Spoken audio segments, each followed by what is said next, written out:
Sì.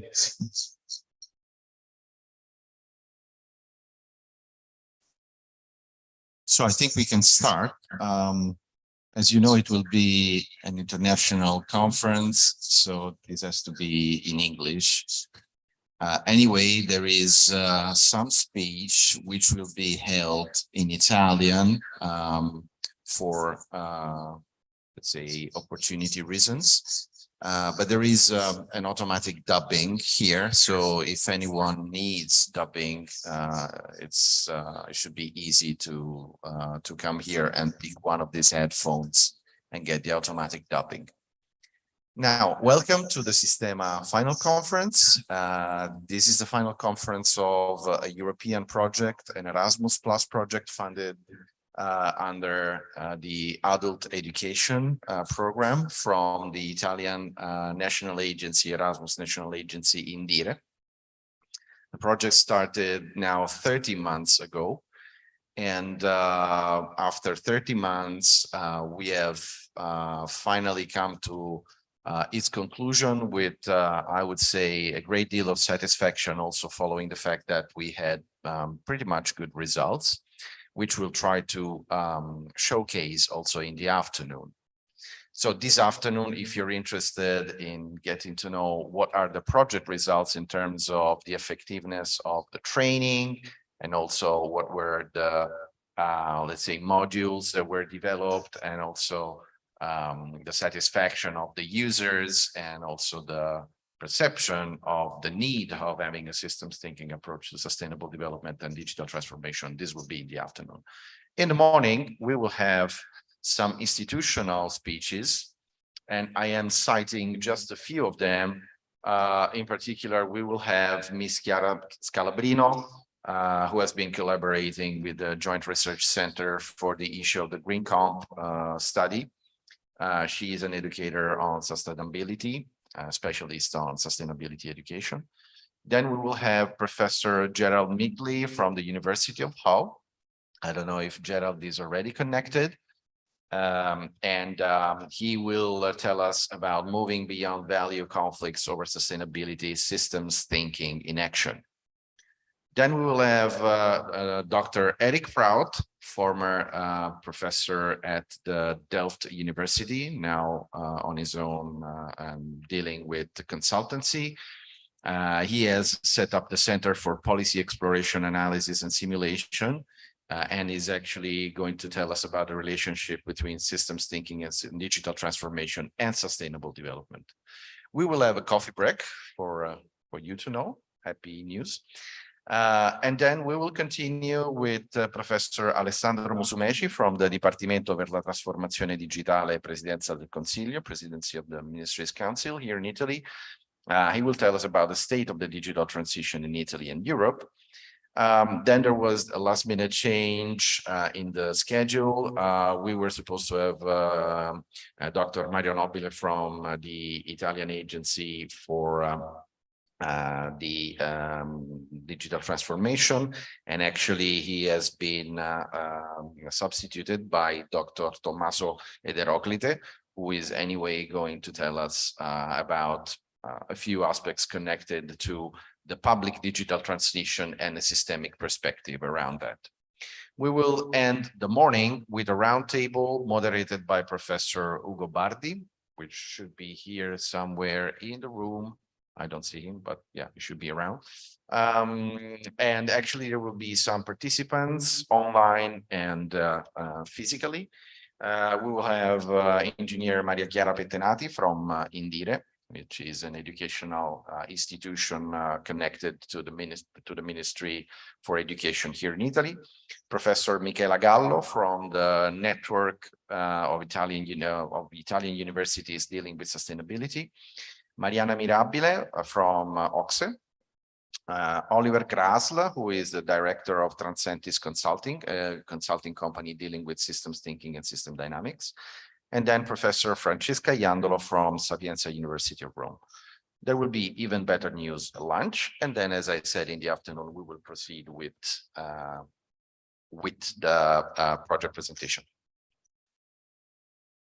So now,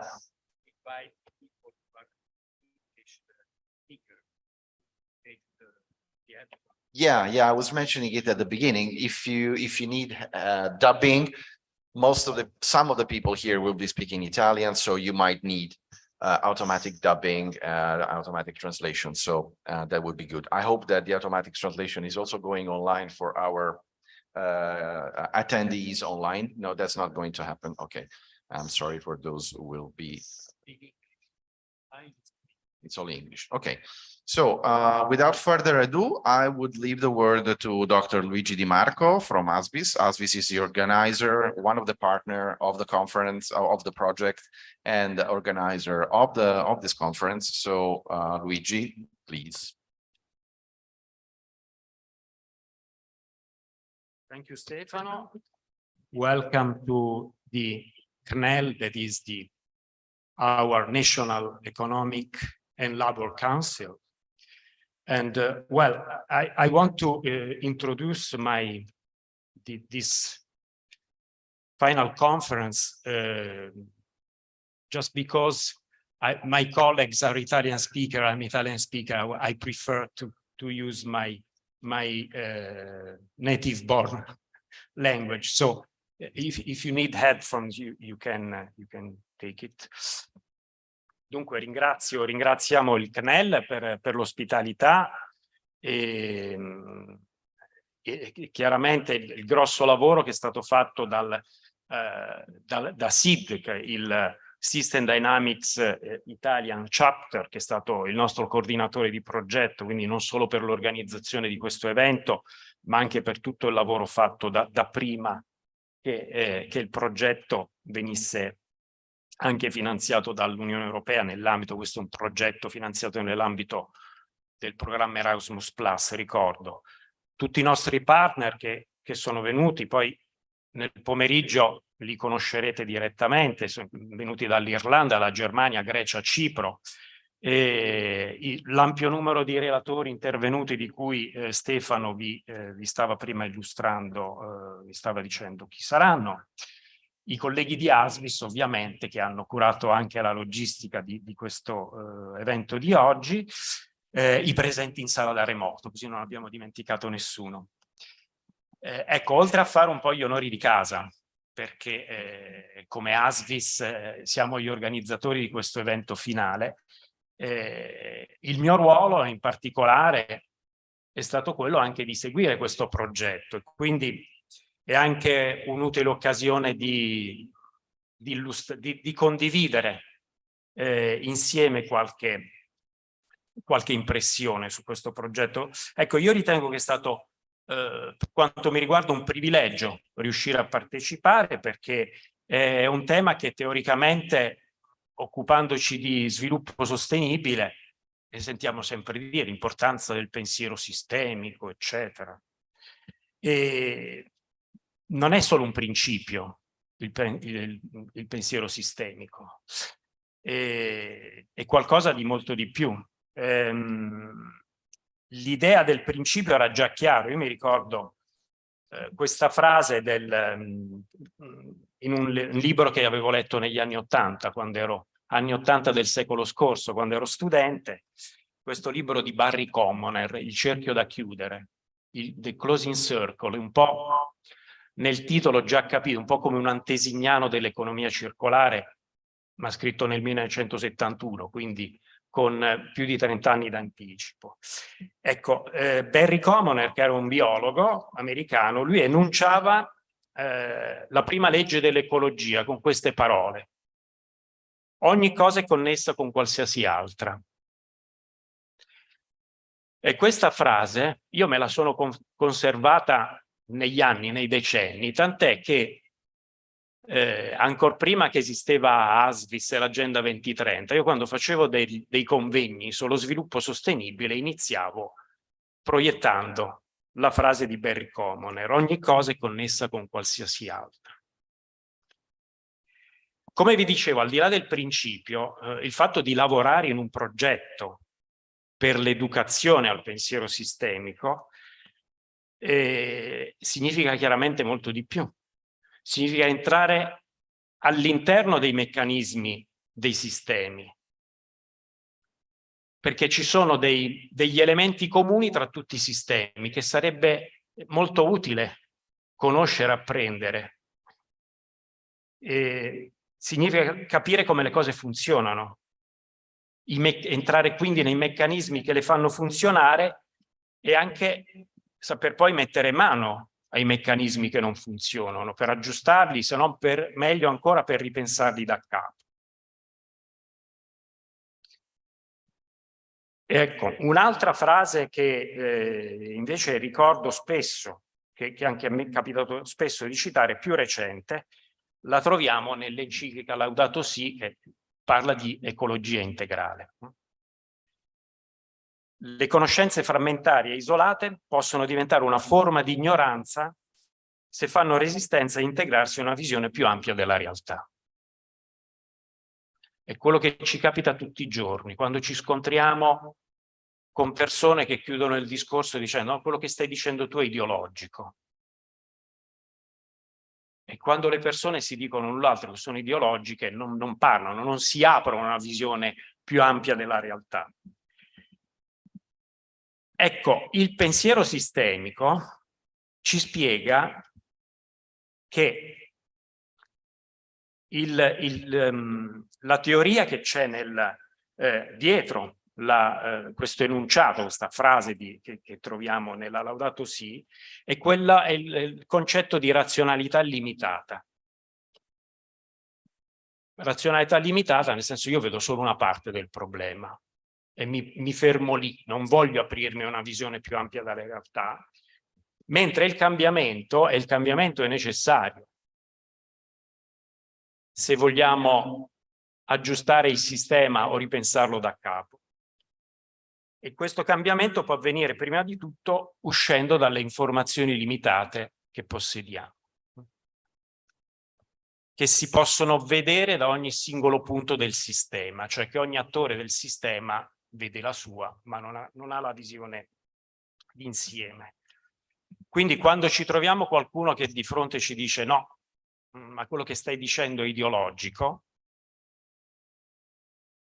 magari è vero, siamo noi che abbiamo una visione limitata, però forse ce l'ha anche lui, perché piuttosto che darci dell'ideologico non ci chiede perché stai dicendo questa cosa, oppure qual è il tuo obiettivo, oppure qual è la fonte delle tue informazioni. Bisognerebbe inserire, rispolverare, come si chiama, quelle norme di buona educazione, il Galateo. Ecco, bisognerebbe rispolverare, grazie Stefano, mi hai ricordato il Galateo perché non ne parla più nessuno. Nel Galateo bisognerebbe aggiungere che dare dell'ideologico al proprio interlocutore è maleducazione. Perché se no non si riesce, insomma, non si riesce a costruire un dialogo, ad aprirsi a una visione più ampia della realtà. Ecco, è interessante poi l'aspetto e poi voglio dire, chiudo perché tanto vi racconteranno molto meglio di me tutta la mattina i relatori che seguiranno i contenuti più di dettaglio del pensiero sistemico, pensare sui punti di leva, i punti di leva di un sistema, cioè i punti dove possiamo intervenire per cambiare, andare a individuarli. Come i paradigmi che sono le fonti dei sistemi, i paradigmi culturali, che sono accordi sociali condivisi sulla natura della realtà, che derivano dagli obiettivi del sistema e dai flussi di informazione.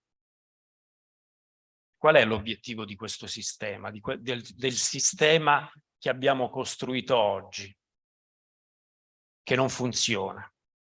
Dobbiamo cambiare paradigmi, pensare a nuovi paradigmi culturali affinché il sistema possa funzionare, andare nella direzione che noi vogliamo, però dobbiamo capire qual è la direzione che vogliamo.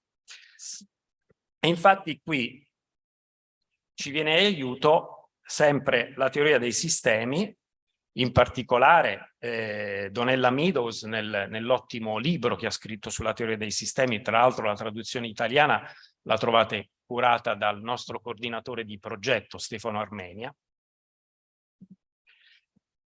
che dice che il punto di leva più alto è la capacità di saper trascendere i paradigmi, cioè rendersi conto che nessun paradigma è vero,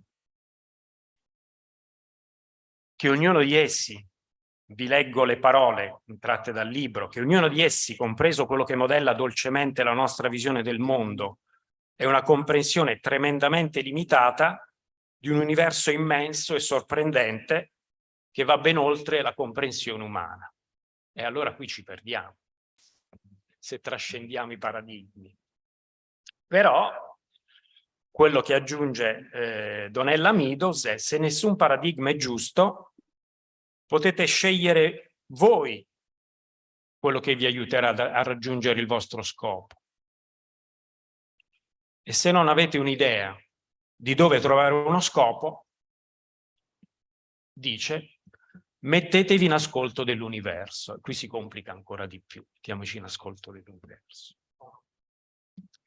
È interessante che arriviamo qui a un punto di congiunzione tra la teoria dei sistemi e le Green Comp, non solo perché il pensiero sistemico è inserito nelle Green Comp, ma in un punto più alto, perché le Green Comp dicono il primo blocco di competenze è incarnare i valori di sostenibilità, che sono definiti delle metacompetenze, nel senso non qualcosa che qualcuno vi insegna, non è un indottrinamento dei valori, è una nostra libera scelta.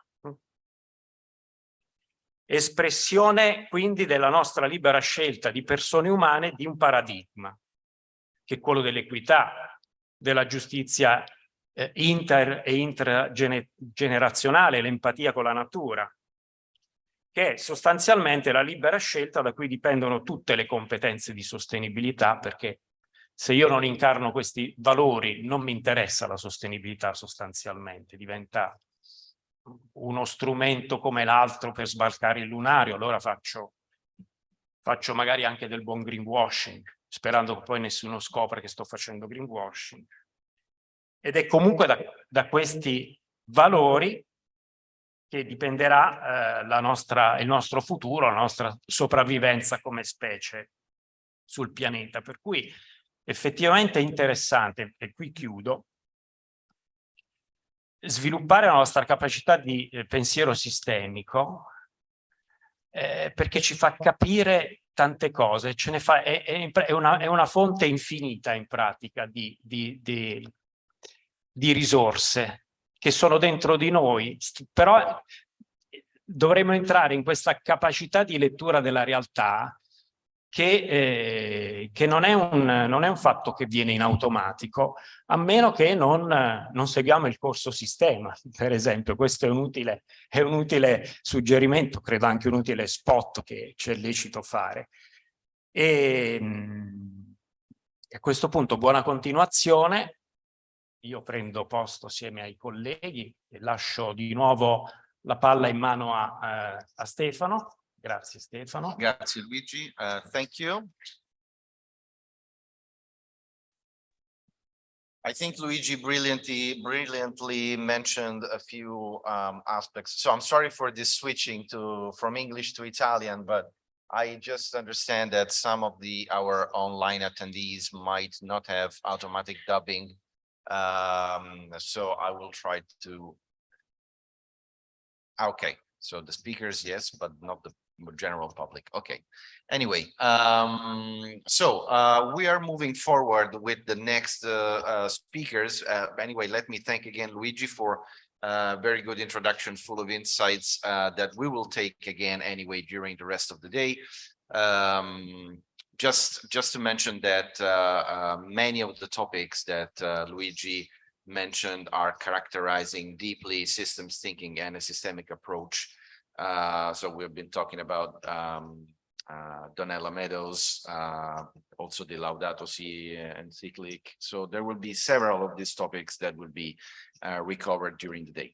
Now, the next speaker is Miss Chiara Scalabrino. I don't know if you're online, Chiara. Yes, hello, good morning. Hello, good morning.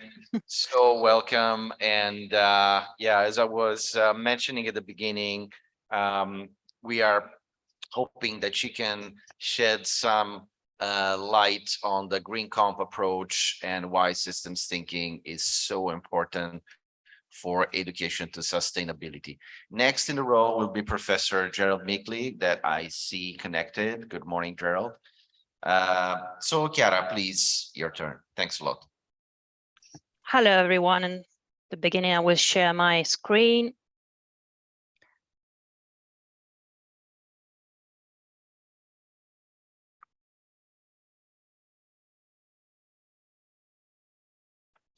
Can you see it?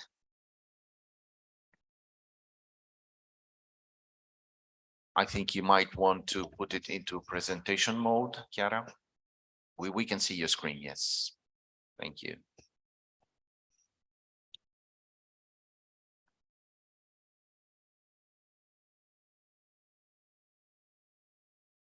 Okay, great, thanks. Is that fine? Okay.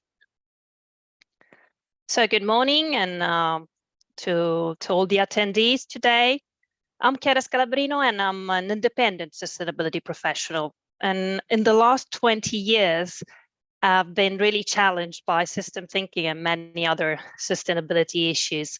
And I've been specializing on sustainable consumption and production and education for sustainability, and especially adults education for sustainability, because we are running out of time. And today we'll see the relationships between system thinking, sustainability, and adult learning for sustainability.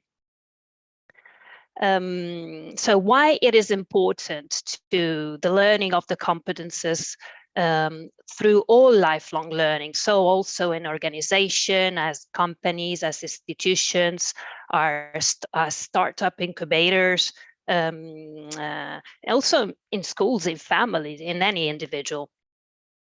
As also Luigi Di Marco introduced, and as all the participants in the project know, everything is connected. So we'll see how some images, some diagrams, just to refresh this concept. Here we can see, like, for example, an aquatic food web. And it's that makes really clear how we depend on really, really small organisms, like it could be phytoplankton. So really a micro or nano organism that manage to transform CO2 and oxygen that we breathe. So important. And that is the food and the starting of all the food web in the oceans, for example. Then are the invertebrates, vertebrates, marine mammals, and how we also depend on the ocean. So, for example, apart from the fishes that are our food, also the economy, like, for example, in this case, an important sector as fishery. So it's so connected to also to such small organisms like phytoplankton, sometimes very far from us as well. Then, as we learned very well through the pandemic, there's also zoonosis emergence. Zoonosis is the transmission of diseases from animals to human beings. And as already UNEP said in 2016, its emergence is very much connected to the way we produce and consume, because it's connected to climate change, man-induced climate change, to intensive agriculture and livestock production, to deforestation. So the pandemic was a really important lesson for all humanity to try and understand this concept of system thinking, for example. And we have some wicked and super wicked problems. So the sustainability challenge, some are very, very wicked, as for example, climate change, because first of all, time is running out, and there are many different interests in their solution. Who has to try and address it and mitigate it is also the ones that that amplify it as well. So to be short, also system thinking is so important to address climate change, because climate change is connected to many other issues. For example, air pollution, when we address air pollution, we are indirectly addressing also climate change, and we're also indirectly addressing human health, for example, or all the other consequences like the availability of water or other ecological consequences that there could be, and also the social economic ones, like, for example, that many times look more far away, but for example, migration and environmental refugees and climate refugees, for example, is interconnected to the way we use our energy sources, and especially fossil fuels, for example. So in this diagram, just show us the complexities that we have to address thanks to system thinking that helps us to address these complexities. To see it in another way, this is just an example of one of the SDGs, the 17 objectives, sustainable development goals that United Nations has set by 2030. That's practically after tomorrow. For example, goal 7, that's affordable and clean energy, is directly and indirectly connected to all the others, just as we've seen in the previous diagram.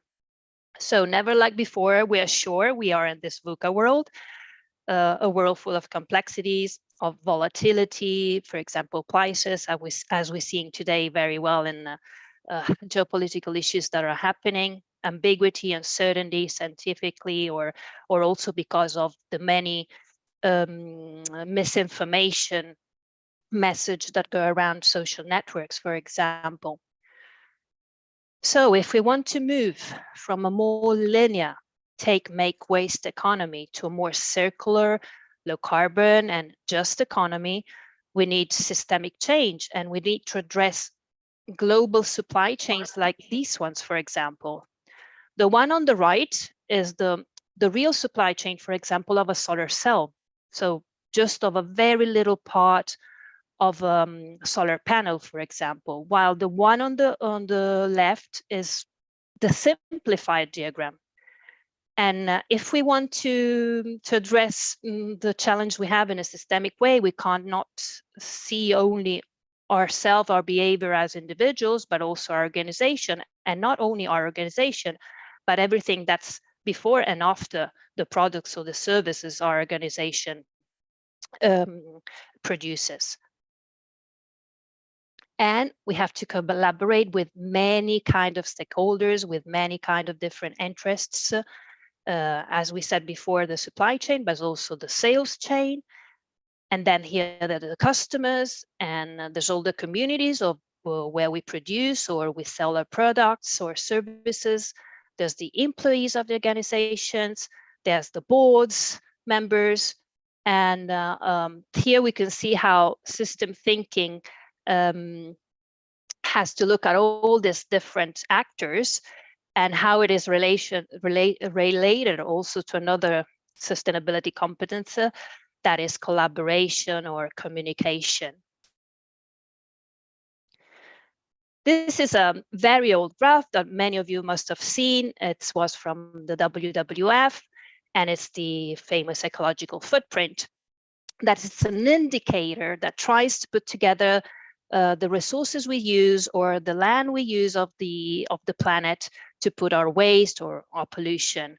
And it's important because it kind of gives us the possibility of comparing between country and country or between past and future.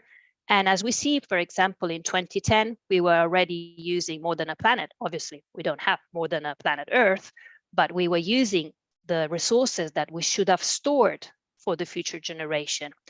And if we go on with business as usual, so with this kind of economy that we had until now, that is kind of starting to change, but it's doing it too slowly, we will need so many resources and planets that we don't have.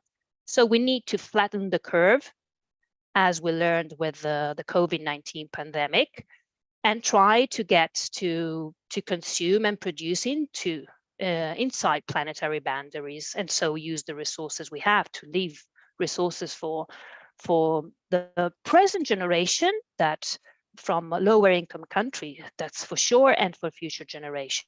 But let's not forget also all the people that already today are not consuming and not having the standards of living, adequate standards of living. And in these are the conclusion of the University of Cambridge report in which they said business as usual is just not possible anymore.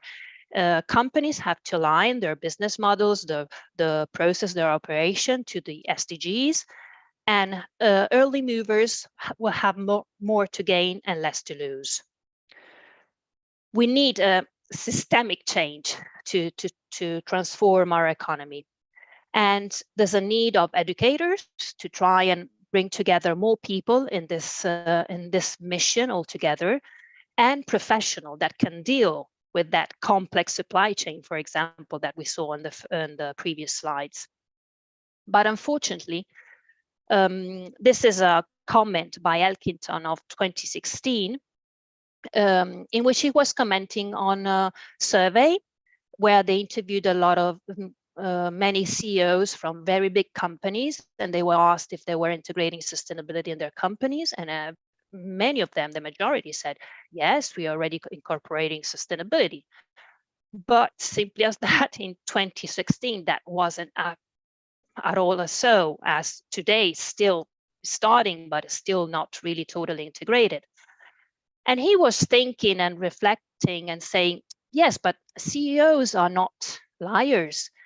It's probably that simply they did not understand the nature and scale of sustainability challenges. So they were really thinking, probably generally, that they were addressing sustainability issues, but they were not. And why is that? This could be due to many different reasons.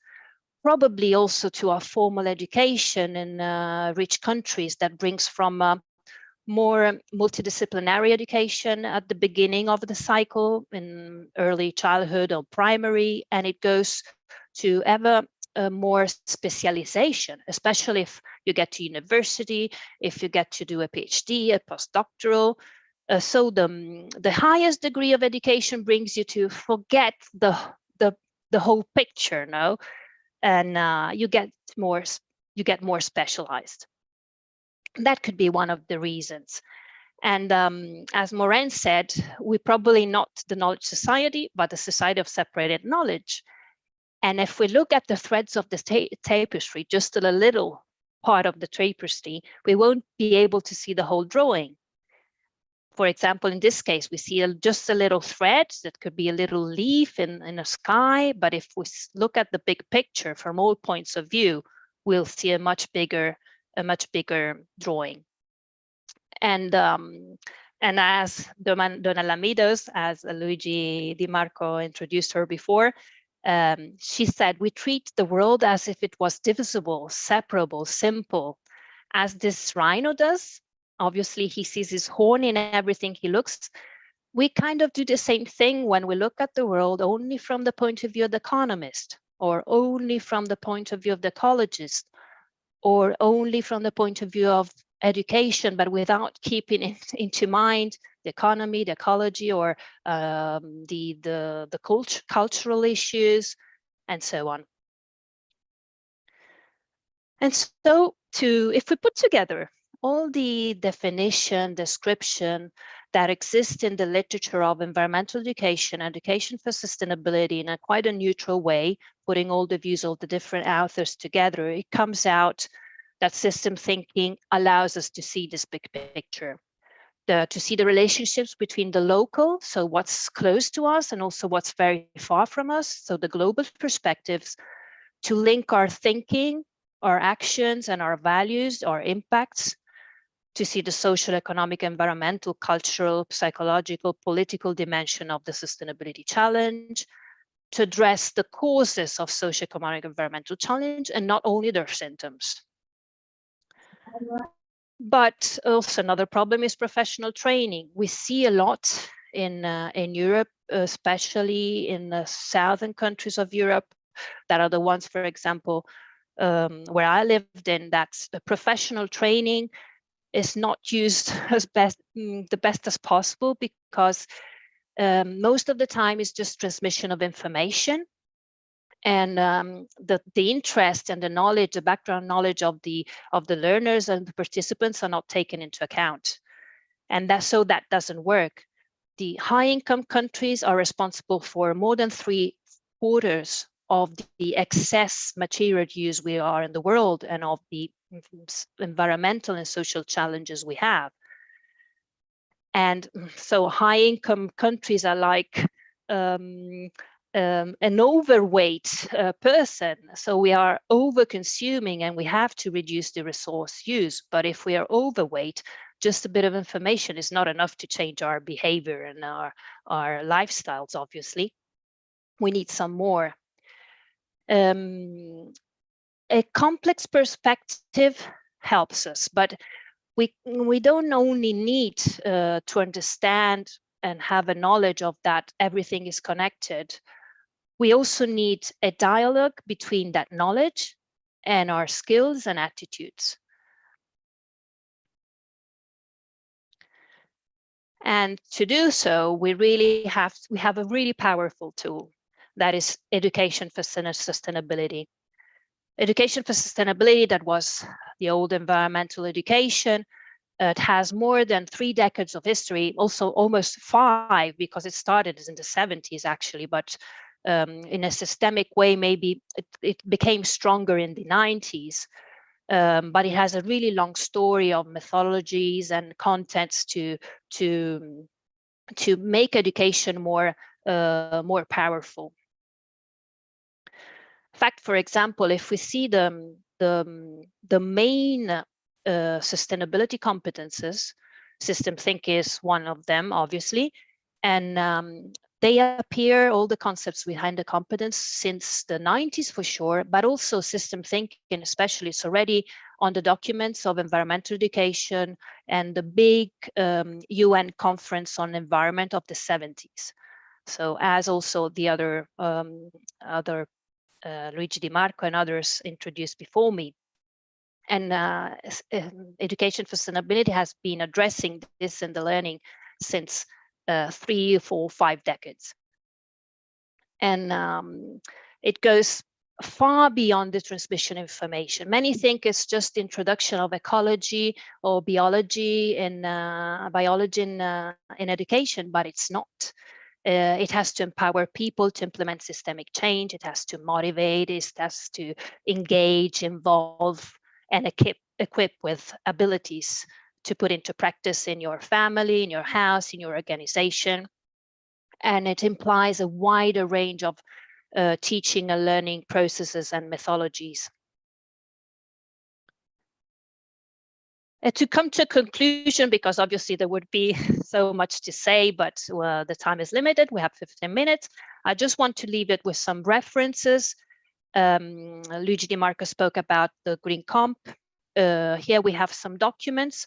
The first one is a background document to the Green Comp of the European Commission, and it puts together all the literature of environmental education, education for sustainability. So if you want to delve into the issues and also have a list of all the very important reference, and you have there an important document that puts them all together. Then there's the Green Comp, that is the sole European Sustainability Competence Framework that has been put together and developed with many other stakeholders from all over the world. And it wants to be a basis to inspire also, especially educational policies on all the member states together and in integration with many other frameworks of competence that exists in the sector. And then an article that we did with 2 professors of the University of Cadiz, and that put together all the components and the elements of environmental education, education for sustainability, that can be very useful to evaluate your practice if you are educators or if you are leaders, for example, in startup incubators, or also in training centers, or in organization and companies, or also public institutions. And it could help to analyze the kind of learning you're trying to develop in your organization, to try and engage people in try and make our world more sustainable. It could help you to design better education, analyze yours, or evaluate it. And here is the name of the article, is a theoretical framework to address education for sustainability for an earlier transition to just low carbon and circular economy, because we are kind of going quite too slow, as many of you know. And the only way is to put into practice these powerful tools that we're not really using in their full potential. And the framework is a framework for transformative education for sustainability. That means it records all the paradigm shift and also that ability to see the paradigm from which we see the world and what are all the others that other people may have. And education for sustainable consumption and production. So to change this business as usual economic model that's at the basis of all the challenges we have. And it has to be done from a complex, critical, and constructive perspective. So if there are educators that want to dig into this, this is a framework that puts together an extensive literature review, and it has been experimented and put into practice and improved. And with this, I thank you very much for the attention. I thank very much ASVIS and all the partners of the project for the invitation and for having the possibility of sharing these tools, these ideas. I hope they can be inspiring for you. So I hope also, I wish you all the best for your project and for trying to spread sustainable system thinking, but also the other competence as value thinking, as future thinking, and critical thinking, and also all the life competence we need to put all that into practice with all the other actors that are involved. So thank you very much. And I'll Thank you. leave the Thank you, Chiara. Very useful insights. I would say that systems thinking is has several declinations, and of course we will talk about it during the day. There are several also, let's say, approaches to thinking in systems. As members of the System Dynamics Society, of course, the Italian chapter pursues, let's say, the systems thinking approach that was described, of course, in Donella Meadows' book, that, by the way, we translated into Italian, as Luigi was saying, and that I think will be also covered a little bit by Gerald. Gerald, welcome to the conference. Good morning. So, Gerald, now your turn. Your speech is going to be entitled "Moving Beyond Value, Conflicts over Sustainability, Systems Thinking in Action." So please, Gerald, I don't know if you have some slides to share. Yes, I will. Okay, thank you. Professor Gerald Migli is from the University of Hull and is leading a very important group of researchers dealing with systems thinking in Hull University and in UK. Thank you, Gerald. Please go ahead. Okay, can I just check that people can see my slides? Yeah, we do. Yeah, perfect. So I was giving some thought as to what I could contribute to this. And it was really quite nice that the previous speaker really gave a background to why systems thinking is relevant to sustainability concerns, because then what my presentation will do will go into some detail around actually how you work with conflict resolution around value conflicts, especially when it comes to economic versus environmental concerns. So this is really what I want to cover. I'm going to outline some systems theory of entrenched value conflict and actually talk about the implications for managing that conflict. What that will show you is 3 ways of using systems methods to help people move beyond entrenched conflict and find new ways forward. And the reason I'm going to give practical examples from New Zealand is because I worked for 7 years in New Zealand government research. And the projects I'll talk to you about are ones that I was involved in one way or another. And I'm just going to end with a very brief point about how this kind of work connects with decision making, given that a common problem with research is that people do a research project and then a report is produced, it gathers dust on a shelf, and that really isn't good enough if we're going to actually make a difference in terms of sustainability.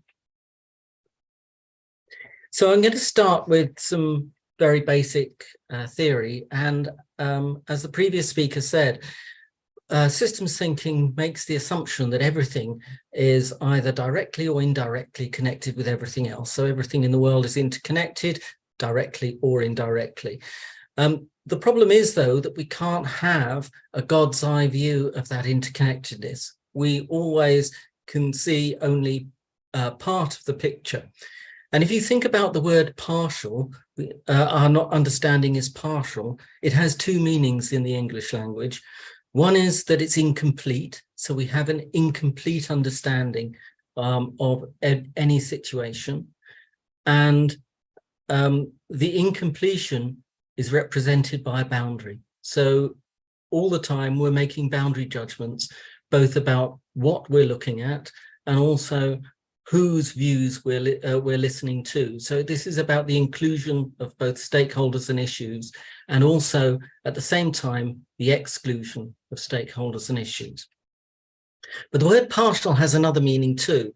It means it's value driven, it's connected to value judgments. So when I talk about values here, I don't mean general principles like kindness and generosity. I mean what's meaningful to people, what matters in the context of action. So they're strongly connected with our purposes, our values. And there's a tight two-way relationship between value judgments and boundary judgments. So what matters to us determines how we draw the boundaries, what we see and what we don't see, who we listen to and who we don't listen to. Conversely, institutions that we work in already make boundary judgments for us. They prioritize some issues over others. They include some stakeholders and exclude others. And that creates an environment in which some values can be expressed and others often are difficult to express. So there's this tight two-way relationship between boundaries and values. That is a way of understanding, a visual language of boundaries, if you like, that is fundamental to the way human beings interact in the world and appreciate the world. Now, if you take that as the basic understanding of the limits of any understanding, then you can begin to appreciate conflict as the interaction between two of these kinds of boundary judgments. So you can imagine a stakeholder situation where you have one stakeholder group making one boundary judgment, another stakeholder group making another. And you see that there's an area of common concern. So let's give an example that I met a lot in my work in New Zealand, which is the conflict between conservationists or environmentalists and economic actors like farmers. So the area of common concern might be water, but farmers are seeing that as a resource for irrigation to fulfill their purposes and values, which are around profitability, around food production, and conservationists may see that water as a habitat for fragile ecosystems and native species. So their values are all around biodiversity and ecosystem health. So what's happening in this situation is that although we might acknowledge that there is water there in a biophysical sense, in a social sense, that both of those stakeholder groups are seeing that water in quite different ways. So elements of common concern are framed differently, and that basically brings the parties into conflict. And then what happens once you get conflict, as the conflict grows, you get stereotyping of other people and loss of trust in the ability to communicate. So you get stereotyping of stakeholders and their framings by those on the so-called other side. That's when conflicts become really entrenched. I'm going to talk a little bit later about an example of a 30-year conflict that we intervened in. Clearly, if you can get into a conflict earlier rather than later, it's easier to address, but it's still possible to address conflicts decades in. So what are the implications then for managing value conflicts? First of all, as I said, everybody has a partial understanding. The implication of that is that there's the potential for development and change. We really don't have to think of things as interests that are fixed, but dialogue can create something that's more mobile. And what systems thinking therefore helps with is the development of values, understanding, stakeholder relationships to open up new directions for decision making. So often participative workshops are used. Sometimes power relationships make that difficult, and there are ways around that. And as I said before, early intervention is often easier than intervention once a conflict is entrenched, but it is possible to work with entrenched conflict. So that simple model actually tells you that there are 3 places in which we can intervene. A kind of a well-developed, mature systems approach may use more than one. It may even use all 3 of these intervention points, but it's very clear that there are 3 possible strategies. So the first one is improving mutual understanding. So it's directly challenging those stereotypes and opening up more nuanced understandings of stakeholders to each other. You can make connections across boundaries, and this is what system dynamics, for example, is really good for, because you can actually begin to look at how the things that are in one person's purview are linked to other people's purviews. And once people see the links across their concerns, it becomes much easier to communicate. And the third approach is transcending narrowly focused values. So I'm going to give you a simple example of each of those 3 approaches from my work with government in New Zealand. I'm going to start with improving mutual understanding. Now, this was work that was done initially by Karen Cronin, who was one of my colleagues in New Zealand. She developed this whole approach. I was working with her a little bit later to codify this into a systems methodology that we then used in subsequent projects. The context was the genetic modification debate in New Zealand, and Karen developed an approach which she called issues mapping. Now, in New Zealand, the genetic modification debate was much, much more conflictual than in most other countries. So it got to the point where there were demonstrations in the streets, scientists had their homes attacked, people were driving, somebody drove a tractor onto the steps of the Houses of Parliament. So it was a really live debate. And the way that the methodology goes is like this. Start by interviewing diverse stakeholders to determine the values that matter. And you can begin to actually work out what are the general values that matter in this situation. And then you bring people together in a workshop. So in this particular project, Karen brought together the leading protagonists across the genetic modification debate, which included senior managers in Monsanto, scientists working on it, environmental campaigners, Maori spiritual leaders. There were a number of different stakeholders. And the idea is that the individuals take each of the major value statements and they rank order them on this diagram, which is called the heart of the matter, because it's about really how people feel about it. So you see the things that are really central to people's perspectives, and you also see things that are peripheral. And that actually blows apart stereotypes, because it's actually unusual to see values really align completely with stakeholder identities. So the huge surprise within this workshop was that both the scientists who were doing the genetic modification research and the environmentalists put in the environment as the core of their concern. So both were interested in how genetic material might enter bacteria and then transmit to other species, horizontal gene transfer.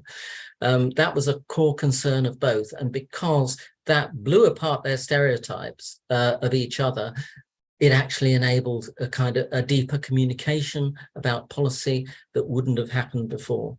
Now, you can do that qualitatively, like Karen did, or you can also quantify things with a particular statistical analysis that actually clusters people according to the values that they follow and not according to their stakeholder category, so people can begin to see that they actually share things in common with other stakeholders. And again, then you can bring that back into a workshop. So that's an example of disrupting stereotypes of stakeholders. The second one now is making connections across boundaries. And I mentioned the possibility of intervening in really entrenched long-term value conflicts. And the example I want to give you is about strategic choice. It's developing a water management strategy for the Canterbury region of New Zealand.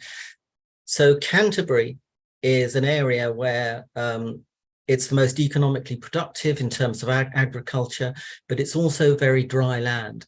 And because the dairy industry was 52% of the exports of the country, a lot of farmers were getting into dairy and they were using more and more water. The water was getting over allocated. The council was trying to stop this happening because they were responsible for environmental management. And this was resulting in major conflict that went on for 30 years.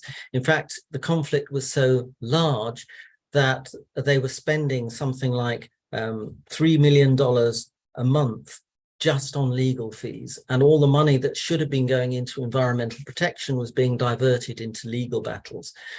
Now, Brian Jenkins, who was one of my colleagues in New Zealand and was the chief executive of the council, should get the credit for this work. He commissioned it. I worked with him in designing it. What he did was started by consulting on the full range of values and uses around water. So they went out into communities and they ended up gathering 40,000 value statements about water. And then Brian came to me and said, well, what can I do with this? It's really too complex. And I was saying, well, where can you see the overarching themes? And they actually managed to condense those 40,000 statements into 10 major decision areas or key value statements. So here's where the strategic choice approach comes in. So each of those 10 areas becomes a decision area. So they included things like water quality for water quality in terms of pollutants. They included water quantity for irrigation. It included policies to deal with climate change. It included Maori perspectives, and there were 10 linked areas altogether. For each of those areas, you can begin to identify the possible strategic decisions that could be made. So A, B, and C in each case are the policies that could be developed. And here's the really innovative bit, because instead of just having a network of interdependencies here, what we did was actually identify the incompatibilities between different policies. So if, for example, you want to take more water for irrigation, you can't at the same time have improved water quality, because the more water you take out of the system, the more condensed the pollutants are. So by identifying the incompatibilities between policies, you can actually get a very clear picture on what the viable strategies might be and what trade-offs they might be based on. And that enabled them to identify 3 potential strategies. First strategy was forget about the environment, go all out for economic growth. The second strategy was exact opposite of that, a complete moratorium on taking more water. And we prioritize environmental integrity above all else. And the third strategy was an interesting one, because it was about innovation to tackle water inefficiencies, and using Elinor Ostrom's Nobel Prize winning work on governance of the commons to put in transparent measurement and multi-stakeholder governance of water in the region. And what actually happened is that there was a complete consensus on that third strategy. And unfortunately, the national government didn't actually want that to happen. They wanted to have the economic growth above all else because it was such an economically valuable area. And what they did is they walked in and they abolished the regional council in order to try to stop this process. And they put in their own government representatives. Within 2 weeks, those representatives had talked with all the stakeholders and realized that the only viable strategy was the one that had been developed through this kind of systems approach, and it was implemented anyway, despite the government's objections. So I think you can see that this kind of approach is really robust. It's not just taking account of different kind of interlinked decision areas, but it also can survive really quite brutal political interference. The third approach I want to talk about is transcending narrowly focused values. And in this case, the situation we were dealing with was we were asked to help with a feasibility study for developing a water storage dam in an area. And we said, well, we won't do it in that way because that assumes that a water storage dam is needed. And there are plenty of stakeholders who have alternative views. So let's start with a much more open agenda of how we're going to deal with water shortages, given that water is massively over-allocated in this area. And we knew we had to deal with this in a way that would allow us to do workshops in just 2.5 hours in the evening to replace traditional public meetings.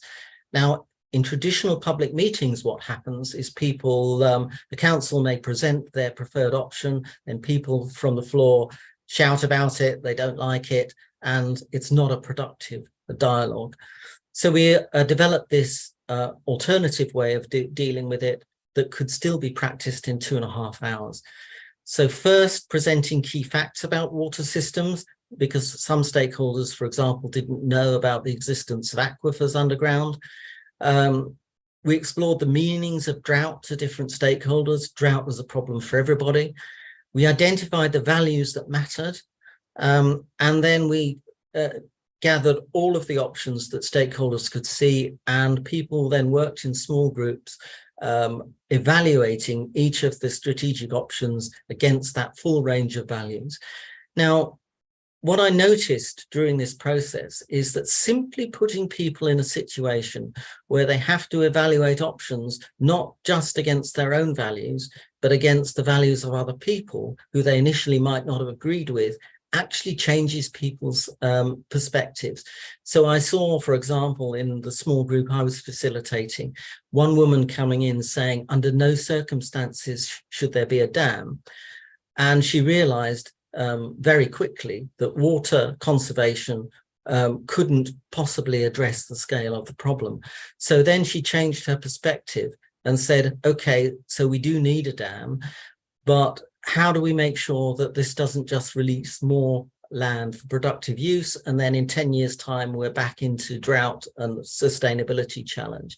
So what actually ended up happening is agreement on where a dam might be situated, but also the development of a sustainability strategy to prevent present the area getting back into the same problems as before. And again, a small illustration of how robust this is. What actually happened is that the people in the workshop, which were mostly local community stakeholders, identified 2 options for siting a dam. And later, the council, in their wisdom, put out a 3rd option. And all the public objections was to that 3rd option. And there were no objections to the 2 options that the community said were their preferred options. So that you can see that the the emerging consensus that came out of this workshop was really quite robust. So I'm going to leave you with a very simple point, which anybody in systems thinking will already know, but I think is worth reiterating, that the usual way of social scientists conducting participative research is to undertake that kind of engagement and then report to decision makers. Now, what that often leads to is a report sitting on a shelf and gathering dust. The common feature of all three of these pieces of work that it actually involved the actual decision makers in workshops, so they could learn directly from engaging with the people who bring different perspectives with them into the room. That's a much more powerful approach because it actually develops the learning of all the stakeholders, including the decision makers who ultimately have the authority to make necessary change. So my concluding comment is that direct engagement of those decision makers can support deeper learning than just reading a report, and so it's much more likely to result in change. Thank you very much.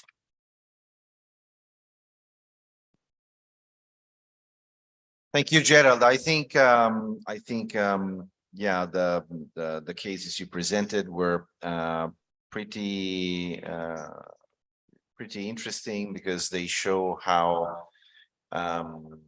several aspects arise when you put down the facts in a clearer way, and also when you start thinking out of the boundaries and involving also the stakeholders into the conversation, especially connecting to the last slide. So thank you very much. We are not going to have questions for these sessions because we have a very tight schedule. So I don't know if we have the next speaker. First of all, I would give just Gerald Migley another round of applause. Thank you, Gerald, for being with us today. Thank you. Now, the next speaker is Dr. Eric Prout. Eric, are you online? You there? Not yet.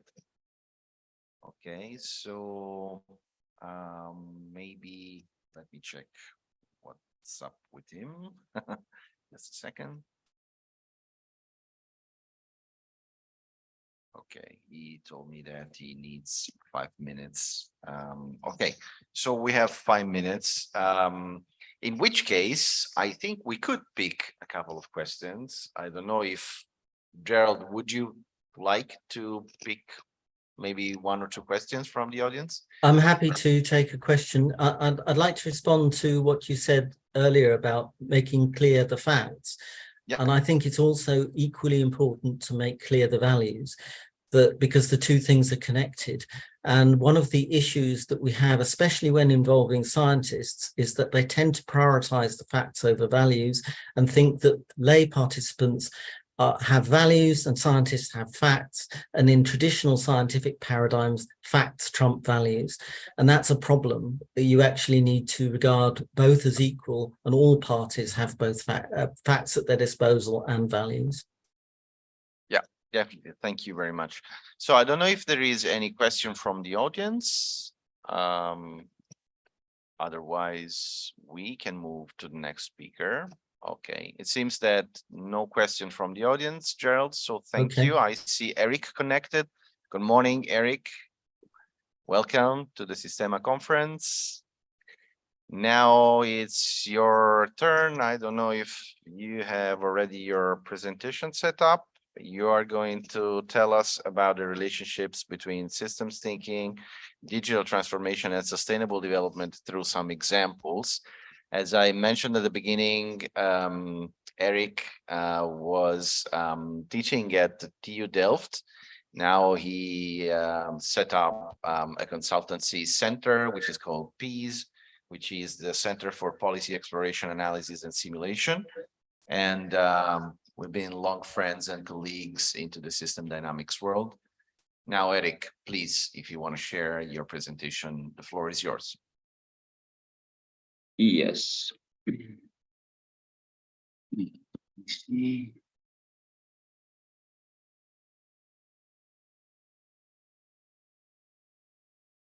You need sometimes I can sing a song in the meanwhile. I don't know. Yes, I need a second because it's a different system and I lost my reading glasses the day before yesterday.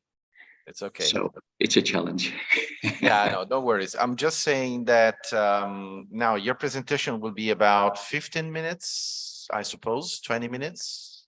I'm just saying because I think people craving for a coffee, and so I need to give them a perspective.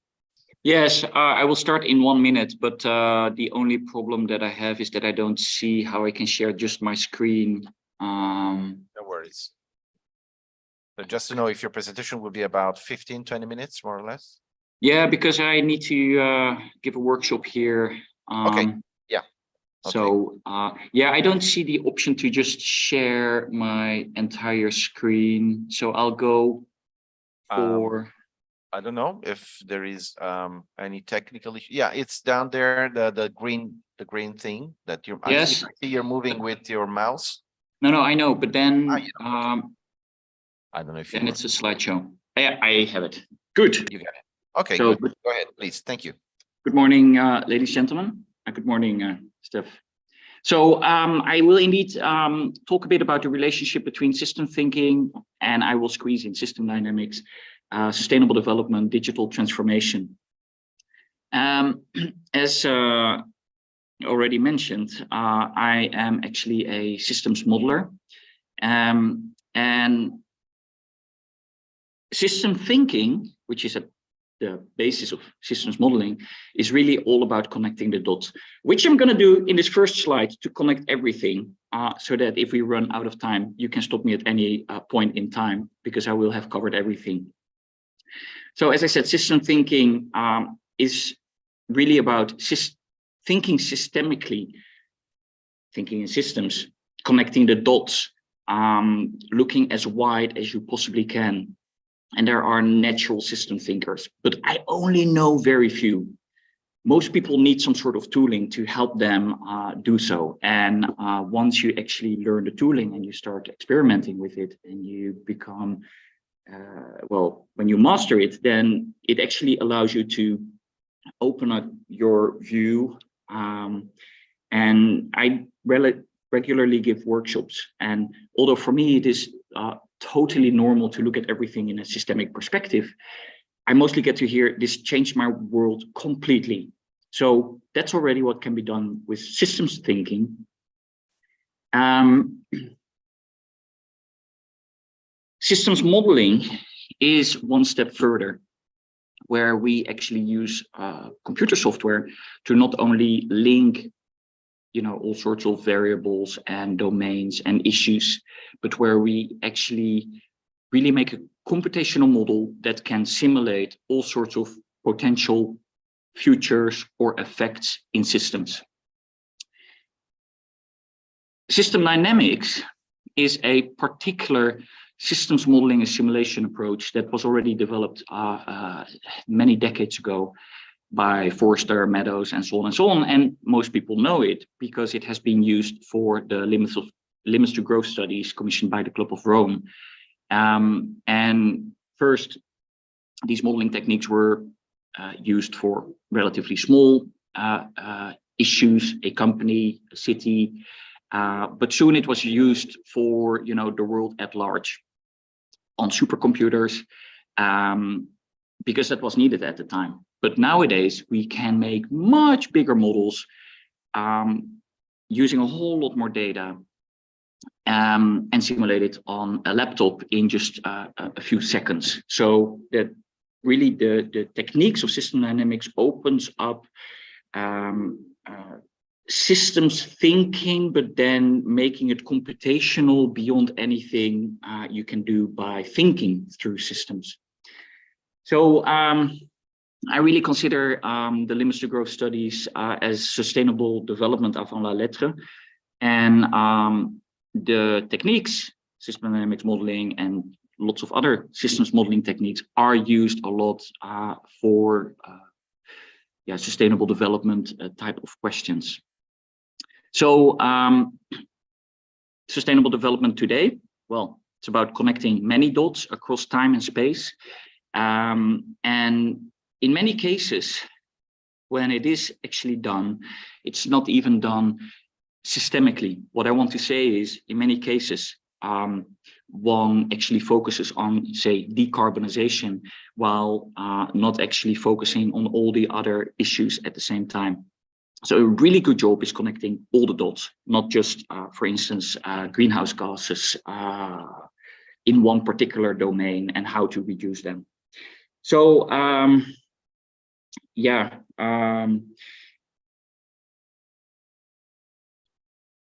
systems modeling techniques can be used, but you still need to be really, you need to think well how to do it to actually get to good results. So, as I already mentioned, contemporary systems modeling techniques go a lot further than what was possible with the limits to growth studies. And so today, the dots can be connected across time and space, but also across many different dimensions, say countries and regions within countries. And they can be used in many different ways. For instance, under deep uncertainty, which basically means that you look at such systems under an enormous amount of uncertainty in order to find out what is a robust policy, or what would be a system that would be robust no matter what is going to happen. Now, this approach, and many others, are the result of digitalization. On the other hand, they can actually be used to investigate digitalization. And this is one of the things that we do with our models as well. So I will show you a recent application. But let me first show you what methodologically is behind all of this. So system thinking, I mean, this can be done in many different ways, but it would basically be to sketch out systems, connecting them with arrows that represent some sort of direct links, and then polarities can be used to indicate whether there's a reinforcing effect or whether there's a decreasing effect. System dynamics actually uses the same approaches, but based on that, models are made. And even though you see two different diagrammatic versions of something, they are basically the versions of the same thing. The only thing is that in system dynamics, we also indicate stock variables for accumulations, flows for inflows and outflows into these accumulations. You can really see this as a bathtub, and the valve into the bathtub and then the sink out of it. The loops that you see here are also in this system. And whenever you have loops, or whenever you have stock flow structures, or whenever you have delays, you get all sorts of nonlinear effects in systems. People have a hard time thinking through them, but in a computer program, this becomes obvious. Now, here I used all sorts of nonsensical variable names, but the models that you can make this way are really comprehensible, in the sense that there are comprehensible names, variables, and equations. You should understand everything. But the types of models that are developed this way are differential equation models, and they are very hard to understand and compute yourself unless you have a computer. So digitalization is needed to even look at these complex issues. So if I move on from, let's say, the system dynamics language as it was already used in the 70s, even the 60s, and I actually apply that to today, then what is done, or what could be done, is to make building blocks of these model structures so that you can reuse them over time to speed up the development of models, but also the analysis. We use enormous amounts of data. So these models today are data rich, where that was absolutely impossible in the past. That is also why these models were called data poor, but there's no reason, to remain data poor. You can actually use rich data in it. And then also a lot of data. almost always make models on multiple scales where we have countries and then regions within countries, and everything is interconnected so that the systems boundary is broad enough that we do not get some sort of leakage from one system to the other. As I said before, we look at problems under incredible uncertainty, under what we call deep uncertainty, where we do not only add a lot of input uncertainty, but where we also consider models to be uncertain, and where also the different ways in which stakeholders evaluate outcomes of systems are also taken to be uncertain. And then, using some additional techniques, one can really look for robust adaptive policies that would get you to a particular goal by, for instance, a particular time, but where you need to be adaptive in how strong the measures are that need to be taken, and that you may have to change your policies at some point in time. So what does that look like? This is basically the setup on the left-hand side, and then what you get are lots of scenarios or simulations that you can do, pathways that you can actually filter out, and these can be used in dashboards so that you can figure out what is going on if you take particular policies. So we make these models, we connect them to different geographic scales, to databases to explore the outcome results. And then we are almost always looking for robust policies, as I already said. Just a small example, but it is actually a pretty big assignment we have been working on, is to investigate what the effects are of transitions in all sorts of different sectors on the labor market, and then the effects of the labor market back to these different sectors, and what the effects are in terms of production of all these different sectors in Europe. And as one of the aspects in there, we have digitalization. So what we then target these models with are different policies, for instance, European Green Deal policies, but also labor market policies, one without the other, or both, to figure out what is needed to actually avoid particular bottlenecks.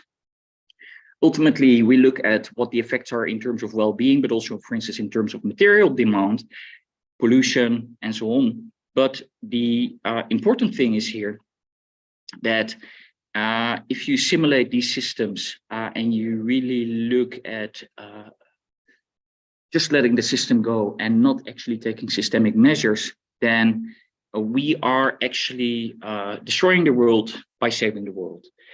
And if one actually focuses on other types of solutions, more systemic solutions that do increase well-being, then we get to a completely different system where well-being is still,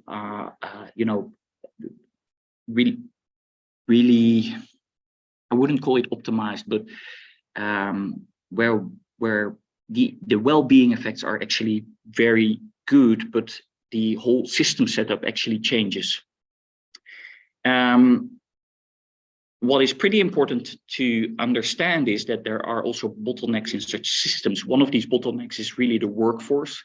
Another bottleneck is material demand and supply. So even without pollution, there would be serious problems unless we address them. If you actually just reason from today's transition policies like the European Green Deal. So let's focus on just one of these bottlenecks, the labor market, which is, a core building block in such transition models for us. It looks a bit like this. I'm not going to zoom in too much.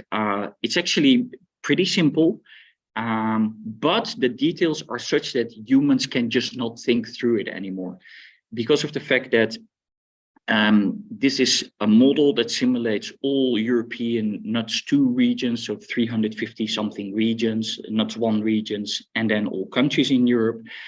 The workforce for all of them, not just the workforce for one sector, but for all NACE sectors. And then within these NACE sectors, job typologies are used like ISCO, and I think there are about 100 different jobs defined there. So then you get easily to 100,000 different combinations of these. So what can happen then in these models are things like to employ people, to upskill them, to skill them, to resector people, to relocate people. The same for unemployed folks or for long-term unemployed folks. Of course, one needs to pull them from somewhere, for instance, from the stock of people who are actually unemployed. So how does that then work in such models? Well, we work with incredible amounts of data, because the data is available. I mean, it takes quite some time to clean it and to get it to the point where you can use it. But once you have that, you can actually infer the types of patterns that are in the data and just use that for all these sectors you are not focusing on. And then on top of that, we actually build structures so that you can simulate policies to each and any of these sectors or job categories or countries or regions and so on. And so basically what you build is a machine where you can start exploring all sorts of effects of policies. For example, here it would be the effects of zero emission vehicles and sharing instead of, all having a electric vehicle, and then analyzing what the effects are for instance, car manufacturing. I'm not going to go into too much detail, but it would disproportionately harm particular regions, particular jobs in these regions. So then the question becomes, can you actually train them? Or this would be an example of, for instance, stopping all mining except for mineral metals mining, which would actually increase.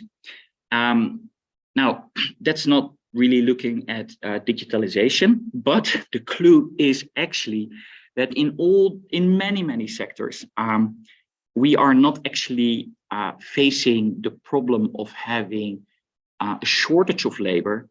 We are actually, a surplus of labor. We are actually facing a shortage of labor. So without severe digitalization in many jobs, we will in many regions in Europe actually always face a shortage of labor for the positions that are available. So this is not something that is obvious when you look at the real world. Well, you might see vacancies, but it is absolutely something that you can analyze with these types of models, because you can actually see at the gap between the number of jobs that would be demanded and that would be supplied. So I'm not actually going to go too deep into that. Normally, I would have shown you the effects of digitalization, but I was ill for 4 days, so I had to cut down on some of the work. But the conclusions overall from this type of work are that there are major bottlenecks for a transition like, the decarbonization that we're facing. And these bottlenecks are related to skilled labor. So we need major reskilling, but as I said, we also need major digitalization. And so it's less of a threat as a means to solve a bottleneck. The question, of course, is what type of digitalization do you want? Because if it actually leads to an enormous need of energy or a marginalization of particular slices of our society, then we are worse off. So it of course needs to be smart. There are also major bottlenecks to be expected in terms of materials.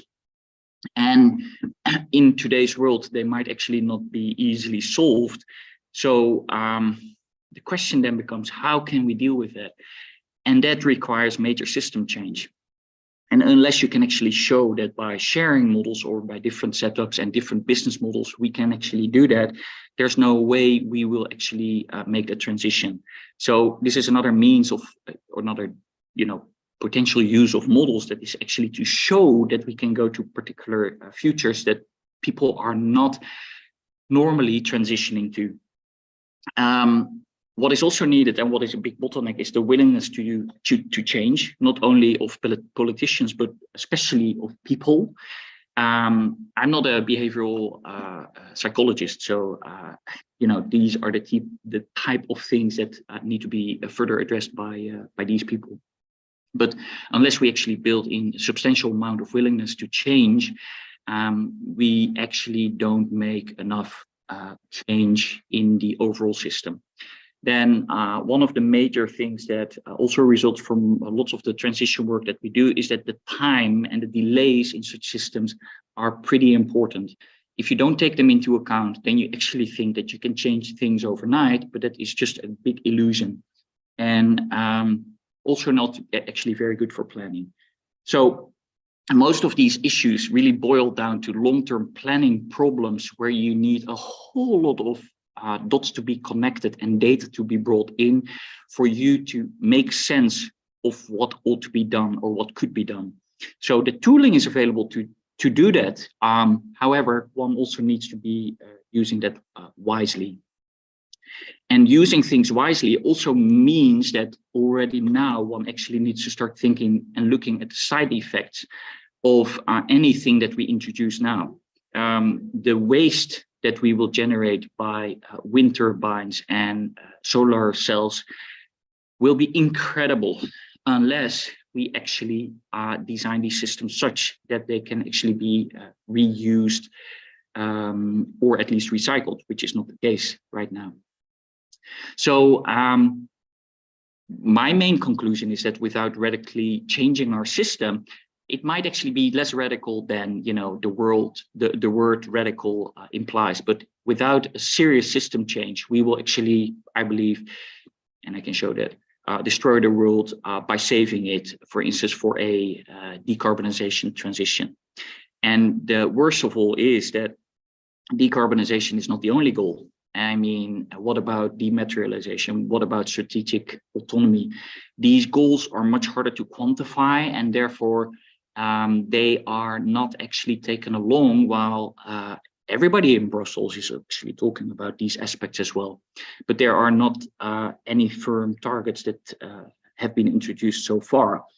Now, you can actually address those as well, even though it is a whole lot less tangible. And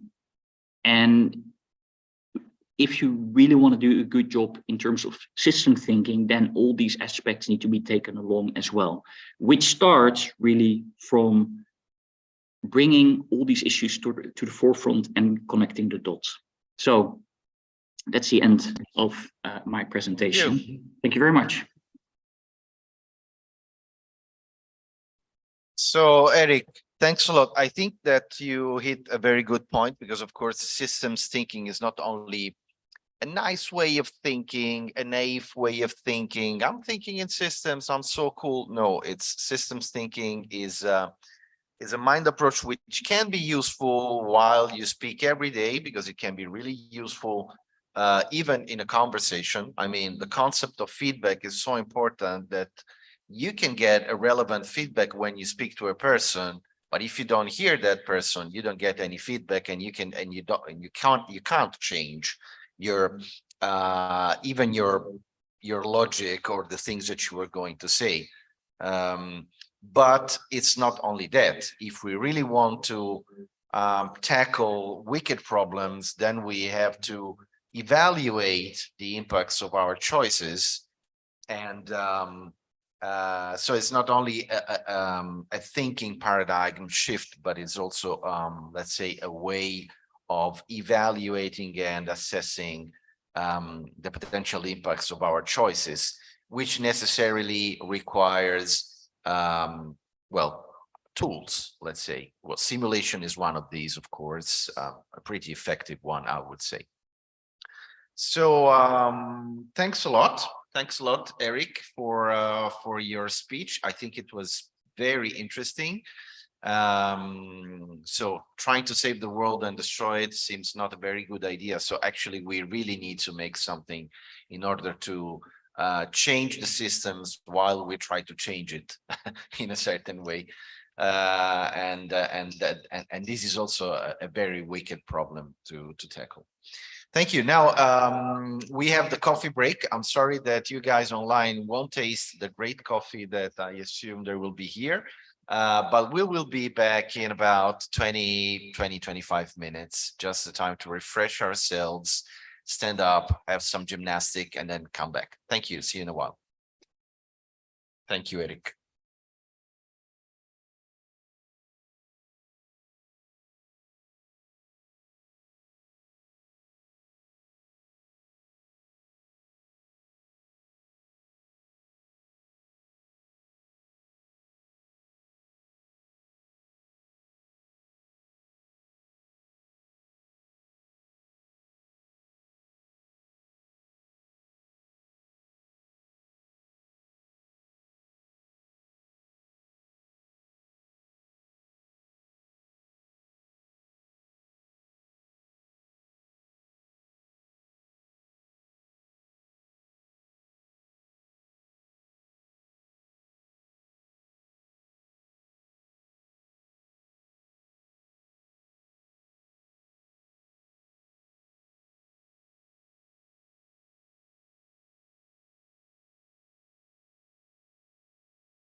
Okay, so today we have with us Professor Alessandro Musumeci, who is the head of the technical secretary of and undersecretary with the delegation to technological innovation from the Department to Technological Innovation Presidency of the Ministries Council. And his speech will be in Italian, but you have the automatic dubbing. So I would thank, first of all, Professor Musumeci for being with us today. And he will tell us about the national strategy and let's say, or the digital plan on the PNRR, which is the National Recovery and Resiliency Plan for the Italian government. Thank you. Grazie Stefano, grazie a tutti voi e grazie per l'invito a questo simposio.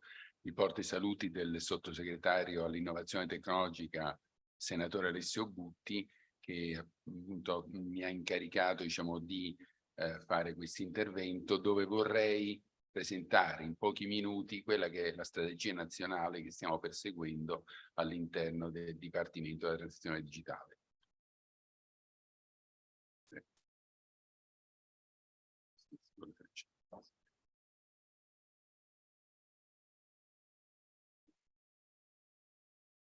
Ok, sì. Allora, il piano Italia Digitale 2026 ha l'obiettivo di portare l'Italia a livelli europei, partendo, diciamo, da una situazione di ritardo del nostro paese rispetto ad altri paesi europei, ed è articolata su diversi assi. Il primo asse è orientato alla connettività, in particolare alla banda ultralarga e agli interventi non solo per le famiglie ma anche per le imprese, per le scuole e per le sedi sanitarie. Il secondo intervento è sulla trasformazione della PA in chiave digitale, abilitando maggiormente i cittadini a utilizzare i servizi digitali. Un terzo intervento è orientato al fascicolo sanitario elettronico e a tutto quello che sono gli assi della telemedicina e gli assi di collaborazione con il sistema sanitario nazionale. Abbiamo un altro asse di intervento sugli investimenti alle imprese in tecnologie e competenze digitali e infine un punto importantissimo di potenziamento delle infrastrutture e di monitoraggio delle infrastrutture, ponti, ferrovie, strade, che sono infrastrutture critiche per il sistema dei trasporti. E ultimo parlerò del sistema delle competenze digitali per i cittadini, dove l'Italia purtroppo sconta un grave ritardo. Questi sono alcuni degli obiettivi, anche in termini numerici, che noi ci diamo rispetto anche all'Italia, all'Europa. Vedete che l'Europa si è dato un obiettivo per il 2030, estremamente ambizioso, sia in termini di identità digitale, sia in termini di competenze digitali, di adozione del cloud, quindi di messa in sicurezza dei sistemi della pubblica amministrazione, in termini di servizi pubblici e naturalmente in termini di banda larga. Vedete come gli obiettivi che ci siamo dati siano estremamente ambiziosi e in alcuni casi anche superiori agli obiettivi europei, proprio perché vorremmo nel 2026 essere fra le 5 nazioni europee che sviluppano e utilizzano maggiormente servizi digitali. E naturalmente questo sforzo è uno sforzo in cui saremo coinvolti tutti, non solo come Dipartimento Nazionale Digitale, ma anche come governo e credo anche come cittadini. Queste sono le risorse finanziarie disponibili. Abbiamo in questo momento una congiunzione stellare, una congiunzione astrale in cui abbiamo delle risorse disponibili e al tempo stesso una struttura e delle competenze per poterle utilizzare nel modo migliore. Abbiamo risorse importanti per la connettività, che è sempre stato uno dei talloni d'Achille del nostro paese, anche per la situazione orografica del nostro paese. Abbiamo una cifra altrettanto robusta per i servizi digitali per la pubblica amministrazione, con l'obiettivo di abilitare i cittadini a poter utilizzare i servizi della pubblica amministrazione senza fare file e riducendo al massimo quello che è la necessità di un ufficio pubblico, di una coda, di una fila a uno sportello. Abbiamo dei servizi di sanità digitale importanti su cui sono stati stanziati 1,8 miliardi di euro e infine una parte importante sulle competenze digitali. Questo è il quadro complessivo della parte legata alla connettività. Perché comincio dalla connettività? Perché la connettività è l'abilitatore di tutti i servizi. Non possiamo parlare di servizi digitali, non possiamo parlare di servizi al cittadino se non potenziamo la struttura con la quale noi lavoriamo. Ed è la struttura attuale, una struttura estremamente a macchia di leopardo, dove accanto ad alcune aree, che sono tipicamente le grandi città, dove abbiamo abbondanza di fibra e collegamenti ad alta velocità, abbiamo purtroppo delle aree del nostro paese, anche per la configurazione orografica, montagne, isole e zone meno sviluppate, le cosiddette aree bianche, dove dobbiamo investire. Quindi su queste aree la decisione è stata politica di investire nelle aree svantaggiate, con l'obiettivo di facilitare le imprese, ma facilitare anche i cittadini, a portare lavoro, occupazione, servizi digitali anche in altre aree del paese. Questo come viene portato? Beh, come dicevo prima, tramite un piano importante di potenziamento tramite fibra ottica, affidata a 2 gestori, a TIM e Open Fiber, ma anche un piano di utilizzo del 5G. Il 5G ci abiliterà a nuovi servizi, ci abiliterà a servizi in mobilità che oggi non sono possibili, vista la riduzione della banda dovuta al 4G. Col 5G sarà possibile fare molto di più, sarà possibile non solo offrire servizi ai cittadini, ma anche abilitare per le imprese servizi in mobilità di un livello superiore. E poi naturalmente i piani legati all'education, le scuole. Il sistema universitario italiano ha già una grande rete come quella del GAR, che è una rete ad alta velocità, ma noi vogliamo che anche le scuole, e quindi anche le 9.000 scuole italiane, siano connesse e abbiano servizi a livello dei poli universitari. E naturalmente tutto questo al di là di situazioni di svantaggio come isole o come altre realtà. Ultimo punto, la sanità connessa. Stiamo conducendo un piano di cablaggio importante per tutte le ASL e tutti i poli ospedalieri, proprio con l'obiettivo di abilitare anche lì servizi di telemedicina, servizi di fascicolo sanitario elettronico, servizi di livello superiore per i cittadini. Ecco, questa è la situazione attuale dell'Italia. Come vedete, noi non siamo messi malissimo, siamo al 7° posto, ma attenzione, siamo al 7° posto essenzialmente per i servizi mobile, perché in Italia c'è una diffusione maggiore rispetto ad altri paesi di quelli che sono i servizi in mobilità. Ma noi vogliamo fare uno sforzo forte anche sui servizi fissi, nelle case, nei centri rurali, per abilitare servizi di alto livello utilizzando la banda larga. E questo è l'obiettivo che ci siamo dati. Obiettivo che naturalmente, come dicevo prima, abiliterà nuovi servizi. Uno fra tutti, l'identità digitale. Uno dei traguardi che ci siamo dati è quello di risolvere finalmente il problema dell'identità digitale che negli anni scorsi è stato affidato a una serie di aziende private che hanno fatto un ottimo lavoro. Ricordo solo che sullo SPID, che è uno dei sistemi che sono più utilizzati, abbiamo 34 milioni di user attive, così come abbiamo 33 milioni di carte di identità elettroniche che sono attualmente disponibili. Cosa vogliamo fare? C'è un progetto in corso che si chiama European Wallet. L'Italia ha aderito a questo progetto che prevede anche fondi europei. Vogliamo far convergere lo SPID e la carta di identità elettronica verso un'unica identità digitale data dallo Stato. Così come oggi, se io ho bisogno della carta d'identità, mi rivolgo al mio comune, agli uffici pubblici, anche per l'identità digitale, che è una parte essenziale del cittadino, mi rivolgerò allo Stato per l'identità digitale. Naturalmente questo è un percorso che realizzeremo nel corso dei prossimi 2 o 3 anni, perché è un percorso di convergenza dove non vogliamo perdere l'esperienza preziosa accumulata dallo SPID, che ricordo è l'identità digitale più usata in Europa. In nessun paese europeo ci sono 34 milioni di identità digitale utilizzate dai cittadini, né in Francia, né in Germania, né in altri paesi. Non vogliamo perdere questa esperienza, ma vogliamo andare verso un'identità digitale europea condivisa e quindi un wallet dove io inserisco anche i miei documenti. Inserisco per esempio la carta d'identità elettronica, inserisco per esempio la tessera sanitaria, inserisco la patente di guida, inserisco il certificato elettorale, che possiamo anche inserire quello e dare certezza anche il momento importante che sono le votazioni. Ecco, questi sono il quadro generale della nuova identità digitale. Un altro servizio importante, ne parlavo prima, è tutta la parte riguardante l'automazione sanitaria.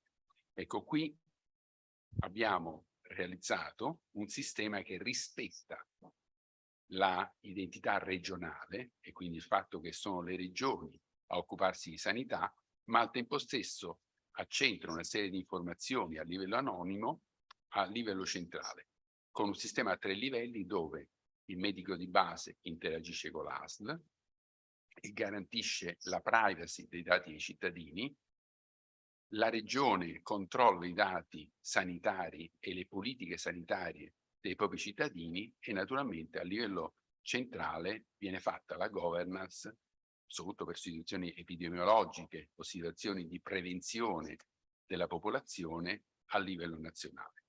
Tutto questo può essere fatto tramite un sistema che stiamo realizzando con il consenso delle regioni, che naturalmente utilizza il fascicolo sanitario elettronico. Altro punto importante è la piattaforma nazionale dati. Questo è un altro punto essenziale perché troppo spesso noi cittadini oggi facciamo i portalettere. Andiamo in un ufficio pubblico, prendiamo un certificato, lo portiamo in altri uffici pubblici, poi andiamo da un'altra parte, chiediamo un'altra certificazione, la portiamo da un'altra parte e attenzione, quello che facciamo noi cittadini è amplificato per le imprese e per tutti coloro che devono chiedere permessi, certificazioni e attività di qualunque genere. Ecco, la piattaforma nazionale digitale dati ha proprio l'obiettivo di creare una piattaforma che già oggi è utilizzata da un gran numero di amministrazioni per interscambiare questi dati e quindi non chiedere più ai cittadini. Io andrò nell'ufficio pubblico o mi autenticherò con l'identità digitale sullo sportello digitale e a quel punto io devo solo inserire il mio codice fiscale, il mio nome e cognome. Tutti quelli che sono i dati che la pubblica amministrazione a livello centrale o locale possiede già, sono dati che sono sulla piattaforma nazionale digitale dei dati. E anche questo è un cambiamento epocale abilitato tramite i fondi del PNRR. Naturalmente tutto questo si appoggia sull'anagrafe nazionale, che è già un obiettivo conseguito, che stiamo utilizzando al meglio nei comuni. Ricordo che l'Italia ha 8.000 comuni, quindi ha una situazione estremamente variegata, di cui 4.000 sotto i 2.000 abitanti. E quindi una situazione estremamente puntiforme, dove è necessaria un'unica anagrafe per poter assicurare servizi omogenei a tutti i cittadini. Qual è l'avanzamento attuale? Io ho ovviamente la milestone al 31 marzo 2023, la prossima milestone ce l'avremo al 30 giugno 2023 e così via ogni 6 mesi, ogni 3 mesi. Abbiamo un'adesione massiccia, abbiamo il 99,8% dei comuni italiani che hanno aderito, il 99% delle scuole, l'87% delle ASL, un numero di candidature che francamente ci ha stupito anche a noi, però che dimostra le forti aspettative di un piano di questo genere. Ripeto, abbiamo un'occasione irripetibile, non ci saranno, credo, altri PNRR, almeno non a breve scadenza, non nelle prossime decadi, e quindi abbiamo un'occasione importante per innovare il nostro Paese. Naturalmente dobbiamo fare uno sforzo congiunto. Sforzo congiunto indico non solo la pubblica amministrazione, ma anche le università, i centri di ricerca, tutti coloro che sono gli stakeholder che sono coinvolti non solo come cittadini, ma anche come istituzioni. Questo è il cruscotto che noi utilizziamo giornalmente per monitorare la situazione. Come vedete è distinto in scuole, regioni, ASD e così via. Possiamo fare qualunque tipo di analisi e qualunque tipo di valutazione. Altro punto importante, il passaggio al cloud. Abbiamo già fatto 2 bandi, uno per le pubbliche amministrazioni centrali, un altro per le ASD. Ce ne sarà a breve un altro anche per le agenzie. E tutto questo con l'obiettivo di portare al cloud il più possibile le pubbliche amministrazioni. Perché? Perché dalle ultime rilevazioni che negli anni scorsi fece l'Agid, emergeva che l'Italia aveva 11.000 data center. il 95% di questi non avevano le soglie minime di sicurezza. È chiaro che ha fatto uno sforzo per portare tutta questa struttura, salvaguardando i dati, in una situazione più sicura. E oggi abbiamo anche i fondi per fare questo. Abbiamo una società che si chiama Polo Strategico Nazionale che si è presa in incarico di fare questa attività. E quindi anche questa è una grande opportunità per poter andare in una situazione migliore.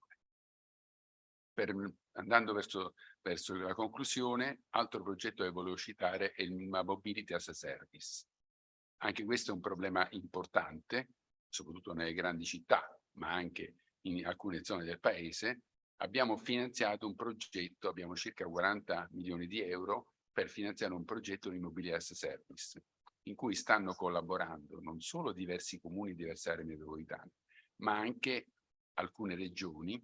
Sono attualmente aperti i bandi e quindi stanno proponendo una serie di attività proprio con l'obiettivo di fornire quegli elementi di innovazione, di mobilità sostenibile, ovviamente con rispetto green e anche aprendo a sperimentazioni come per esempio la guida autonoma, per poter posizionare il nostro paese in una posizione di rilievo anche in questo settore. Ultimo punto, ma non ultimo in ordine di importanza, è quello delle competenze digitali. Qui chiediamo uno sforzo a tutti. Abbiamo già svolto, come vedete, dei programmi con l'INPS, col Sistema Sanitario Nazionale, stiamo finanziando programmi di competenze digitali, ma il grosso nodo non è solo quello delle infrastrutture, è quello delle competenze. Io ricordo un dato dal rapporto DESI 2022, un numero che vi sottopongo alla vostra attenzione, 46. Solo il 46%, quindi circa metà della popolazione del nostro paese, ha competenze digitali di base. È chiaro che questo cosa vuol dire? Vuol dire che l'università, il mondo della scuola, il mondo della formazione devono fare uno sforzo che, ripeto, oggi abbiamo anche i fondi per poterlo finanziare, per aiutare la popolazione, aiutare il paese a utilizzare al meglio queste tecnologie. Perché altrimenti, vedete, abbiamo un'occasione ripetibile, abbiamo i fondi, abbiamo, credo, anche le persone che sono in grado di sostenere questo sforzo tecnologico, ma se non lavoriamo sulle competenze digitali e se non lavoriamo sulla cultura tecnologica delle persone, tutti questi sfondi saranno assolutamente inutili. Grazie.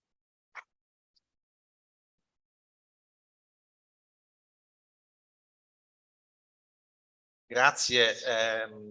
Beh, insomma, credo che ci siano diversi spunti che sarebbero poi sicuramente interessanti da analizzare e magari ecco li lascio anche un po' a quelle che saranno alcune delle osservazioni che potranno emergere dagli nostri esperti nella tavola rotonda. Io sicuramente ho un paio di commenti, intanto perché insomma mi sono ritrovato anche, vista la mia precedente esperienza di tanti anni fa al CNIPA e poi oggi Agid, sull'importanza della connettività. All'epoca fui proprio coinvolto sulla realizzazione delle regole tecniche dell'SPC e dell'SPCOP, che credo siano un po' alla base, no, di tutto il discorso della conferenza dei servizi che hai citato anche tu, sul fatto che comunque il cittadino debba trovarsi tutto diciamo insieme in una sorta di portafoglio digitale senza dover andare a fare la questua, come poi è stato previsto alla conferenza dei servizi. Il tema del mobility as a service credo che sia un elemento centrale che appunto dimostra la convergenza tra le tematiche di trasformazione digitale e sviluppo sostenibile. Penso sia, no, l'esempio, la prova provata di questa convergenza e della necessità di vedere quindi questi problemi non come separati ma come appunto convergenti e soprattutto interdipendenti. E per concludere poi con il discorso delle competenze digitali, dove appunto, come abbiamo provato anche a raccontare all'interno di questo progetto, una visione sistemica può consentire quindi di andare a focalizzare e a localizzare bene l'innovazione in maniera, nei punti diciamo ad alto effetto leva e quindi in maniera efficace, in maniera tale che non venga vista come in realtà un po' agli esordi del nostro percorso di innovazione digitale nel paese. Ricordiamo i famosi 134 progetti di e-government che insomma erano un po' come mettere un po' di parmigiano, no, qua e là, mentre poi dopo quella è stata chiaramente l'esperienza da cui si è partiti, ma la visione, diciamo, sistemica che poi si è anche andata sviluppando, insomma, ce n'è ancora un po' bisogno, ancora di più, ma sicuramente potrebbe e potrà aiutare nel prosieguo del percorso. Sì, Stefano, ecco, se mi permetti un ulteriore cenno, proprio partendo da queste note che tu hai sottolineato. Io mi occupo di tecnologie da più di 40 anni. Devo dire che ho visto questo percorso, ma ho visto poi il percorso, ecco, come giustamente Stefano sottolineava, parmigiano, cioè indicando, stiamo spargendo diversi semi di innovazione e aspettando che quei semi crescessero. In realtà oggi credo che siamo in una situazione in cui possiamo ragionare più in termini industriali, cioè non possiamo continuare a lasciare delle aree del nostro paese scoperte e solo con connessioni mobile e invece continuare a concentrare gli sforzi sulle aree industriali dove ovviamente un operatore di telecomunicazioni ha tutta la convenienza di poter investire. Dobbiamo fare come pubblico uno sforzo invece per assicurare omogeneità, perché altrimenti continueremo a vedere lo spopolamento di alcune aree del nostro paese, continuiamo a vedere i giovani, soprattutto al sud, che non hanno molte opportunità e che quindi emigrano al nord oppure in altri paesi europei o fuori dall'Europa, e continuiamo a non offrire opportunità a parte della popolazione. Ecco, lo sforzo forte del PNRR è quello di avere risorse pubbliche, risorse europee, che servono proprio a creare una situazione non più di svantaggio, ma di vantaggio del nostro paese rispetto ad altri paesi. Grazie mille. Stato sicuramente molto utile. Se qualcuno ha qualche ulteriore suggerimento, nota, critica o qualunque altra questione, il mio email è a vostra disposizione. Grazie, grazie ancora. E tra l'altro credo che il successivo intervento sarà proprio molto in linea e in sintonia, perché abbiamo un intervento da parte di Agid, dottor Tommaso Ederoclite, che diciamo oggi sostituisce il dottor Mario Nobile, che purtroppo non è potuto essere qui con noi, ma Tommaso, responsabile della comunicazione di Agid, ha comunque, che tra l'altro ha anche un dottorato di ricerca, quindi comunque ha anche un profilo scientifico Puoi venire Tommaso, prego. Grazie. Grazie. Quindi lascio la parola a Tommaso e prego.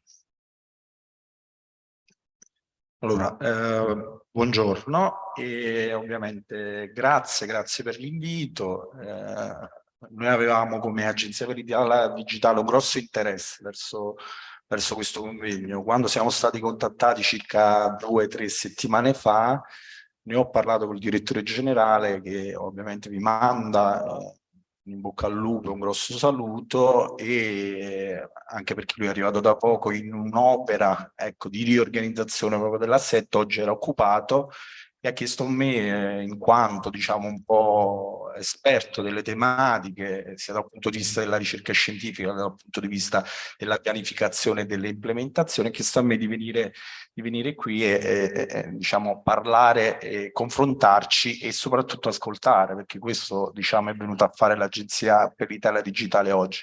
Infatti io ero venuto qui, questo è un po' un mio classico, ero venuto qui con delle idee, una struttura in testa, no? Delle cose da dire, delle cose diciamo da dover proporre, e durante gli interventi, sia quelli di stamattina sia quelli del dottor Musumeci, ho avuto una serie di suggestioni, una dietro l'altra, che mi hanno portato a cambiare un po' le cose che sostanzialmente volevo dire. La prima è un'esperienza personale, e qui mi riallaccio un po' proprio al concetto, al percorso che negli anni ha fatto il pensiero sistemico. Quando presi il dottorato di ricerca, ormai nel lontano 2003, feci una tesi di dottorato sulla cittadinanza digitale, che all'epoca forse non era ancora contemplata né nel CAD, perché non c'era ancora il codice dell'amministrazione digitale, tantomeno per quanto riguarda le linee guida. E all'epoca, quando cercai di approfondire il tema, mi ritrovai un po' nella stessa sensazione che ho provato stamattina e che ho provato nelle settimane scorse, rileggendo un po' tutto l'approccio del pensiero sistemico a quella che è la riorganizzazione, in particolare la riorganizzazione della pubblica amministrazione. Già all'epoca mi interrogavo, no? approccio informatico, approccio economico, approccio sociale, determinismo tecnologico, determinismo sociale.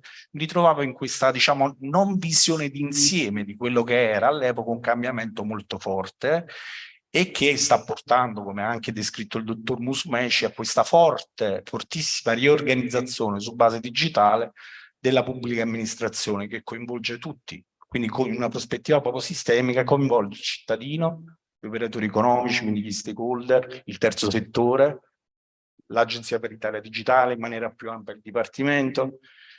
Come abbiamo potuto vedere, il dottor Musumeci ha presentato quella che è sostanzialmente il piano di digitalizzazione che nei prossimi anni noi andiamo ad affrontare. L'Agenzia per l'Italia Digitale in questo contesto, e qui non parlo più dell'esperienza personale, ma parlo un po', diciamo, da ascoltatore, un po' anche dal punto di vista dell'Agenzia dell'Italia Digitale rispetto al pensiero sistemico, è una piccolissima parte. Infatti nel piano di ripresa e resilienza noi abbiamo diversi progetti che stiamo portando avanti, e mentre mi confrontavo col direttore generale, soprattutto con il pensiero sistemico, anche perché lui è in piena fase di riorganizzazione dell'agenzia, abbiamo fatto un esercizio di stile, no? Ci siamo messi un pochino a guardare cosa effettivamente all'interno dell'Agenzia per l'Italia Digitale può avere le caratteristiche, i pezzettini, abbiamo fatto un po' il passaggio contrario. Cioè, al posto di guardare la foresta, abbiamo pensato di guardare prima gli alberi e poi metterci, una volta che abbiamo tutti gli alberi ben sott'occhio, metterci dal punto di vista della foresta e cercare di capire effettivamente come riorganizzare l'agenzia, i servizi e le funzioni dell'agenzia da un punto di vista del pensiero sistemico. Per portarvi un esempio, noi abbiamo sul PNRR, questa me l'ha sottolineato stamattina, un progetto che riguarda l'accessibilità. La misura, per chi comunque volesse andare a vederla, la misura 1.4.2 del piano nazionale, sono circa 80 milioni di euro. Sull'accessibilità noi come Agenzia per l'Italia Digitale stiamo facendo un grosso sforzo e il 31 marzo abbiamo presentato una dashboard dove praticamente vengono monitorati tutti i siti web della pubblica amministrazione e vengono, come dire, osservati rispetto ai requisiti minimi di accessibilità che deve avere un sito web per quanto riguarda l'accesso e l'accessibilità, sia quella permanente sia quella di breve durata. Da questo monitoraggio abbiamo avuto uno dei pezzi, diciamo, che fa parte del sistema pensiero sistemico, è quella del feedback. Abbiamo avuto un enorme feedback da parte di questo monitoraggio, sui quali noi stiamo adesso procedendo per correggere il tiro e per poter, in maniera più sistemica, andare a reindirizzare quelle amministrazioni che hanno portato degli errori. Vi porto qualche dato. Ad esempio abbiamo scoperto attraverso il monitoraggio che uno degli errori più, diciamo, classici dei siti della pubblica amministrazione è la mancanza di indicatore visivo del focus quando gli utenti navigano su tastiera anziché su mouse. Addirittura il 33% dei siti nazionali hanno questo piccolo difetto, perché poi è un piccolo errore che però può portare dei grandi disagi. Oppure la presenza di informazioni veicolate esclusivamente attraverso il colore. Un'altra cosa che i siti web delle pubbliche amministrazioni, soprattutto quelle locali, continuano a sbagliare, addirittura il 20% in questo caso. E poi la presenza di testo con contrasto di colore con lo sfondo non sufficiente. E anche in questo caso abbiamo avuto una percentuale di errore molto alta. Quindi con questa dashboard noi che abbiamo fatto, abbiamo monitorato, guardato e adesso sulle amministrazioni che riportano questi errori in maniera sistemica stiamo andando ad agire per correggere quello che effettivamente fino a qualche anno fa non avevamo mai fatto come pubblica amministrazione, cioè andare a monitorare ciò che effettivamente era quello che si stava facendo sui siti nazionali e locali per quanto riguarda l'accessibilità. Un altro esempio che mi è venuto in mente riguarda, Stefano lo sa, noi siamo esperti di linee guida in Agenzia per l'Italia Digitale, l'ha citato anche prima. L'anno scorso, il mese di agosto, ci fu data come competenza la costruzione del provvedimento per quanto riguarda le linee guida, per quanto riguarda l'e-procurement, ovvero la digitalizzazione degli appalti pubblici.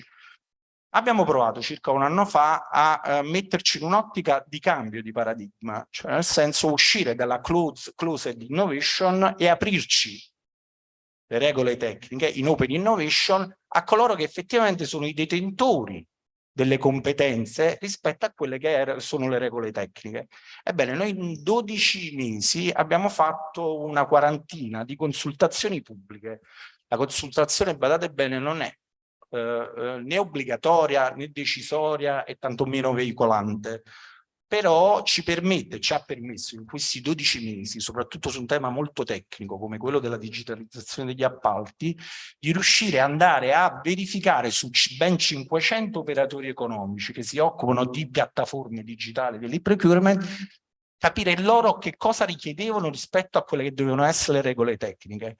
Abbiamo fatto 12 mesi quindi di Open Innovation Procurement, sul quale abbiamo ragionato come una best practice e quindi abbiamo cercato in maniera più generale di spostare e di riportarla anche ad altre consultazioni per quanto riguarda le regole tecniche. Prossimamente le faremo sulle API. Anzi, il 1° giugno veramente già è stata pubblicata una bozza, le regole tecniche, quindi di approvvigionamento per quanto riguarda gli appalti digitali, è stato già pubblicato un draft che ha i contributi di questi 12 mesi di ben 500 operatori economici che hanno partecipato per ore, per giorni, anche ai one-to-one, cioè alcune imprese, aziende, alcuni stakeholder hanno chiesto di parlare direttamente con l'agenzia per dire guardate che su questo pezzo qua, dal punto di vista tecnico, forse è meglio che fate questo piuttosto che questo. Quindi open innovation puro.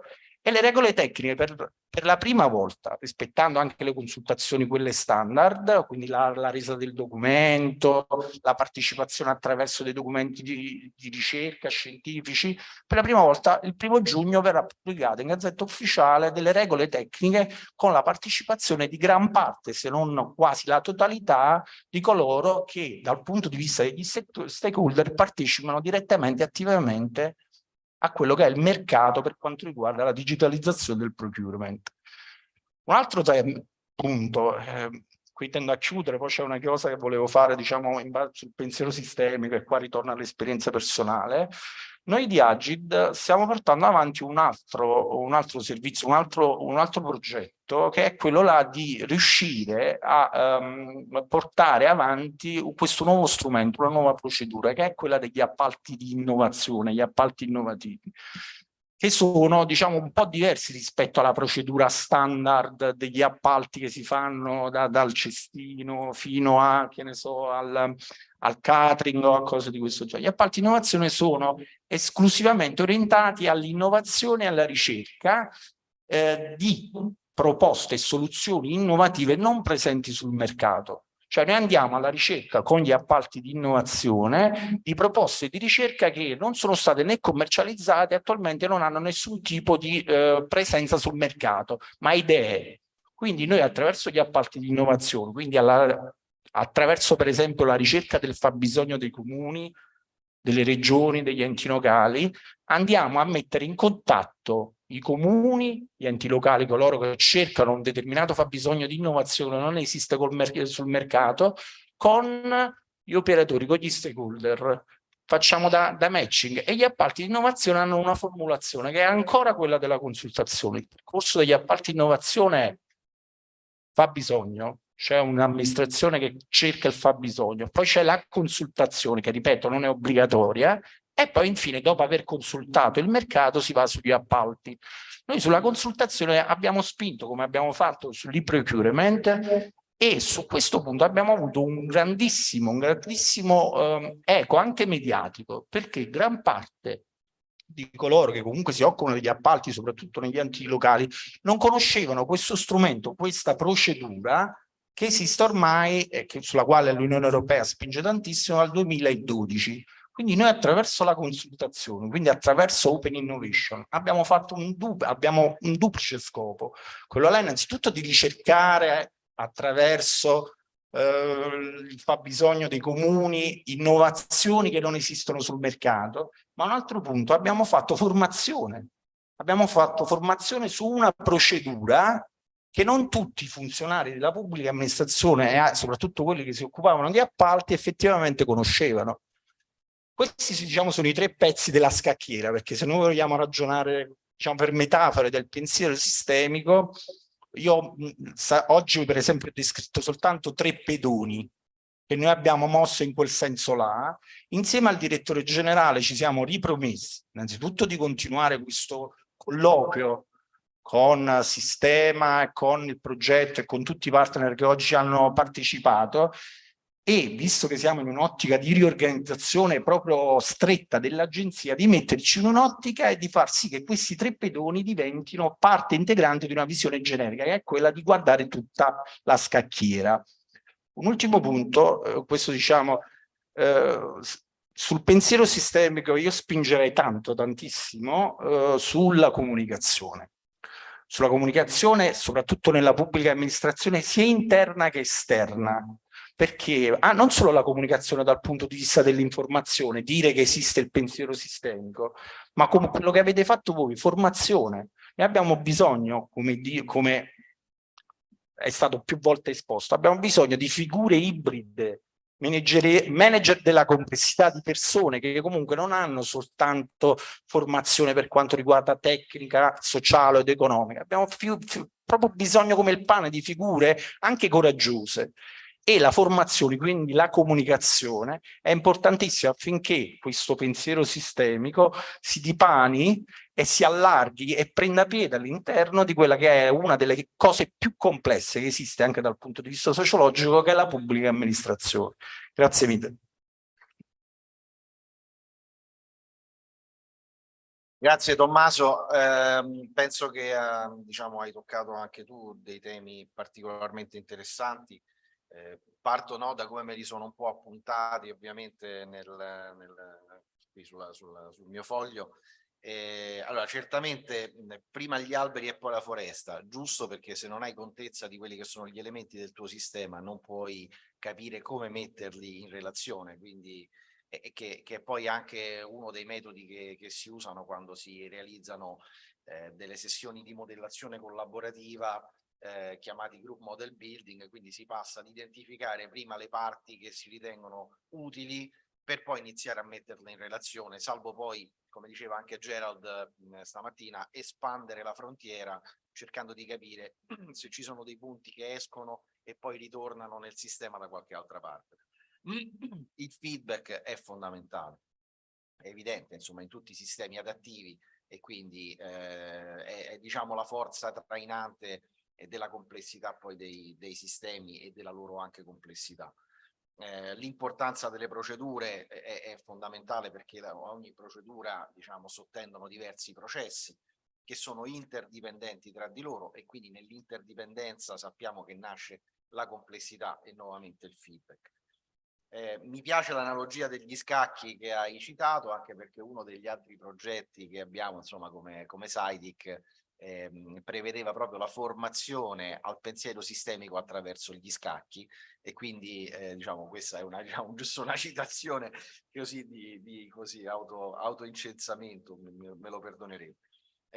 Concludo con l'importanza delle figure ibride e della comunicazione. Ovviamente se noi analizziamo tutto il sistema, identifichiamo i problemi, i punti ad alto effetto leva, ma non sappiamo comunicarlo ai nostri manager o comunque a chi in qualche modo poi deve prendere delle decisioni, questo diventa un problema importante, perché potremmo arrivare a identificare soluzioni molto efficaci che però diventano completamente nulle nel momento in cui non vengono selezionate.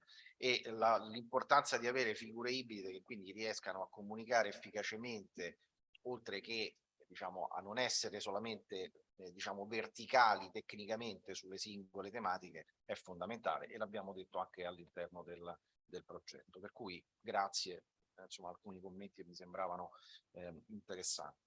Bene, diciamo che sebbene siamo 10 minuti in ritardo sulla diciamo, orario pianificato, potremmo iniziare finalmente la nostra tavola rotonda. Non so se ci sono, però prima di partire con la tavola rotonda, delle domande o degli altri spunti magari per Tommaso ed Eroclite di Agid. Commenti? No? Domande? Dubbi? Ok, perfetto, quindi possiamo continuare. Grazie ancora a Tommaso.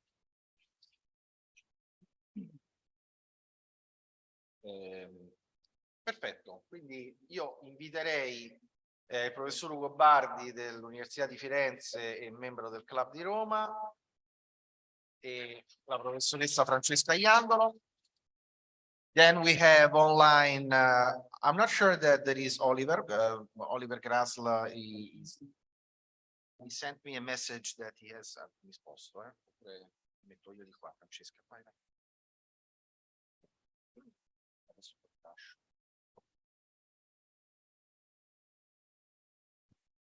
Allora, penso che Oliver avesse un problema di orario, grazie. Un problema di orario, quindi si è dovuto sganciare.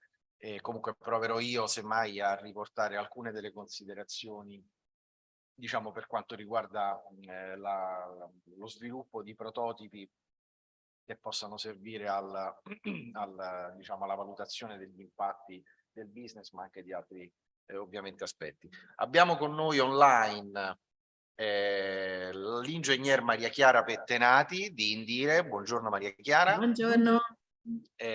Maria Chiara, adesso poi magari quando sarai chiamata insomma a raccontarci un po', racconterai anche un po' quello che stai facendo, così entriamo subito in medias res, come si suol dire. Abbiamo la professoressa Michela Gallo dell'Università di Genova in rappresentanza della rete RUS, la rete delle università per la sostenibilità. Abbiamo la dottoressa Mariana Mirabile dell'Ocse. Buongiorno Michela, buongiorno Mariana. Buongiorno. E poi dovremmo avere anche il dottor Vito Borrelli, non so se è collegato. Non lo vedo, beh, probabilmente si aggancerà in corsa. E appunto, come vi dicevo, il dottor Oliver Grasla di Transentis Consulting purtroppo ha avuto un imprevisto e quindi non può essere con noi. Quindi Ugo, io lascerei la parola a te in quanto moderatore della tavola rotonda, prendendo spunto da ciò che è stato detto stamattina e prego. Va bene, allora Stefano, mi sembra che siamo transitati sull'italiano. Does anyone need us to speak English? Raise your hand. Does anyone speak? You don't speak Italian. We will have taken the. We will be happy to go on in English if you just for one person it would be nice. But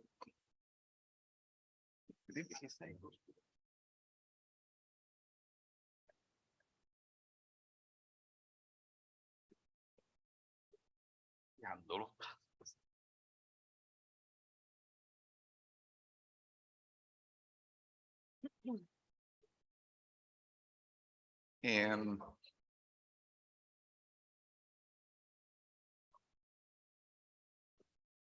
start up and it will take a long time.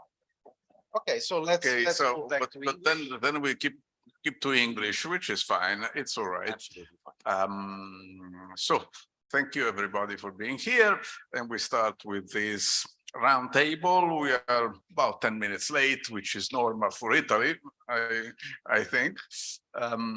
So we try to reflect, reason, speak, discuss, debate about what we have been saying today. And there is a lot of reasoning and thinking and imagining what is famed transition,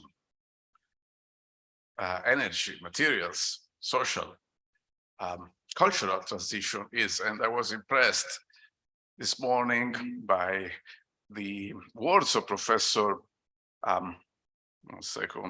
Professor Pruitt. He said, we have to destroy the world if we want to save it.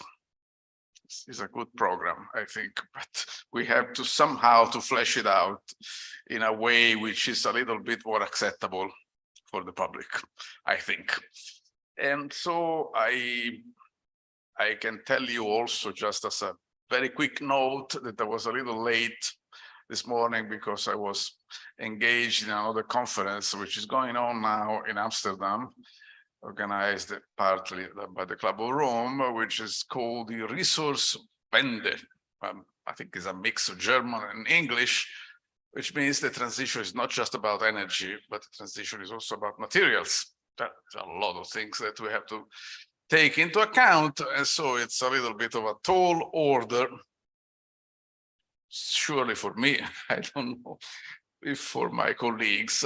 And so I think we can, we have now about half an hour or more, if you like, to discuss how we can think of using system thinking to nudge society a little bit in the direction that many of us think is the right one. So I would say we have first a round of presentations of the members of the round table, and we start in order of the screen. I would say the first person on screen in the upper left is Dr. Mirabile, and I would invite her to give us a brief presentation on what she thinks is the subject we are facing today. Maybe 5 minutes per person, or maybe a little more. It's up to you. Many thanks, Ugo, and apologies. I was not able to be here the whole of the morning, but I will reflect. You mentioned a few things that resonate with me, Ugo, on the idea of how to present the transition, which is indeed a very important transition we need to go through in an acceptable way and in a positive way if we take into consideration. Excuse me, one second. Sure. Ariana, the sound is disturbed. I know. Do you understand it? There is a lot of reverb. Noise. Maybe you could speak a little bit closer to the microphone. Maybe. Give me 1 second.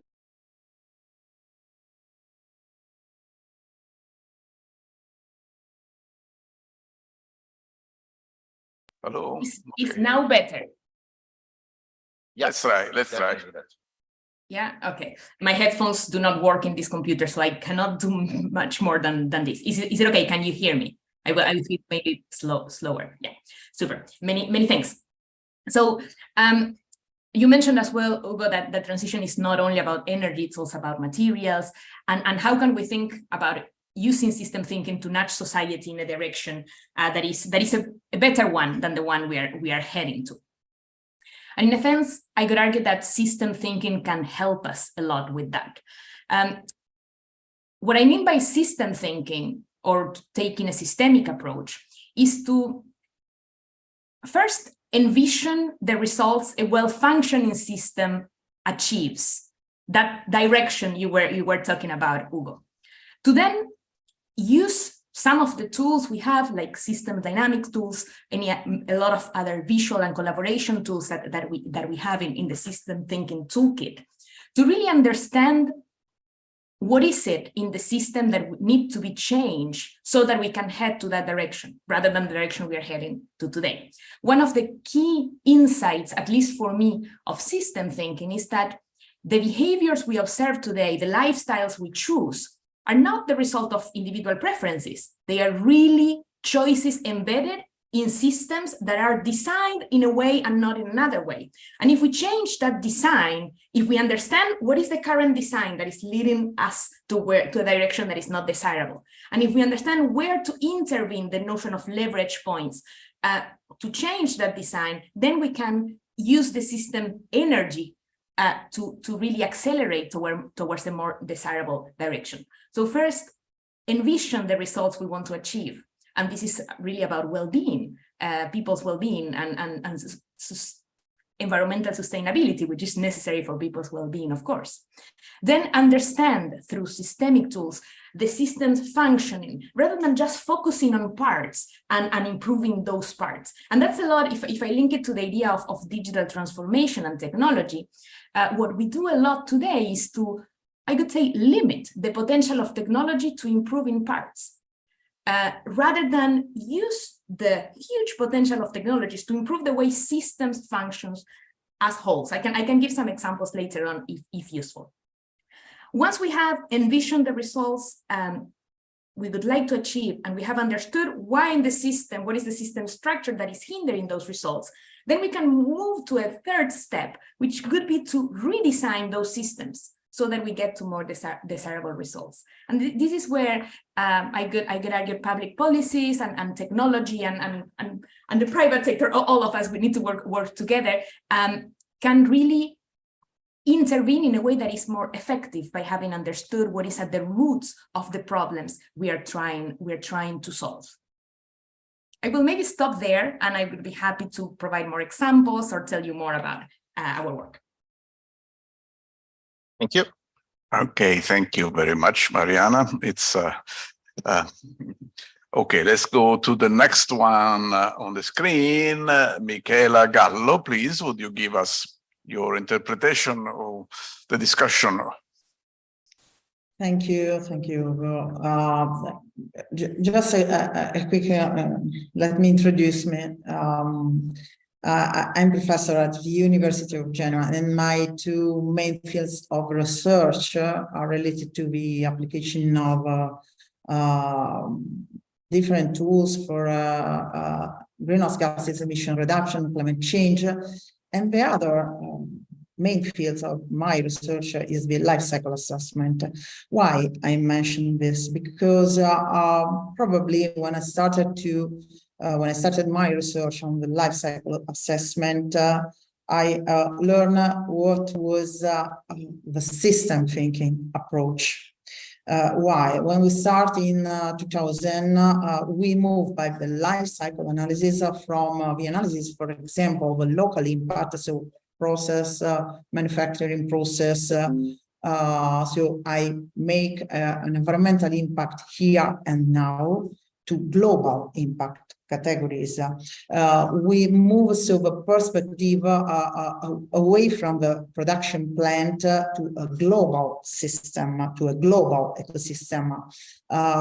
We include, for example, all the supply chain, the use phase, the end of life, and so all the stakeholders were involved in this approach. Furthermore, in the life cycle approach, we include also the social impact, but also the life cycle costing, so also economical aspect, and we include different impact categories, and we learn, for example, that something that we decide to do now can move an impact from one impact category to another impact categories. But also we can move some impact, I mean social impact, I mean also environmental impact, and also economical aspect, not only in space, for example, moving a problem from a local community to another community to a global community, but we can move also in time. And delaying a problem or an impact in time after global warming is a good example of this. So we pay attention also to move, not to move impact also in future. Why I mentioned the life cycle assessment? Because it was my first lesson to a system thinking approach. Otherwise,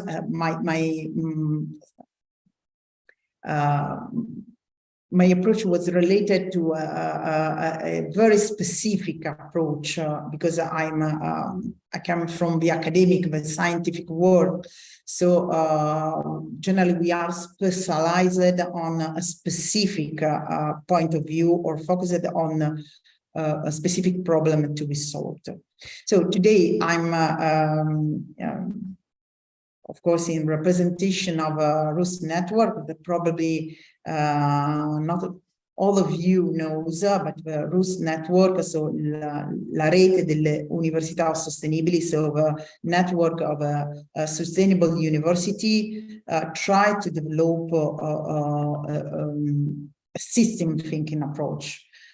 Because we consider that the place where people learn how to do the things in the future is the academic world, of course.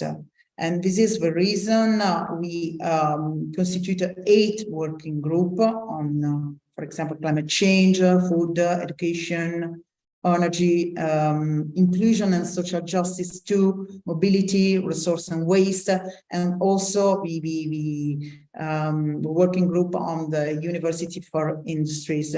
So it's a very complicated and complex approach, but I think that probably the problem of not to have a correct approach to problem solving is starting from the general skill that we provided to people, and so about this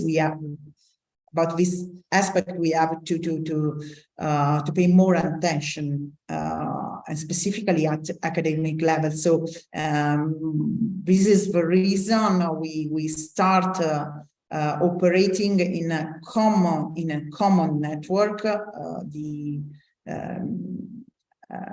RUS network now involves more than 80 universities at, of course, national level. But we have created also network and collaboration also outside the boundaries of Italy.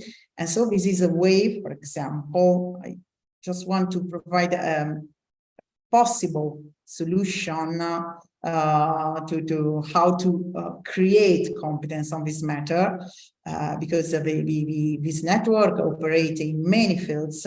We can share competence, and so we can share information.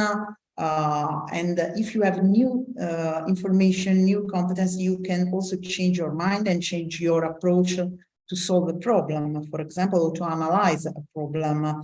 And so you can broaden your vision.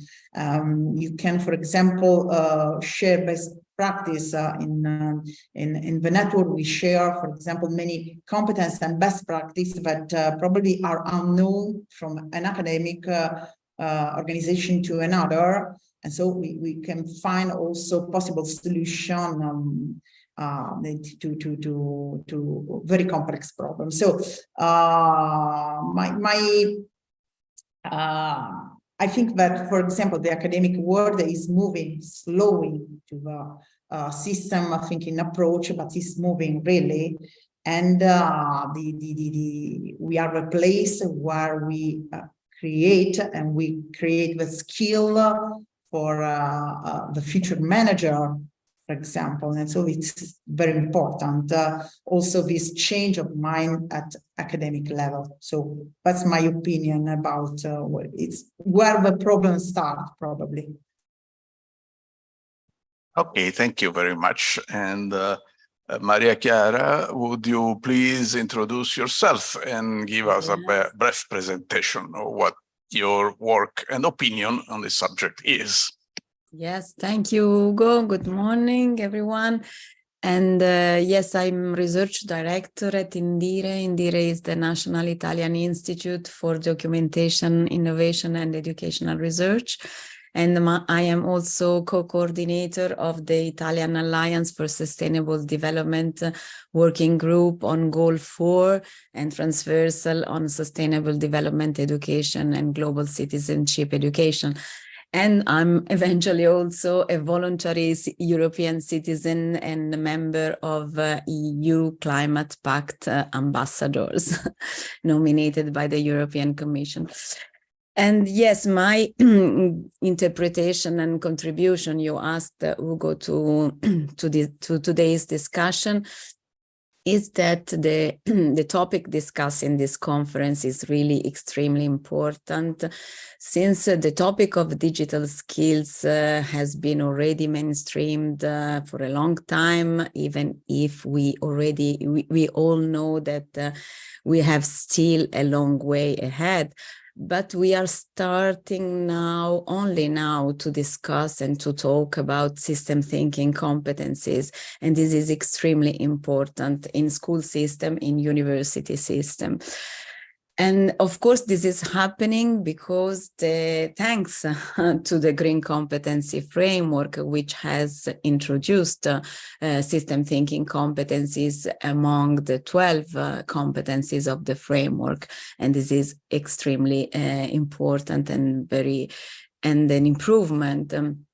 And I think that in this regard, it's interesting, since I'm working in the school systems aside the Ministry of Education with my institute, I participate in the survey, in the research conducted by Euridis European Network, which launched a study recently named Learning for Sustainability. And it's expected to be published in March 2024. And the idea is that all European countries participating in the study are asked to position their educational system with respect to some of the 12 competencies described in the Green Competence Framework. And since I was a member of the Italian working group providing the answers to the Central European Euridis network, it was really extremely interesting for us to deepen and to understand how far we are, or how close, even if maybe closer than we imagine in reality, we are from including green competencies in our system, educational system, and specifically system thinking. And of course, if it was a part of the study, I had the occasion to analyze the school curricula of our country. And we became, with the working group, aware of the fact that we find small traces of system thinking explicitly stated in national curricula. For instance, system thinking is somehow cited in the national curricula for first cycle, because we have the curricula reads, there are a couple of phrases, readings that like this. The relationship between the personal microcosm and the macrocosm of humanity and the planet today must be understood in twofold sense by students. On the one hand, everything that happens in the world affects each person's life. On the other hand, each person holds in his or her hands a unique and singular responsibility for the future of humanity. So I think that even if without being explicit, we are approaching this importance domain of system thinking. In Italy also, the themes of sustainability and Agenda 2030 have been fortunately explicit for some years now in Italian school system, in teachers training, and this is well documented in a publication issued in 2022 by the Italian Alliance for Sustainable Development. Is a national report that is titled Target 4.7 Sustainability and Global Citizenship Education, and which was realized by the working groups, of course. And with respect to sustainability topics, it's also thanks to this support and the work of the Italian Alliance of Sustainable Development that we made important progresses. For instance, since 2017, we have this topic introduced in teachers training for the teacher training of newly qualified teachers, and then directed to all teachers. And also recently, in 2019, we had in our country a reintroduction of a teaching citizenship education, which has sustainability as a core in the curriculum. And for example, among the skills cited for the learning objectives of secondary school students in the guidelines, we have and again, something which approaches systems thinking, that is, the competence should be to grasp the complexity of existential, moral, political, social, economic, and scientific problems and formulate reasoned personal responses. But since I think that the the competence of grasping the complexity is neither sufficient nor satisfactory. I think that the context that is being discussed in today's conference, as well as the educational contents and the educational modules, which are the result of this project, could be extremely important in fulfilling the gaps that we have and in contributing to the culture of innovation and sustainability, which are the two dimensions that go hand in hand in today's discussion. Thank you. So I think we have just one more speaker, right? Dr. Borrelli was, I think, not able to join due to technical issues. So we're done. Would you like to introduce yourself and then give us this presentation? Okay, yes, thank you. Good morning. I am Francesca Iandolo. I'm a researcher at the Department of Management in Sapienza University of Rome. I jumped into systems thinking 14 years ago when I started to do my PhD on corporate sustainability. And at that time, corporate sustainability was more just a fairy tale, okay, for companies. So fortunately, with the time passing, both sustainability and systems thinking seems to have gained space also in the academic debate. So my ideas is mainly related to what I do in my life, so research and teaching.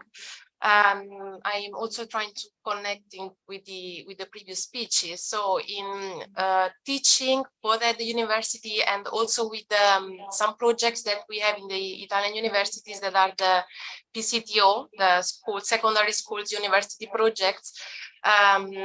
It's been 3 years that I've started to propose in my own project on systems and climate change, systems thinking and climate change. At the first edition, I had 5 students. At the second edition, I had 15 students. And the last edition was full, 25 students, that was the maximum.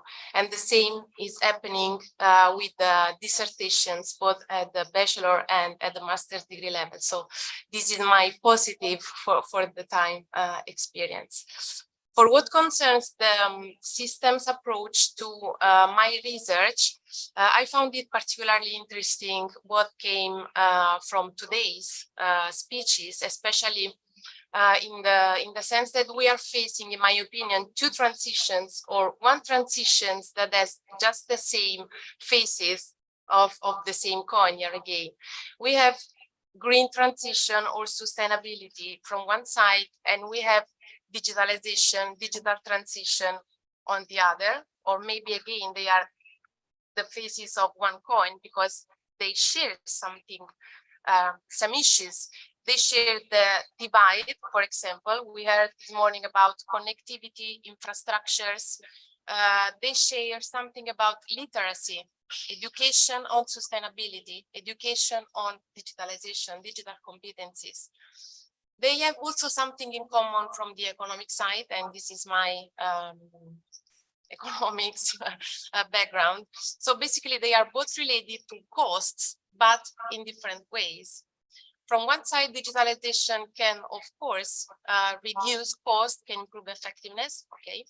But on the other, if we adopt a systemic perspective, a systems thinking, it has something as an impact on the environment. So maybe also considering these 2, or again, this one stream, may be useful, considering that we are again adopting a system approach. And this is what I am trying to do with my research. Check the balance. Yes, check the balance. Thank you. Okay, very nice. And thank you to all the speakers, because we still have about 20 minutes to discuss. And I would like to mention something at this point. I've heard a lot of interesting observations, and the last one by Francesca was very, very nice, because you are evidently having success with your students, which is good, but we all tend to live in an entity that sometimes is defined as the ivory tower. And out there, out of the ivory tower, there are the orcs, like in the movie, you know, the orcs armored with catapults and swords and maces and war hammers and whatever, trying to swarm the ivory tower. And I can tell you that just a few days ago, it was on Zero Hedge. You know the site, at Zero Hedge site?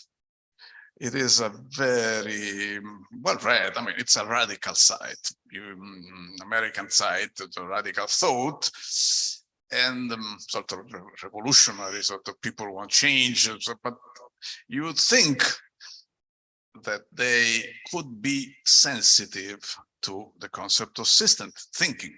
But what came out was an all-out attack against the limits to growth, against the Club of Rome, against the transition, against the very concept of climate change caused by humans, human activity, which is surprising in a certain way. But when you discuss system thinking, you know that everything when you push a system, the system reacts in ways that sometimes are not so easy to understand and often unexpected. I used to say that a system, a complex system, is like a cat. Like a cat, you know, you touch the cat on the head, it might purr, very happy, or it might bite you. You don't know. So in this moment, the system is oscillating, the whole system is moving, it's reacting, it's following in a certain sense what we are saying. We need a transition, but it's also reacting with a very negative approach. Say, you are trying to kill us. That's what they say. Yeah, there is no problem about that. And so, if you allow me an observation, one term I didn't hear today. Maybe it was said. Many things were said, but the resilience term. Did you hear it said today? No, maybe it was mentioned, but not explicitly. And the problem that we have, I think, fundamentally, is how systems can be resilient.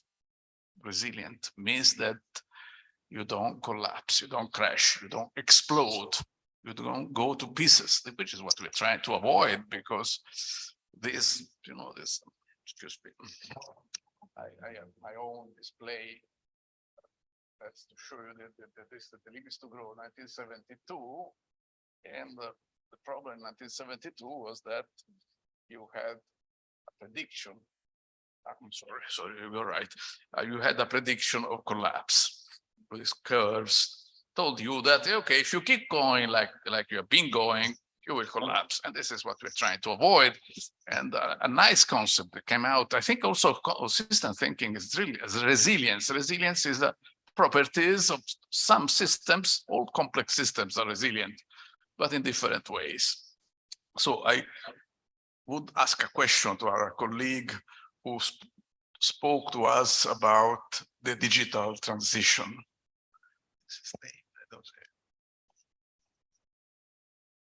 Tommaso, could you maybe start the discussion telling us, do you think that a digitalized society, is it more resilient than a non-digitalized one? What do you think is the relation of these two concepts?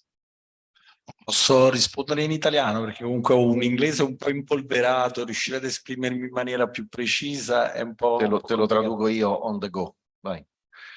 Io sono convinto di una cosa, che la digitalizzazione è un percorso che comunque noi stiamo affrontando, ma che già abbiamo fatto in altre epoche storiche. Ad ogni innovazione tecnologica noi siamo sempre, dal punto di vista anche della ricerca scientifica, ci siamo sempre ritrovati a confrontarci sul tema della riorganizzazione sociale, della riorganizzazione culturale, della riorganizzazione della pubblica amministrazione. In questo caso di democracy, di government, sono, come dire, delle amnesie dal punto di vista della riflessione. Noi sulla digitalizzazione, se vogliamo avere un occhio, quello anche sistemico, dobbiamo prendere tutto quello che già ci siamo detti in altre epoche storiche, che hanno avuto comunque un certo tipo di innovazione, e questo deve essere l'occhio, un occhio sistemico, ma che guardi in maniera sistemica anche a tutte le volte che comunque abbiamo avuto gli stessi percorsi precedentemente. So just to sum up, the systemic perspective has to account with previous experience done in not only digitalization, but every time there was some kind of reorganization. No, that was the summary of your small short speech.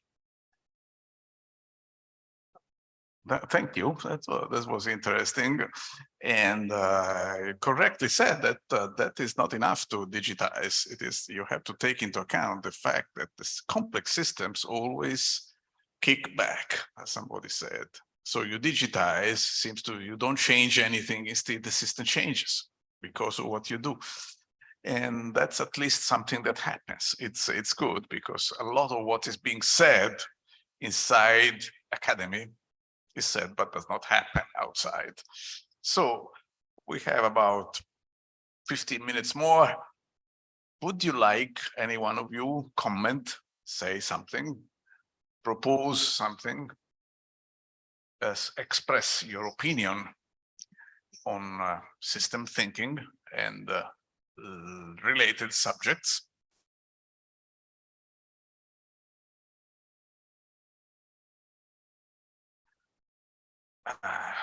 Okay.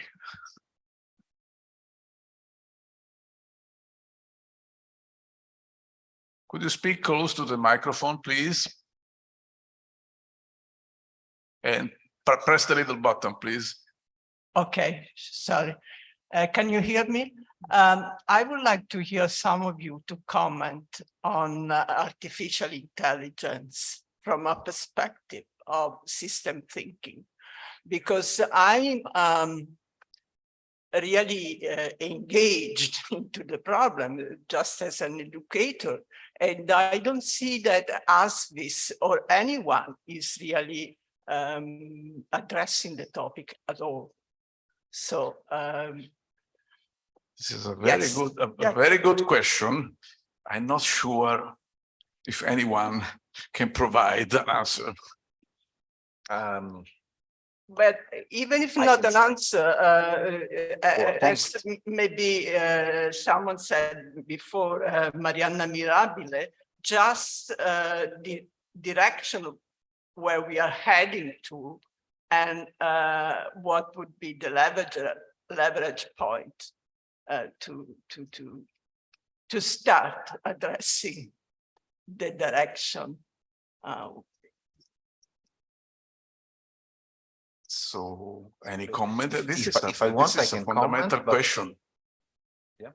No, go ahead, Stefano. Yeah. No, I just, because actually, and by the way, also together with Francesca and some other colleagues, we are dealing with this topic, and also with the connection, the differences between systems thinking, system dynamics, and artificial intelligence.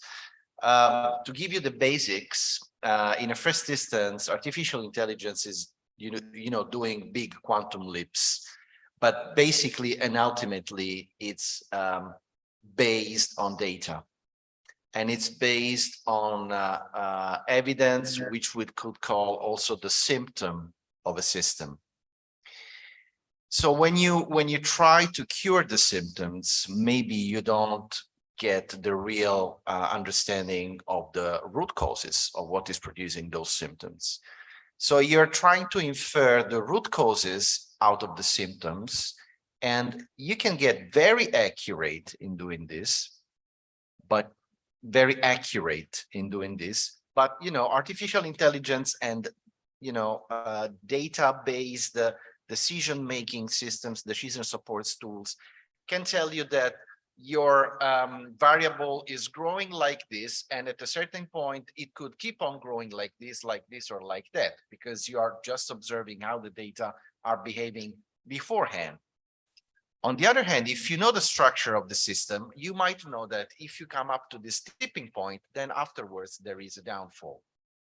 So now what we're trying to say is that data-based, so artificial intelligence is not sufficient, only system dynamics is not sufficient, but there has to be a convergence. And that's why someone is already talking about artificial intelligence 2 or 3.0. This is the first response to maybe to your doubts. I don't know if anyone wants to add something also on the audience online.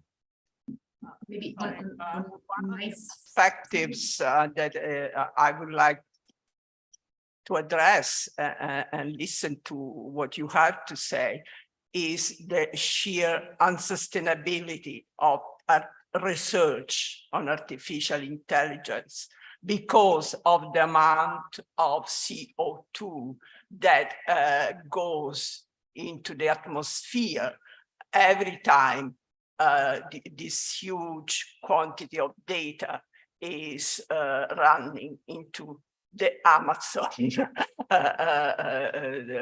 servers. Okay, so I would like to listen to an answer to this. I mean, how come is artificial intelligence sustainable at all from the environment standpoint before we go into anything else? Yes, this is something I was trying to say before. So all the digital process that we analyze only from the perspective of the efficiency, also in the business side, we analyze the efficiency in the process, the increase in the output, the decrease in the input, and so on and so forth. And at the same time, the digital platform, so everything that we use nowadays, and artificial intelligence as the latest advancement for by now, any of these, no one of these phenomena is truly analyzed in terms of its impact on the environment. So we are so eager of developing new technologies that we don't know anything about the impacts of the environment. So I totally agree with you. One of the most polluting activities that we do every day is video streaming. Even sending an email with 10 words instead of sending an email just saying, okay, it's something that pollutes, but no one cares because we are running towards the efficiency. This is why I said before that maybe we should start thinking about one transformation that is human transformation, maybe. So I totally agree with you.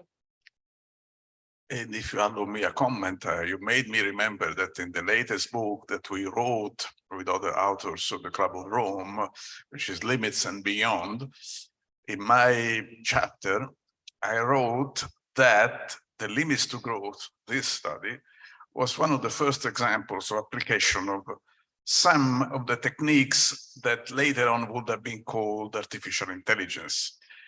If you go back to the 1970s, one side there was Jay Forrester at MIT, who was developing system dynamics, the calculation method used for doing this. But at the same time, people like Norbert Wiener were developing what we called cybernetics. And it is, I think, is the same concept, which by now you make me think is the only thing that was missing in Professor Pruitt's presentation. Is he showed everything but missed artificial intelligence, right? But it is the same thing. You have a multi-parameter system with many parameters, which is difficult. Our brains are not made to analyze multi-parameter system. Our brains are a little primitive in the sense that you are all humans, I think. So maybe we tend to select parameters.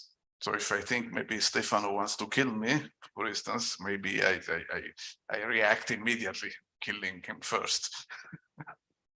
But there is a nuanced relation. So we are slave of our ancient minds, but these new tools are essentially similar. The new things like Chat GPT or whatever you have, Bard is Google's artificial intelligence, not me. It's they are multi-parameter systems that choose a path and present you a scenario.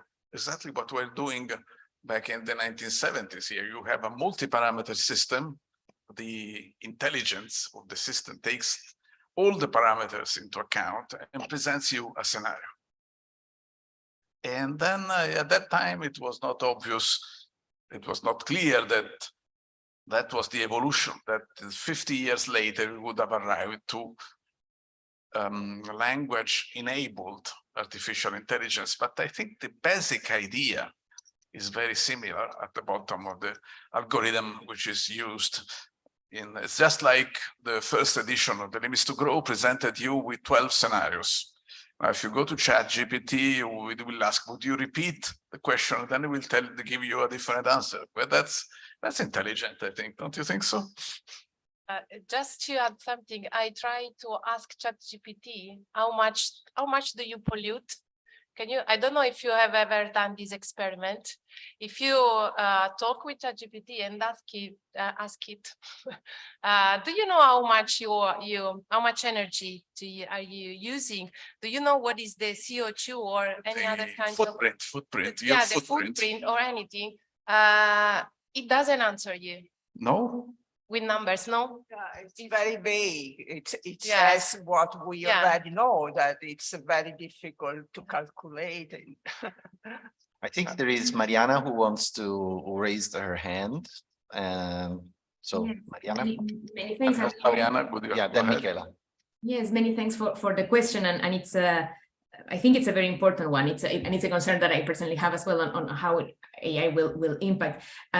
I don't have an answer, but I would like to share maybe 3 references. One is the OECD has a public observatory on AI where there may be relevant information about it. And then 2 references that I think analyze the impact of AI in a systemic matter on the impact it has in terms of the natural resources needed, but also on the impact it has on democracy. So it really goes into how it impacts our social systems.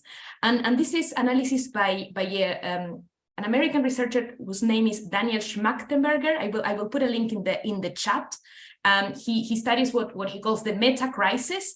And so far, I have mainly listened to him talking about the impact of social media, a little bit the first use of AI at the scale level. And then there is as well the Center for Humane Technology that has very interesting analysis on what they call the AI dilemma. So I will put the links in case useful. I found those to be very useful to understand AI implications. Thank you, Mariana. It's Michela. Yes. Thank you. As I said during my presentation, my main fields of research is life cycle assessment, and so we tried to compare the impact of digitalization in the past. Is very complicated to calculate the real environmental impact, not only concerning the CO2 emission, but we have a global vision also to any other impact categories. So, for example, the not renewable resources consumption. So, trying to answer to this question, probably if you want to analyze the impact of any digital system, is not easy, but it's possible. Generally, the impact is related to the energy consumption, for sure. And so, for example, relating to the CO2 emission, it's related to the way you produce energy. So you have a huge amount of CO2 emission, but if you have on the background of the production system a fossil fuel, more or less, so we can reduce this impact if the main concern is the CO2 emission. But there are other impacts also. For example, the impact related to the refrigerants, for the data storage, for a server room or other. And the solution is quite far to be found in this case, but also the consumption of raw material that are not so available, that are rare, but the extraction of this material is related to non-renewable resources in countries with many problems of, in terms also of social impact and so on. So it's very complicated, but we can analyze this system and we can produce an evaluation or an assessment of the impact that we create.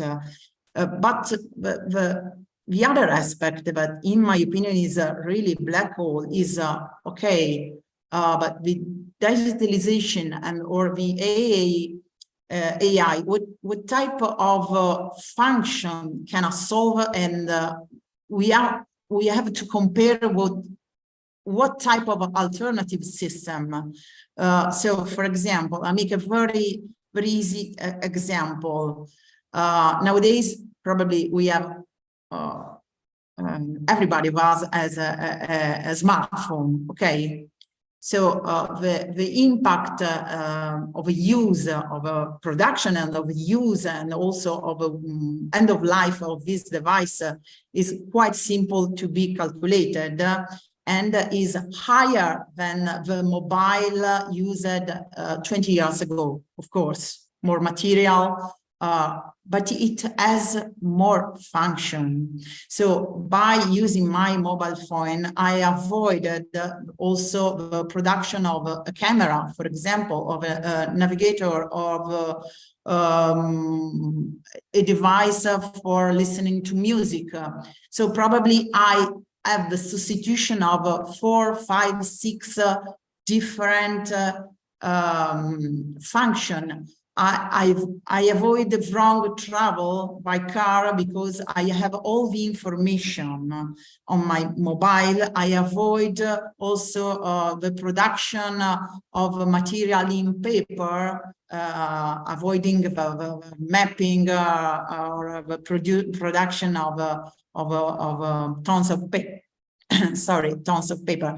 So the problem is how. What type of function we can substitute by AI. So the impact in terms of CO2 is very high, but we avoid probably a lot of trouble, a lot of transport, a lot of material consumption, avoiding to printing, avoiding, for example, to find information or to visit places or other things that probably we cannot imagine. So the problem is, okay, we can calculate the impact of artificial intelligence, but not exactly of all the function that we can substitute by using the artificial intelligence. That's the point that is very complicated to manage, in my opinion.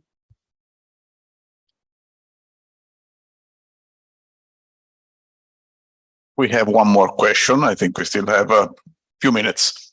I was just going to add another perspective to the question about artificial intelligence in education.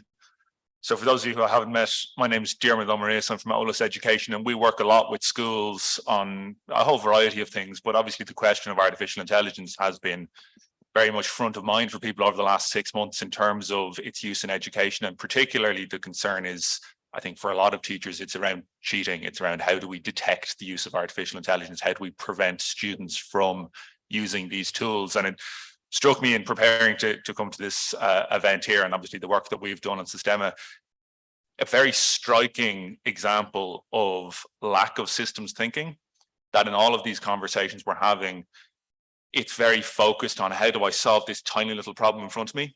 I want to assign an essay and I don't want the student to use AI. So how do I respond to that? And really the only long-term solution to that is to say, well, we now have a system in which AI is a factor. It's not going to go away. I think it seems fairly clear that detecting the use of AI, you know, we can play whack-a-mole and sometimes we win and sometimes we lose, but you're going to accuse good students of cheating, and there's a lot of issues. And really, and I don't have a solution to this, and we're probably too close to time to throw this as a question to anyone else, but the question is not how do we solve this problem in this isolated area, it's how do we view the whole system, a system in which AI exists, in which we want to educate students to, well, what is the goal specifically? That's the question that has to be answered. But the correct tool for this is, as the various speakers have outlined, this question of, or this systems thinking, taking it as a total. Can I answer to this? Can I answer?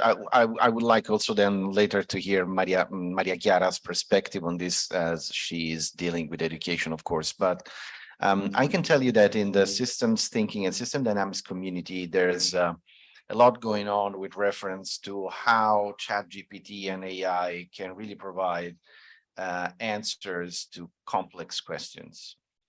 On the other hand, as you are saying, it's correct. We cannot get rid of AI. It's there, and we just have to embrace it and accept it. But that's where systems thinking will save us, because providing answers, correct answers to wicked problems cannot be solved for the current, technology that we have by ChatGPT, for sure. So there's a lot of mocking going around on how ChatGPT can reply to, several tricks done by system dynamicists, laughing about ChatGPT in the way it replies. But I mean, this is just to say that we can embrace AI and ChatGPT and just try to have our students deliver different thinking and different, let's say, solutions, rather than just pre-cooked solutions from ChatGPT. I don't know if Maria Chiara wants to add something, or Ugo as well. Yes, we moved into a very complicated matter. I think it is 1/3, and we should be thinking about organizing a new meeting exactly on how artificial intelligence can deal or understand or exploit system thinking. It's something that we should work on. I can tell you that I asked to ChatGPT if do you like coffee? And he said, we discussed that a little bit. He said, eventually it said, I'm sorry that I cannot taste it, but the way you described it, it should be very good. And I think we should thank all our speakers and Maria Chiara, sorry. No, sorry, just no. I didn't see your hand raised. No, sorry, final remark. Have some more time. Stefano questioned me on this, but I'm not able to provide a knowledgeable answer to or a comment to this complex issue. Anyway, I totally agree with you. We cannot stop the sea with our hands, so we absolutely need to embrace. And this invites us to come to the basics, that is, be able to acquire the skills that let us know the boundaries and master artificial intelligence techniques, system thinking techniques, and absolutely integrate them, as Stefano suggested, answering the question from the public. So okay. Thank you all. So thank you very much, everybody. And we still have another session, and now I think we can close. Clap your hands to all the speakers. Thank you. So let me thank again, first of all, Ugo. I just want to show you a typical example of digitalized screen. So the way, it's you have, results of simulation that now are typically digitalized. Ugo, if you can stand up for a second.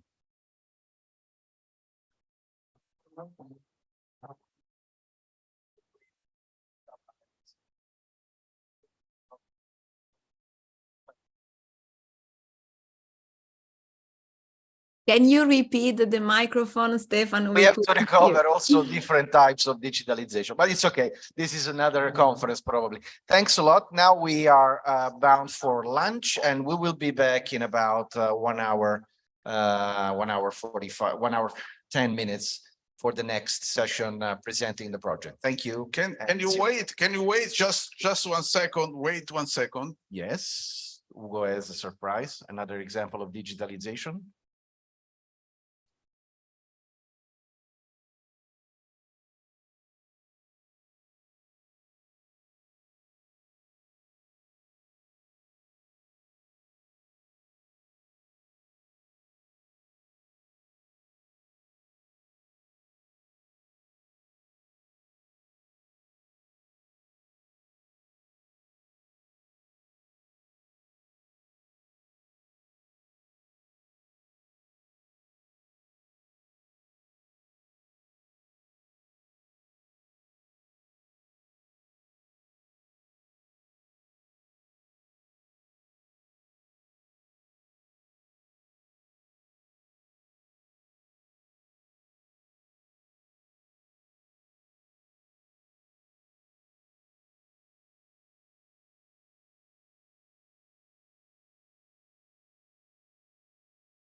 So here we are back and right on time. Well, 1 minute late. So sorry for the delay. I hope online there is still someone.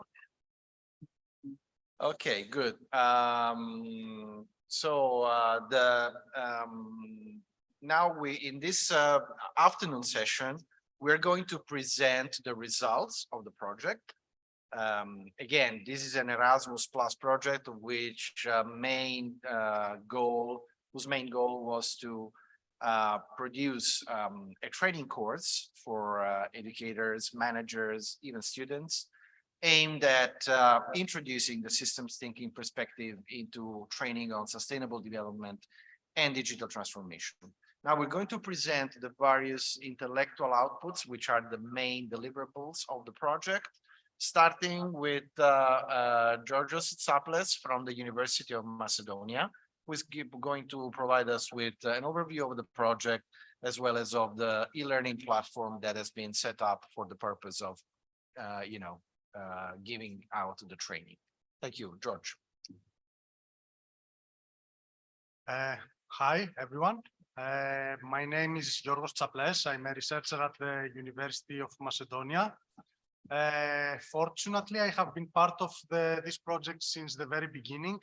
So this presentation is going to be a broad overview of where we started, what was the purpose, what we achieved, and what are the next steps, because we see, and I think this is one of the important aspects that were discussed also this morning, how do we continue and how do we sustain what we have created so far in this project. So I will give a small introduction about what the project is, some details. I will describe some intellectual outputs and present some very broad results from a survey we did during the first months of the project. I will talk a little bit about the Systema course, how we tested it before we uploaded it on the platform, what were the results, what did we see and what did we change, etc. I will show you how you can register on the e-learning platform, what you can do, and of course talk about the next steps of the Systema course now. So the objective of the project, like Stefano just mentioned, was and still is to prepare and train the educations and the future generation of educators, to train them on systems thinking, so equip them with the necessary skills, or give them an overview of how to apply systems thinking in digital transformation and sustainable development, so they can be, let's say, better equipped with skills and material to apply these resources, these skills, to their own classes, to their own universities, to their own schools. So this project was funded under the Erasmus Plus framework in the second key action of strategic partnerships in adult education. As you can see, the project started right in the beginning of the COVID era. It was supposed to end a few months back, but due to the COVID, let's say, complications, we extended the project up to now. So that was the main objective of the project, how we defined, how we, let's say, developed all our actions in order to achieve this objective. The first thing that we did was make a guide and get the mapping of the educational needs in Europe on how systems thinking has been applied in education in general and in aspects of digital transformation and sustainable development. So, as is typical with such types of projects, we did literature review, we did an overview of educational programs that might use systems thinking in digital transformation and sustainable development, both in Europe and in the world. And of course, we did a survey disseminated throughout Europe of what people, educators, managers, employees, etc., believe that are the main, let's say, skills that are missing from the workforce, from decision makers, from policy makers. What are the missing skills that should be necessary in order to achieve sustainable development or digital transformation inside an organization? I will not bore you with details. We codified the skills into broad sections, and we have seen, for example, that for both sustainable development and digital transformation, the skills related to problem solving and the skills related to what we call learning how to learn were among the most influential, the most important skills that people thought that are actually missing from today's organizations, public and private. Another result that I very much like personally to show is what people believe are the barriers that are prohibiting organizations, again, public and private, in order to achieve full digital transformation and or sustainable development.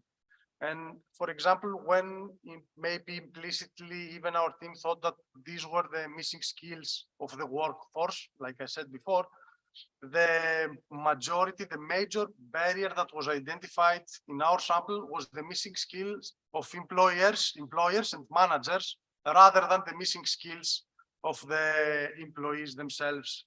So that was considered very important. After we analyzed the educational needs and understood what were the missing skills according to people who answered to our surveys, we proceeded in the next parts of the project to actually design the course. So there was an output related to teaching course aspects of systems thinking and how it could be applied to digital transformation and of course sustainable development. And my colleagues after me will give more details on each of these subject matters in detail. And of course, the last final results of the project was an evaluation of the outcomes of the course, what the learners learned, if they understood, if they internalized the knowledge that we wished them to internalize, if they liked the course, etc., to give us feedback how we could improve, how and what we could improve. And of course, as a partnership, we actually have an evaluation of the whole project as a whole, providing also recommendations for future educators, for future education institutions, policymakers, etc. So what is the Systema course? It consists, like you understood from before, from 3 modules, one focused on systems thinking, one on systems thinking and digital transformation, and one focused on sustainable development. So in general, there are 12 official lectures, but they are accompanied by a lot of extra reading material, simulation models that you could download and play with. And of course, there are multiple choice quizzes, which are there to see for yourselves if you understood the most important and basic notions of what the lecture was about. Before we deployed the course in online mode, we made the test at the University of Macedonia, where the Systema course was offered as a one-semester course at bachelor's level. It was an elective for the Department of Business Administration. And I don't know how aware are you of the situation in Greek universities, but the 99.5% of the courses are taught in Greek. So we believe it was very important that this course was taught in English, so it was available for both Greek and Erasmus Plus students, of whom there are a lot at Greek universities. Overall, 40 students were registered for the course, which is in the context of this department and for an elective course, it's a very high number. Typically, we delivered the course, the 12 presentations, the 12 lectures. We gave multiple choice quizzes, exercises, etc. But typical of the Greek universities, the students had to take an exam at the end of the semester. So this is an overview of the grades that they received. As you can see, the vast majority took a grade of 7 out of 10, but there are a few who took a 9 and 10. And that is why, apart from the typical test that they had to take at the end of the semester, they were given the option to do a small project, to find an area of interest in digital transformation or sustainable development that is interesting to them, and create and apply systems thinking to that specific problem, not something overly complicated, just to teach them, apart from all the other things, how to do a small report, how do you structure introduction, how you state your objective, etc. What I liked very much about this small project is that the students actually found subject matters that are at the limelight of public debate within of these days. So, for example, how small businesses, how the function, processes, and structure of small businesses can be assisted by computational methodologies like system dynamics. How the operation of public service could be affected or not by the removal of all paper from its processes. In photovoltaic systems, how they could be beneficial or not to public health, for example, with the issue of how to recycle old panels, etc., and what is the effect on communities. And of course, electrical vehicles and the circular economy, how we can achieve sustainability with electrical vehicles without falling into the trap of overexploiting lithium, for example, for batteries. So as you can see, even if we, let's say, allow them to do a small report with simple definitions, etc., they touched on some very deep issues. For the Systema course, you can find on the website of the project the registration page, so you can give personal information which we handle following all GDPR rules. And a day or two later, you get credentials for the platform, which is the second link, and you are available once in the platform. You have the option of following 3 educational paths that are set up within the platform. In the first educational path, you learn about systems thinking in general, and you learn how it is applied in sustainable development. In the second path, you learn about systems thinking and how it is applied in digital transformation. And in the most complete path of all, you learn about systems thinking and how it is applied on both subject matters, digital transformation and sustainable development. Looks a little bit like a hospital, no? Follow the green, follow the yellow, follow the blue line, but in the end you are cured. So it's yeah, exactly. So this is like an overview of the platform, the systems thinking module with a small description, the systems thinking for digital transformation module, etc. And within each module, you can find the lectures and the extra material, the quizzes that are set up, etc. So, like Stefano said, with the hospital analogy, where you have to follow, we tried to make the whole process a little bit guided, so you can access the first presentation of the systems thinking module, but in order to follow one of the paths, you have to go step by step. So you have to go through all the lectures, you have to answer the multiple choice quizzes, even if there is no minimum grade that you have to pass in order to proceed. And in some cases, you have to read the extra material, which we consider equally important as the presentations themselves. So, so far, we have around 500 registered users, and of those, around almost 10% have completed the systems thinking module. 8%, 7% have completed one of the other modules, the digital transformation and sustainable development. I don't know what is your experience with online learning Erasmus project, but believe me, these numbers are very impressive. So almost 10% finishing something for which they registered.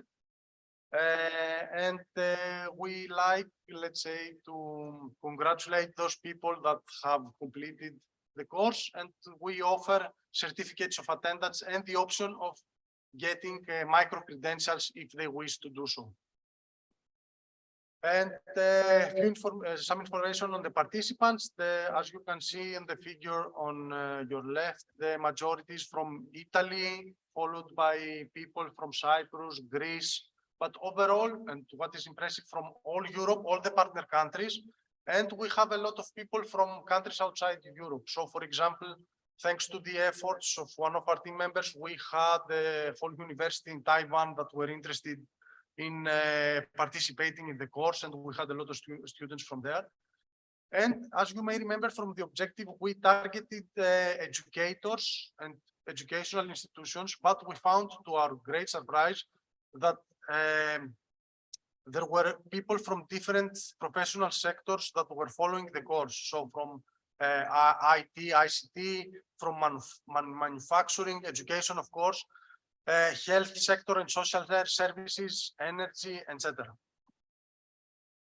Next steps. The platform will continue to be available for free to anyone that is interested to follow the course, get the certificate if they're interested, get the micro credentials. We are planning to enrich and adapt the material. We had a discussion these past few days here in Rome of how to localize the material that we have uploaded in our lectures. We are trying to establish a network where we can promote the course to other universities, similar to how it was taught in the University of Macedonia. And we wish, and we are working towards establishing the Systema workshops, for example, where we can offer either the whole or a small section of the whole course to professional organizations, to professional associations, to academics that might be interested to learn and apply systems thinking, etc. These are the next steps. I finalize. The platform is free. Please, if you haven't done so, register. It's very interesting, even if we are a little bit, let's say, we have a bias towards the material, but we actually believe that you will benefit a lot from the Systema course. Thank you very much. Thank you, George. We are a bit ahead of schedule, so I take a moment to remind everyone potentially interested that you can sign a manifestation of interest with your organization and have the course for free. So in other words, you can provide the possibility to your organization to educate your people, you know, to approach sustainable development and digital transformation through systems thinking. Without further ado, I would move to the next presentation, which, by the way, is mine. So, just a second.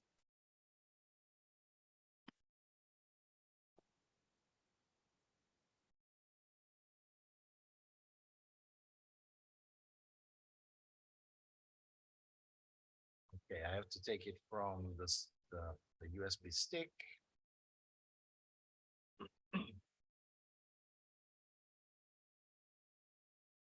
Okay, I'm going to give you, let's say, well, I'll try to make a sort of recap and summary on what is systems thinking. First of all, I would like to know if the next speaker is online. Iliana, are you there? From CSI? Just let me check. Yes. Yeah, okay, good. Thank Yeah. you. I was just checking because there was some issue, of course, with the connection this morning. So Yes. just wanted to know if everything was fine. Okay, good. So let me move again back to my presentation. It should be here. Okay. Let me share it on my screen. And let me put it into presentation mode. Okay. So, well, as I mentioned, SIDIC is the coordinator of the project, and SIDIC stands for System Dynamics Italian chapter. We are an association for social promotion, currently registered into the list of third sector organizations, RUNTs. We are the Italian branch of the System Dynamics Society, which is an international scientific society that aims to promoting systems thinking and system dynamics all over. There are several chapters all over the world, plus several special interest groups dealing with several topics, from economics to psychology to sustainability to security to agriculture and food to sports, literally a lot of special interest groups dealing with specific topics. So we are the Italian branch, but we are legally established as I said, an association for social promotion, which means that we can participate in competitive, let's say, grant awarding, which was, by the way, one of the reasons why we got the Systema project. And currently SIDIC has, let's say, more than 10 active projects. One of those is also related to training young students all over Italy in playing chess, and by doing this, providing them with a systems thinking perspective. If you go on our website, which is pretty easy, www.systemdynamics.it, there is a section on the various projects currently run by SIDIC on several topics, from social to economic to, let's say, sustainability, etc. Mostly are educational projects.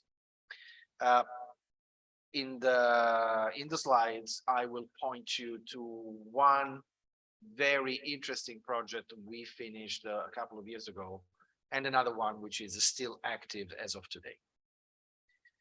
So before we start to try to delve into more, well, there were many things that were discussed and debated this morning.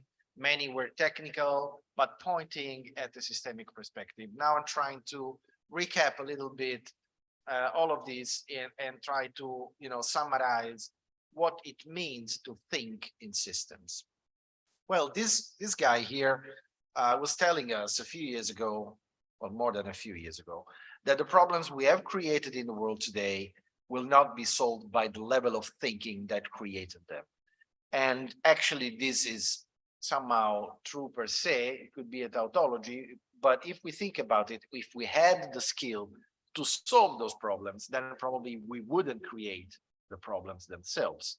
So indeed, when we create the problem, we don't have the skill to solve them, and we have to make a little step forward. And so we have to learn something before solving the problems. Some problems haven't been solved at all. In all these thousands of years of history, of human history, I would say. So what someone calls Anthropocene, which is, of course, a pretty much egocentric perspective of human beings on this planet, but still, it's not my definition. Anyway, what are these biggest problems? Well, this is a list from Eurobarometer in 2011. Armed conflicts. Well, we don't have to say anything about it. The spread of infectious diseases. Did we ever solve this? Yeah, well, we kind of solved it, but it took us a while. And anyway, we didn't solve the problem of spreading of infectious diseases. We just maybe solved the COVID-19 one at the moment. A growing population, not for the growing population per se, but for the impacts that a growing population may have on this planet. The availability of energy, international terrorism, the economy, which is in crisis, climate change, well, this should be the top of the list, poverty, hunger, lack of, I would say, lack of resources in general, but lack of water is what we are currently facing every day. I don't know what is the situation in the other countries. I assume in Greece it's pretty severe, as probably it is in Italy. It is under our eyes every day. Now, let's have a look at, by the way, an example taken from the digital world. So I don't know how much familiar you are with Dilbert. Dilbert is a comic strip from the United States on newspapers. Well, Dilbert goes to his boss. They work in a software. It could be a software company. It could be a consultancy company. It could be whatever company. Let's assume we are in the digital world. So Dilbert goes to his boss and asks and says, our online budget approval system isn't working. There's a process for making changes to the system, but I don't know it. Well, I could take a class to learn the process, but there's also a process for approving classes. I could learn the process for approving classes, but I'd still need approval for a budget variance to take the class. And I can't get that because the online budget approval system is broken. So you see that Dilbert finds himself in a sort of, we call it vicious cycle, okay? He's blocked and he cannot, he doesn't know how to move forward. He doesn't have a solution for this, and his boss actually looks at him always in the same way. So he decides that he needs to give to his boss something, because otherwise he just went there and posed a problem that has no solution. So he goes on and says, well, I can't have this conversation because it will make me charge too much of my engineering time to administrative overhead. So let's do like this. I'll go sit in my cubicle and pretend to be thinking about a billable project. It looks like I'll be exaggerating my accomplishments again this year. So what does he do? He finds a problem, he finds himself blocked in this problem, and he just puts the dust under the carpet and says, no, that was a stupid problem. Let's think about something more interesting, like, you know, doing and bringing money to the company.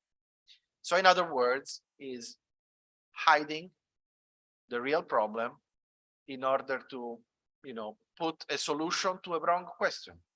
So now the point is we need to pose ourselves the right questions and not provide answers, right answers to wrong questions, which is something we should always take in mind, bear in mind. So basically we are linear thinkers in a world that is deeply nonlinear. And we have seen it from the example of Dilbert. We most of the times, well, several times find ourselves caught into situations that are circular or wicked or vicious in a way. Let's have a look at a typical example of linear thinking, especially when you deal with the perspective of specialist knowledge. So there is this famous story, Sufi story from India, and there are blind people, blind men that find themselves in front of, they don't know they are in front of an elephant, but basically they are brought in front of an elephant and they ask, what is it that you have in front? So of course they cannot see and they touch what they have in front of them. So the one touching the I don't know, the nose, says that it's something like, I cannot read it here, but it's something like, I don't know, plant or something. Then the one touching the legs says like it's tree trunks. The other one touching the tail is like a rope. The other one touching the back. So everyone brings their own perspective. Everyone probably has some kind of truth in what they say, but nobody really established what is the reality. And so this is okay. The nose was a snake. I couldn't read the word. Sorry. So this would look like if they should put the information together, this should be the same thing that more or less they were discussing about. So linear thinking perspective is led by most of the times over reductionism and oversimplification. But there are of course side effects in, you know, taking some choices, especially if we don't account for several other aspects that might happen in a complex systems, like as it was cited today by Eric Prout, by, for example, delays. So you want to solve a problem immediately because you have a problem now, but you are not accounting for the problems that you are creating yourself and the system afterwards, as in the right drawing. So this Barry Richmond was a very famous systems thinker who died back in 2001. And actually, what he was telling us is that as in a system, as interdependency increases, we must learn to learn in a new way. So the aspect of learning and learning to learn is fundamental. We must have a common language and framework for sharing our specialized knowledge, expertise, and experience with local experts from other parts of the web, of the network in general. We need a systems Esperanto.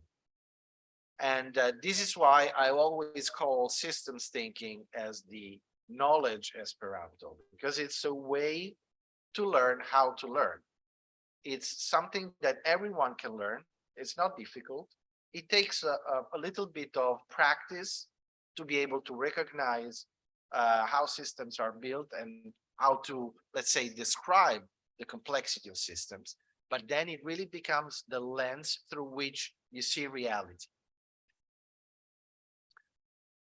Well, we have already discussed what is a system. A system is not only a collection of things, but also the way in which those things are interacting, and they produce emerging properties. If you think of a single tree in a forest, then a single tree has specific properties, but if you put it into the perspective of a forest, it has emerging properties. Consider also another example, a molecule of water that is composed of 3 atoms of gases, 2 atoms of hydrogen and 1 atom of oxygen, H2O. No? So if you take the gases separately, they have, of course, specific, let's say, characteristics. So they are gas. But if you put them together, they become something else. They become water. They move from one state to another state of matter. Okay. And, you know, systems are something, a set of parts that are interconnected and organized in a way to have a goal, to achieve something.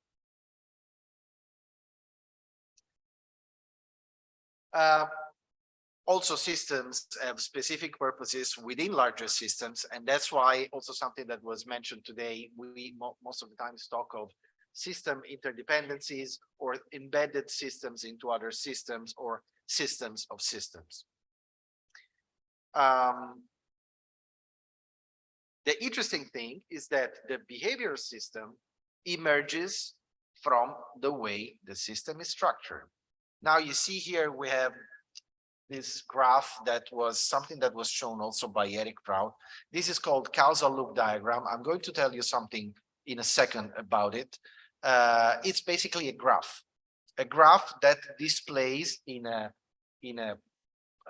relevant way the cycles that can be determined and identified into a system. And the way this system is structured, so how many cycles are connected among themselves, if there are reinforcing cycle, balancing cycles, etc.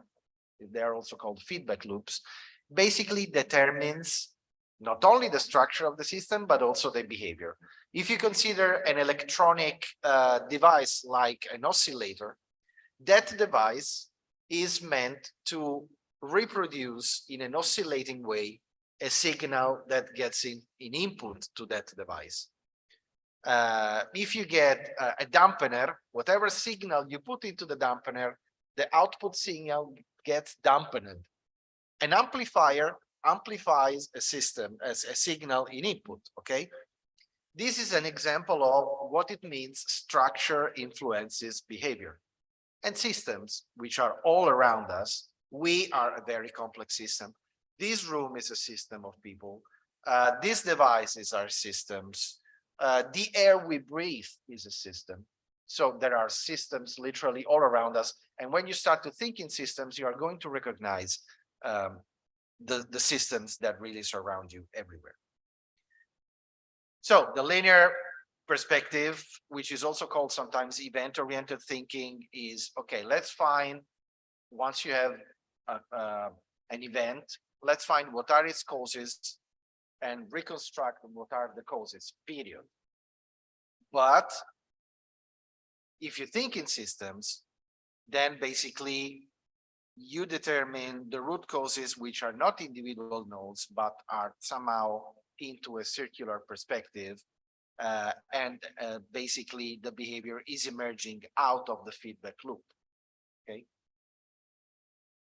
So in order to explain why nonlinearities are also counterintuitive, and this is something also that was discussed early this morning, the counterintuitivity of systems, of complex systems. You push a system in a certain way and you don't know how it will react. Ugo was talking about, kind of, systems like a cat, more or less. You can, caress the cat, but you don't know if it's going to purr or bite or just scratch your hand. Now, if you are, let's assume that basically you are a farmer and you want to increase your crops. Then you start applying fertilizer. And the more fertilizer you apply, the more crops you get. So let's assume you are more or less around here. You apply a little bit of fertilizer and basically you obtain a certain amount, an amplified amount of crops. Then the following year, you said, well, wow, that worked. So maybe if I want to double the amount of crops I had last year, maybe I should double the amount of fertilizer I put in on my field.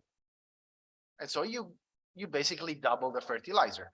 You go forward more or less for 2 or 3 years like this, up to, let's say, around here. And basically the fact that you obtained more crops every time you were applying more fertilizer is reinforcing in your knowledge and your experience the fact that the system is working like this. That's linear thinking. I apply a certain amount of fertilizer, I get a certain amount of crops. But after 3 or 4 years, you get stuck into the situation where you don't get the amount of crops that you were expected to receive back. So what do you do? What do you usually do? Well, basically you think that you did something wrong, because in the first 3 or 4 years, actually everything was working according to what you were expecting, and that reinforced your expectations. Now, since you're not getting what you should get, you think that you made something wrong. And then what do? You put some more fertilizer, because that's the linear thinking that was established in your mind and in your expectations. But the more fertilizer you get, the less crops you get afterwards. And after a while, basically, you start even getting less crops than you were expecting. So maybe around here, you might think, wait, maybe there was something that was not the model that was, really working. There must be something else. And you start maybe enlarging the boundary and thinking that there must be something else going on here, like taking into account the dynamics of your field, and not only the dynamics of let's say create an input and I receive an output. Counterintuitive behavior is indeed very important. And systems are very counterintuitive and resisting to our policies. So there was I would say 30 or 40 years ago in Romania, there was a government from Ceausescu who imposed several policies with the aim of increasing the birth rate in Romania. The effect in the short term was that the annual birth rate doubled, but after 4 years, the rate had to drop back to the initial value and even further below, because, somehow the policy backfired on him. He didn't, let's say, evaluate ex ante or beforehand the potential impacts of the policies and the way those policies are working with systems. So you have to evaluate. And this happened, by the way, also with some laws that we analyzed of the Italian government. I'm not going to say what now, because then I will find myself into, I don't know, a pillar of the highway. No, I'm joking, of course, but anyway. But Forrester itself was defining systems as behaving counterintuitive. Oh, by the way, just want to mention something, because today Ugo was mentioning that Forrester is very famous for having invented system dynamics. I would like to say that J. Forrester is also very famous for having invented something which is deeply connected to our digital transformation today, which is the modern random access memories. So the principle at the base of modern random access memories, which is feedback based. Now, we also talked about bounded rationality, the fact that we as human beings are bounded by our own rationality. So let's assume that we are rational individuals that are, operating in a way to achieve a rational result for yourself. So let's assume that you're a fisherman. Now you go out at sea and you want to fish as much fish as possible, because basically from the amount of fish you bring home depends your daily amount of, let's say, wage, so what you earn. And consider that there are also many other fishermen out there with the same thought and with the same perspective. Now, they don't know how much fish there is in the sea. Probably they expect that the fish is infinite, but this is not an infinite resource. It's a finite resource that we have to take care of, because if we start increasingly depleting that resource according to our rational objective, we might run the risk of depleting the capability of the resource to renew itself. And overexploitation is showing us the damages that we're doing on these planets. How many Earths are we eating as of July? 3 or 4 Earths? I don't remember, but I mean, it's pretty much good amount. So we are bounded by our rationality, and we're bounded by the assumptions that we bring in ourselves. You remember when you were a farmer, you were considering that the model was linear. The model, I put some fertilizer, I get the same amount of crops. And so we are bound by what we call mental models. All those images, assumptions, stories that we carry in our minds about the world that surrounds us, about ourselves. If I think that he is a shy person, probably I might not talk to him because I think he is shy and he doesn't want to talk to me. But if I start talking to him, maybe I might find out that after all, he's not so shy, and he was just reacting to the fact that I was not talking to him. And so even shy people might come to talk to each other. Sorry, this is in Italian, but systems are not only counterintuitive, but some of this counterintuitiveness is depending also on the fact that there are no linearities, but also delays. We talked about the first example. So you want to solve the situation now, but you set up in motion a number of, or let's say some situations that basically are going to bring you to even worse situations afterwards in the future. And this is a nice drawing that I found on an American newspaper. There are these guys here in this, I don't know, village saying, be sure to wash your hands and all will be well. There is a wave of COVID-19, but then with a certain delay, the recession wave is coming, and climate change is not far.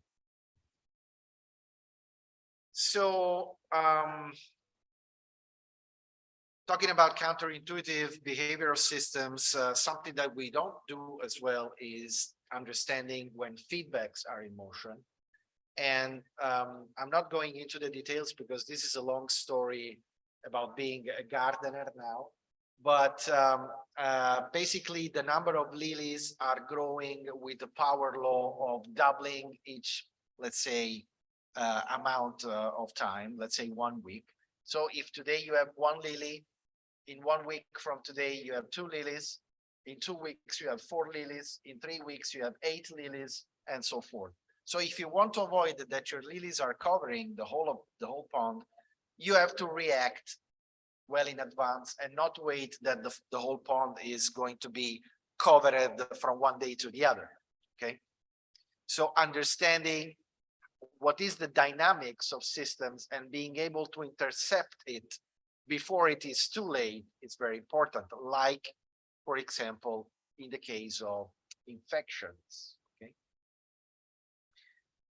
Systems, as I said, are resisting to our policies. This is another story, but okay, basically, if you should ever find yourself falling down such a waterfall and you survive miraculously, then basically the first thing you do is to try to save yourself and swimming towards the closest shore, the closest beach, let's say.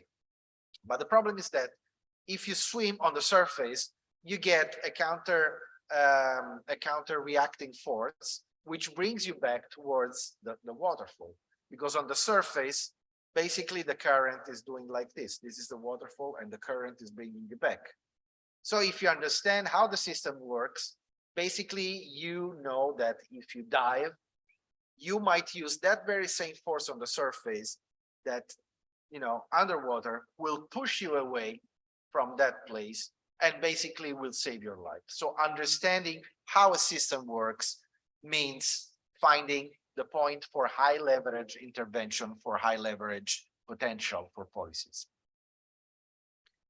So where traditional analysis focuses on linear thinking, individual pieces, separating, divide the tempera, systems thinking focuses on how things interact. Okay, and this is for sure a value that we have to recover. There is another important principle of systems, which is the endogeneity principle.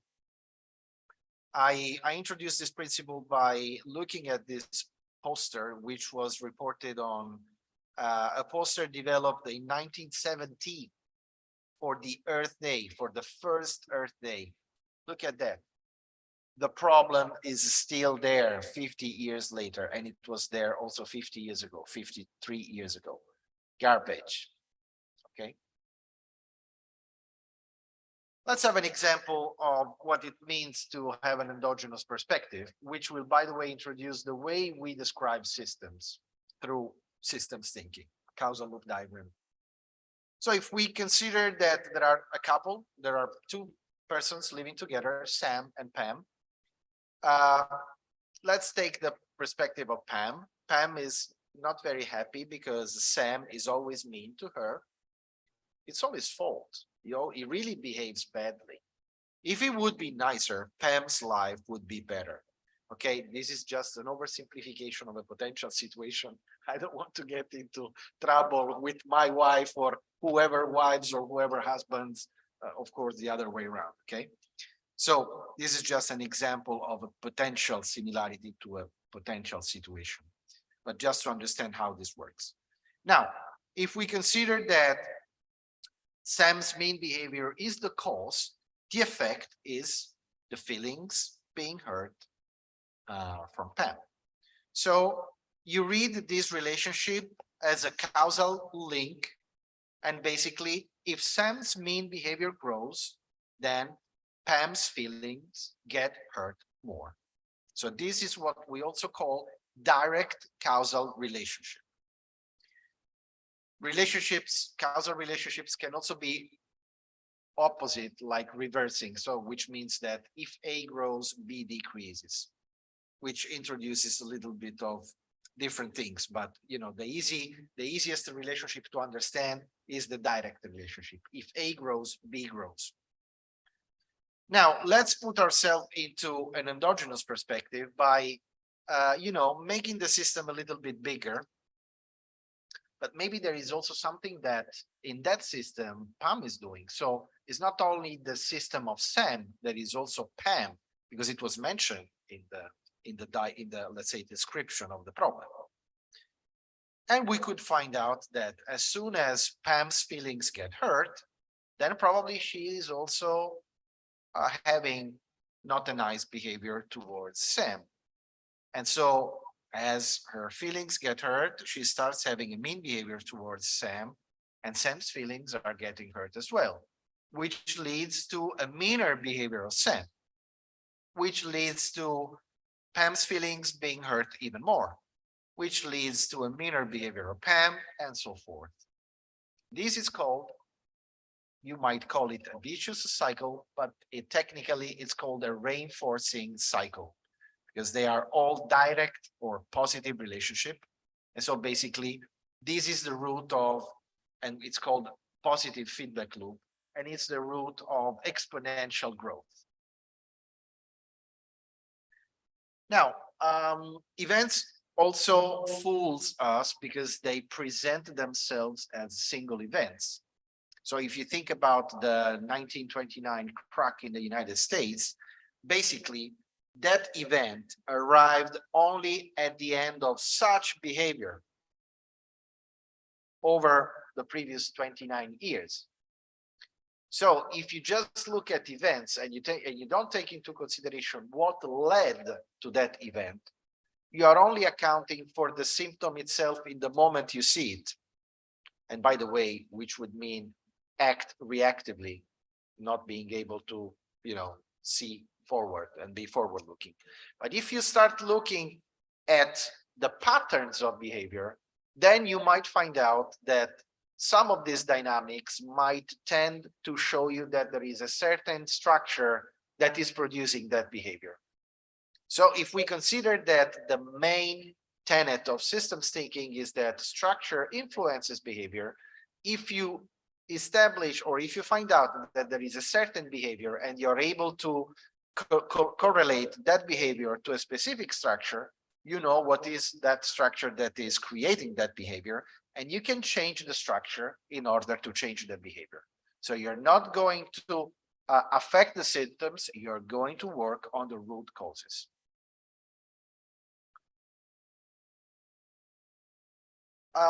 Just to conclude,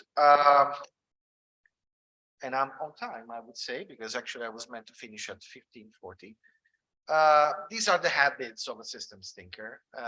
By the way, we translated them into Italian also for those who want to have the Italian translation as the Italian chapter, but you can find them also on the website of the Waters Center for Systems Thinking that has it's a think tank from the United States.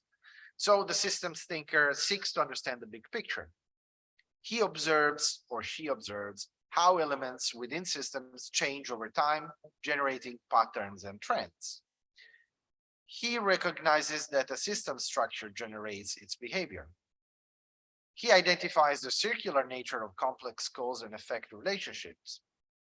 She surfaces and tests assumptions. She changes perspectives to increase understanding. She considers an issue fully and resists the urge to come to a quick conclusion. He considers how mental models affect current reality and the future. She uses understanding of system structure to identify possible leverage actions. He considers both short and long-term consequences of actions.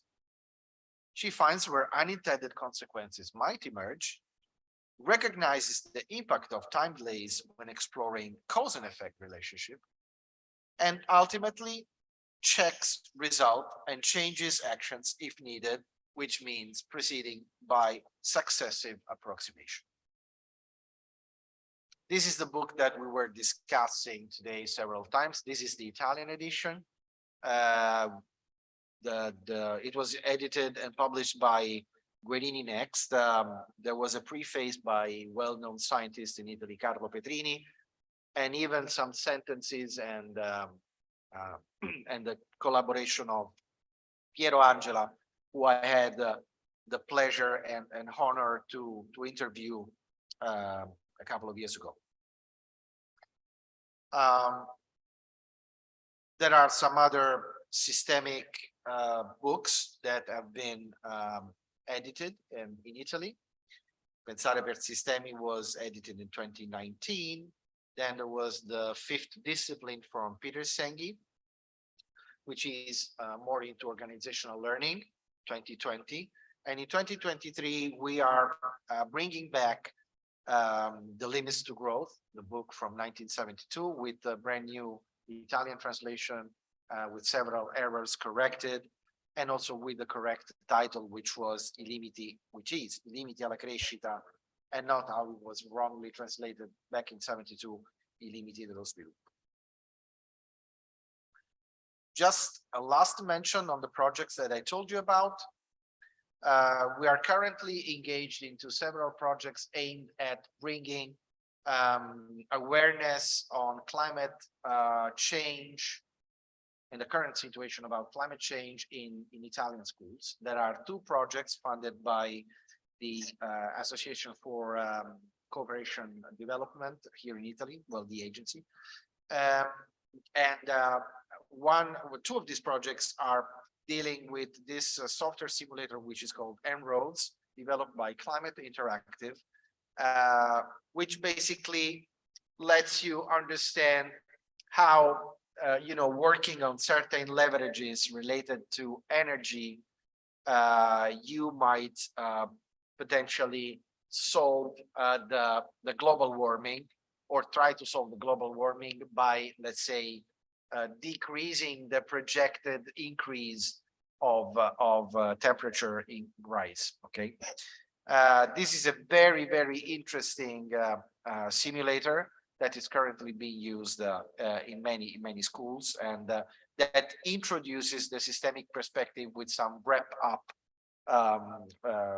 presentation afterwards.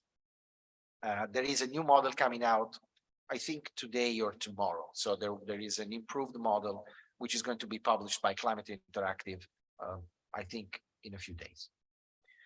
And then another project that we recently concluded was Sustain, which was another Erasmus Plus, together again with the University of Macedonia, where basically we developed not only a simulator, but also a board game aimed at teaching people to deal with urban sustainability, which proved to be also very effective in the training sessions that we did. This is the simulator side. That's it. Thank you very much. I think I am on time. Thank you. Now the next sessions are going to be presented by Miss Iliana Evgeniu and Dr.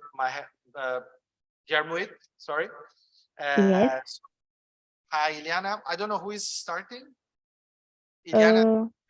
Okay, and I will set up your presentation here. You can come here in a minute. Okay, Iliana. Now your. I can share my screen. Yes, you can share your screen. Please.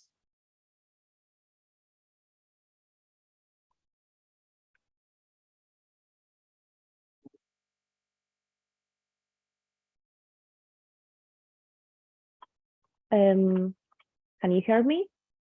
Yes, we can hear you. So thank you. The floor is yours. Go ahead.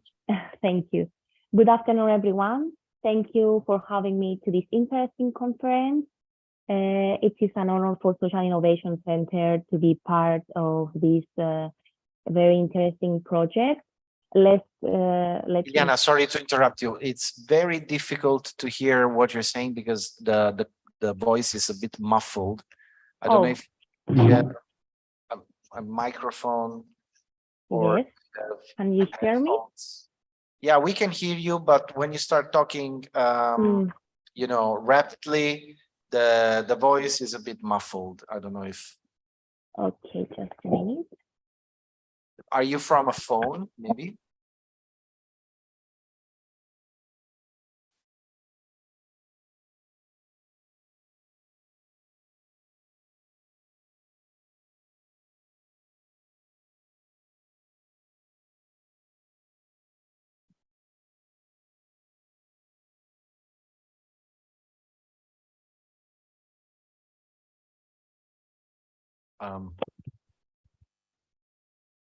Hello?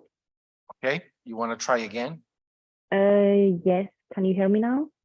a bit Yeah, we better? can hear you, but okay. Oh. I don't think this is going to be solved easily. So maybe if you want to try to go a little bit slower, just because it's a bit muffled, your voice when you speak. Okay, Okay, thank you. so I will start to introduce myself. My name is Ileana Evgeniu. I'm working as a project manager for Social Innovation Center in Cyprus. Our center is a partner of the Systema project, and I'm here to present to you one of the modules we have developed with the framework of the Systema project, which is the system thinking as a core component for sustainable development. I would be shortly presenting the main objective and the main content of the module. Can you hear me? Okay. Yes, Yes. So let's start.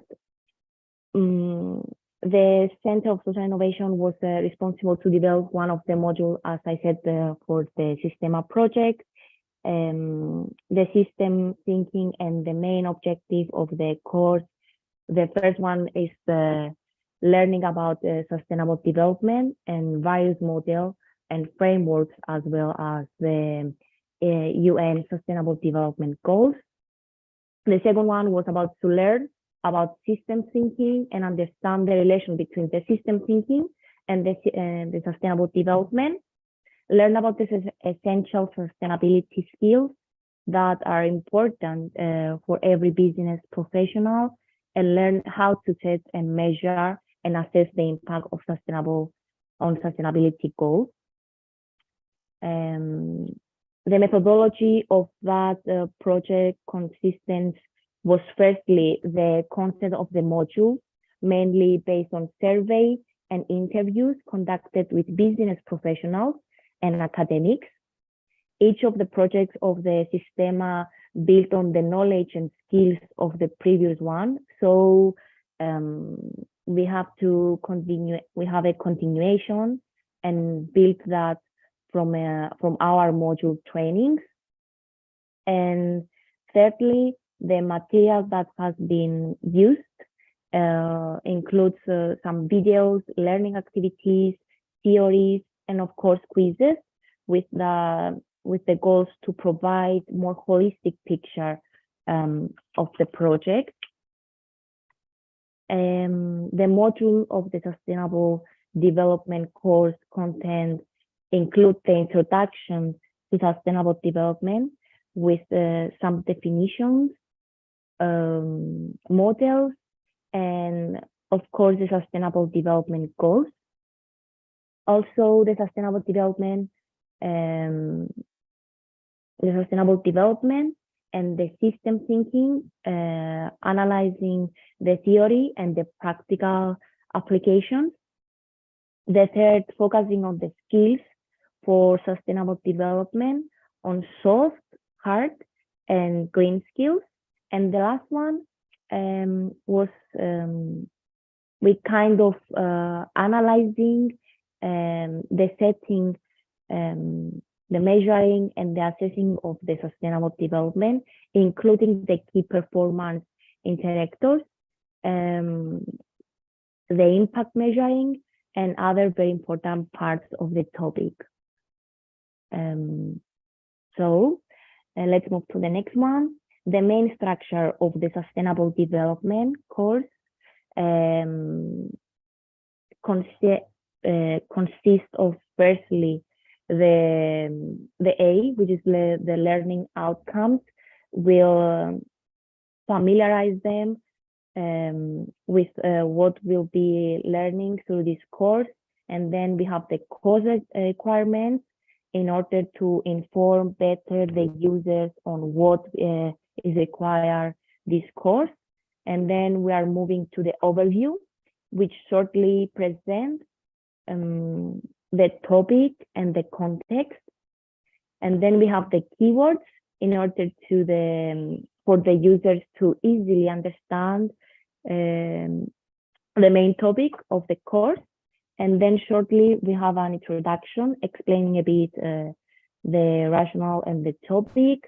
And then we are going to the main 3 topics as we discussed before.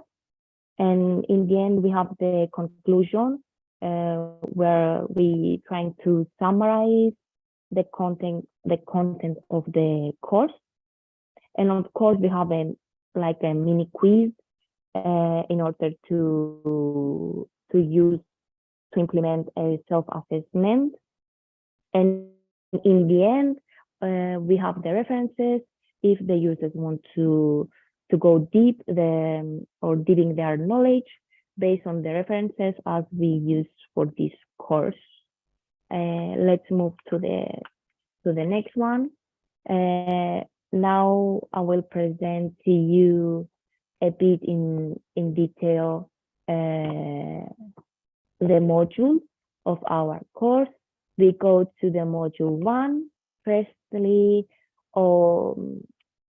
First of all, which is the introduction of sustainable development, and includes the 3 main topics there. The first one is the sustainable development definition. The second one is about the sustainable development goals, and the third one is the sustainable development models. Here we analyze a bit the definition of the topic as it is officially defined by the international European institution. Below, as you can see, we have the 17 of sustainable development goals, and then we have the visual representation of the green count, which is a response to the ambitions set out to the European Green Deal. Let's move to the second module on the sustainable development and the system thinking, which includes again 3 main topics. The first one is about the sustainable development and system thinking. The second one is about the sustainable development and system thinking applications on the sustainable development goals that time. And the last one was about the sustainable development and system thinking application on corporate sustainability. On the right, you can see the 10-step tool, which was developed, formulated by the Environment and Division of the United Nations Social. And these steps could ultimately be regenerative and could be applied in circles, starting a step, or relevant to the particular national and local circumstances. The third module is focusing on skills for sustainable development. We have as well 3 main topics here, which is the green, the soft, and the technical skills. Each skill is very important in order to complete this general capability of the users to complete the sustainable thinking. Let's analyze in each one. The green skills has been defined from the European Center for the Development of Vocational Training as the knowledge, abilities, values, and attitudes needed to live in. But in addition to the green skills mentioned in the first topic, a number of soft skills are also considered to be increasingly important and are considered as the skills of the future. And the last one, as mentioned at the green skills section, technical skills are also necessary when designing and implementing sustainable development initiatives. The more technical skills required are analytical thinking and some system thinking and other very important skills. And the last one, the module 4, focusing on setting, measuring, and assessing sustainable goals. This module have 3 topics: the setting sustainable goals, the second one is about measuring sustainability goals, and the third one is assessing sustainability goals. So this is the overview of the course. Thank you for listening. Thank you, Iliana. Now we're moving to Diamoido Murgaza, that is here. So I'm going to put your presentation on the screen. I think it's this one, right? Yeah, for sure.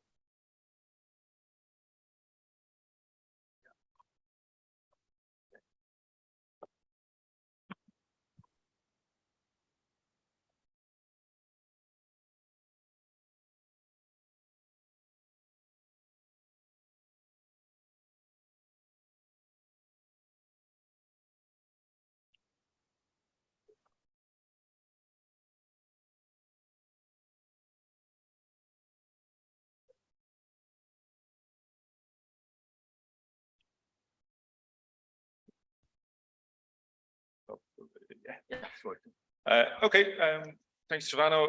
So my name is Dermot Marisa. I'm the CEO at OLIS Education. We were at the Academy of Code way back at the start of the Systema project, but we've been through various reorganizations and mergers and things since then. So anyway, we arrive in front of you today as OLIS Education. I want to start just by thanking Stefano and the rest of the team for all the work on the Systema project over the last, whatever it's been now, 3 years or thereabouts. And my colleague Mohammed, who did a huge amount of the work on our side for this. We flipped a coin to decide who was going to speak here this afternoon. So I will leave it as an exercise to yourselves to decide which was won and which was lost. I'm conscious time is quite limited here. So what I'm going to do, I'm just going to talk a little bit about the digital transformation side of what we did in terms of the big picture. I'm not going to go through sort of module by module what we've covered, as I think has already been covered quite well. There is a course available for free, which for those of you who have not yet completed it, we would encourage you to go and investigate that in detail. But as I say, what I want to talk about is digital transformation, as I said, a big picture. Why are we doing this? What was the kind of goal, or what is the goal of the module that we worked on our part of the project? And first of all, the term digital transformation it was coined relatively recently. It's obviously a relatively modern term to describe the changes companies across the globe were undertaking. And in fact, I'd go further than that. Really, it's not just companies, it's organizations, it's us as individuals, as we sort of knit digital technology into our daily lives and into how we do everything, really. This is, I suppose, one of the driving forces of what we're doing here are these European directives. So this is the 2030 digital decade as set out by the European Commission. And of course, because this is an EU project, we have a lovely little graphic setting out what it is we're doing. This is the digital compass. And this really sets out, I suppose, what we mean when we're talking about digital transformation. What are the major big picture goals here? So there's 4 points on the compass, obviously. The first is the digitally skilled population and highly skilled digital professionals, then a secure, performant and sustainable digital infrastructure, digital transformation of businesses, and digitization of public services. And we'll talk about each of those individually now. There's a bunch of goals here which cover these 4 areas. So one goal on digital skills, and then as you can see the rest of them there, which we'll talk through now. So first one, quite simply, if we're going to achieve the digital transformation that is required across Europe, first to have a digitally skilled population in the first place, and there are goals around that in terms of just bringing the population at large up to a basic minimum level so that everybody can actually access digital services and interact with the digitized world. And there's also a target there to have 20 million ICT specialists in the EU by 2030. That's more than double the current number we have.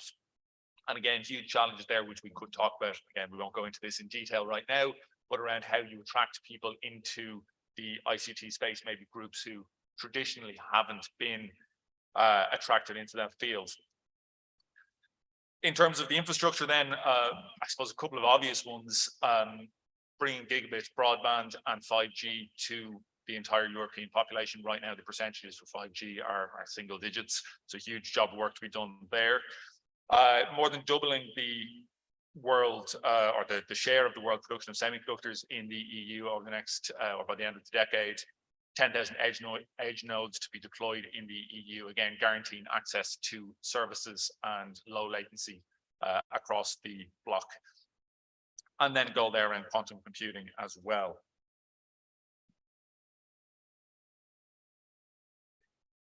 I think you're having a good moment there. And then again, and I don't want to dwell too much on any of these, but around the business goals, bring 3/4 of European enterprises into the cloud computing, big data, and AI world.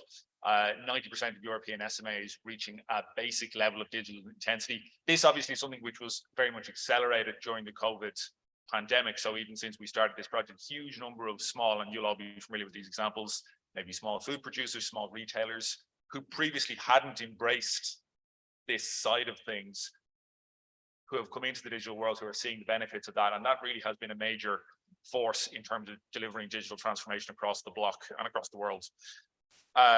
And then, well, as a small tech company, this is obviously close to our hearts, doubling the number of unicorns or privately held startups valued at over $1 billion. And then in terms of public services, the final point of our compass, bringing 100% of key public services online for citizens and business. 100% of European citizens should have access to electronic medical records, and 80% of European citizens should use digital IDs. So again, these are all numbers that are far in excess of where we're at the moment. So when we're talking about, well, why are we doing this project? Why is digital transformation important? Or maybe more to the point, where are we trying to get with this? And I suppose as a bloc trying to deploy systems thinking in terms of actually setting these goals. Well, this is where we're trying to get to, is these 11 goals. And obviously we have to measure this. So we have a thing for measuring this. It's called the Digital Economy and Society Index. And this is monitoring Europe's overall digital performance, tracking the progress of EU countries regarding their digital competitiveness. 5 main indicators, which pretty much line up with the 4 compass points, or as close as they can, around connectivity, human capital, use of internet services, integration of digital technology, and digital public services. And this is the 2021 index. It's probably a little bit small there to read for most of you there, but it's you've kind of got the Nordic countries up at the top, and then our little Ireland is reasonably close to the top there, and then coming down across. But really, I think the big thing from this is there are huge opportunities to for all countries, even the most advanced economies in Europe, to make major strides forward here. And really, when I think about the work that we did in terms of digital transformation, obviously, Stefano, in terms of our KPIs, we're not obliged to move these numbers. That's not what we're being measured against, thankfully. But really, this is what it's about. It's about contributing to this effort to bring the entire block up. Because these measures obviously feed directly into economic performance, into quality of life, into sustainability, and all those other good things that we've been talking about today. And then finally, we had a little bit on kind of specific skills we just cut out to respect time. I've just lost my timer, but I think I'm coming up on it. But I want to talk just briefly about the main aspects to focus on in terms of managing the digital transformation process. So digital transformation is better thought of as continual adaptation to a constantly changing environment. So for enterprise, that means continually seeking out ways to improve the end user experience. A couple of major ones here. Again, I'm not going to dwell on any of these with half an eye on the clock here. Customer experience, operational processes, and business models. And in fact, you know, let me wrap all those up. Privacy and cybersecurity is an important one, but the most important one, and I think the one that maybe kind of encapsulates everything else. I'll just read this out here. One of the last McKinsey Global Survey confirms that in digital transformation projects, success remains the exception, not the rule. Less than 1/3 of respondents say their company's transformations have been successful at both improving organizational performance and sustaining those improvements over time. What those successful companies have in common is that they all involve people in the transformation goal and the processes. In this, culture plays a key role. So I want to just come on to the last slide now in a second, but I want to maybe just pause on this one, because in terms of obviously our work, you know, we're a tech company, we're very much focused on the technical side. We're talking about digital transformation. Just in some respects, we're very technocratically focused on that. But it struck me earlier listening to some of the other speakers, how an awful lot of what we're all doing here, it comes back to this one word, it's culture. and whether that's as a country or as an organization or within a family unit or whatever it might be, that culture, getting that culture right is what lets us achieve our goals, whether it is a digital transformation goal or whatever the goal might be. Ultimately, you can take all the technocratic stuff, and I hope you do, that we have in the course, and that's all important, but it's getting the culture right, the mindset, the processes, talent, capabilities, all that stuff. It's getting that culture right that actually facilitates these changes. I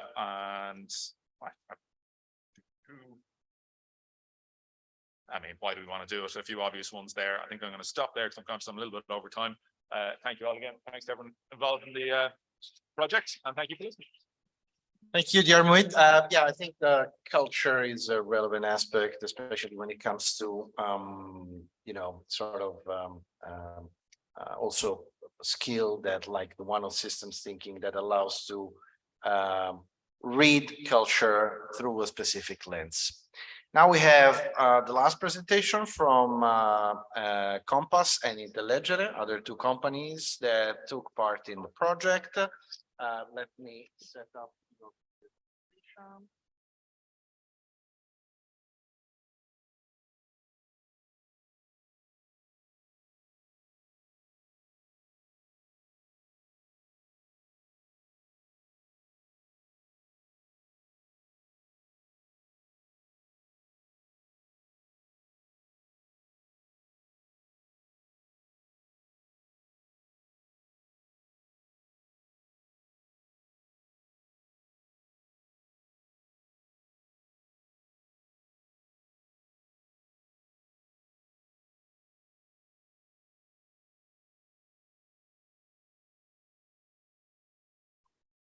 There you go. Thank you.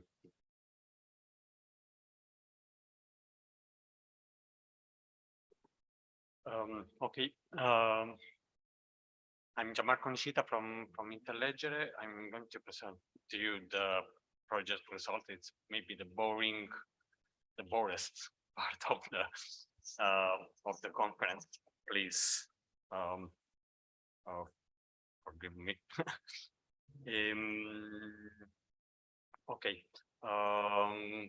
About the project aspect results, my colleagues explained better than me what the goals are. So let me jump directly to present to you the project results.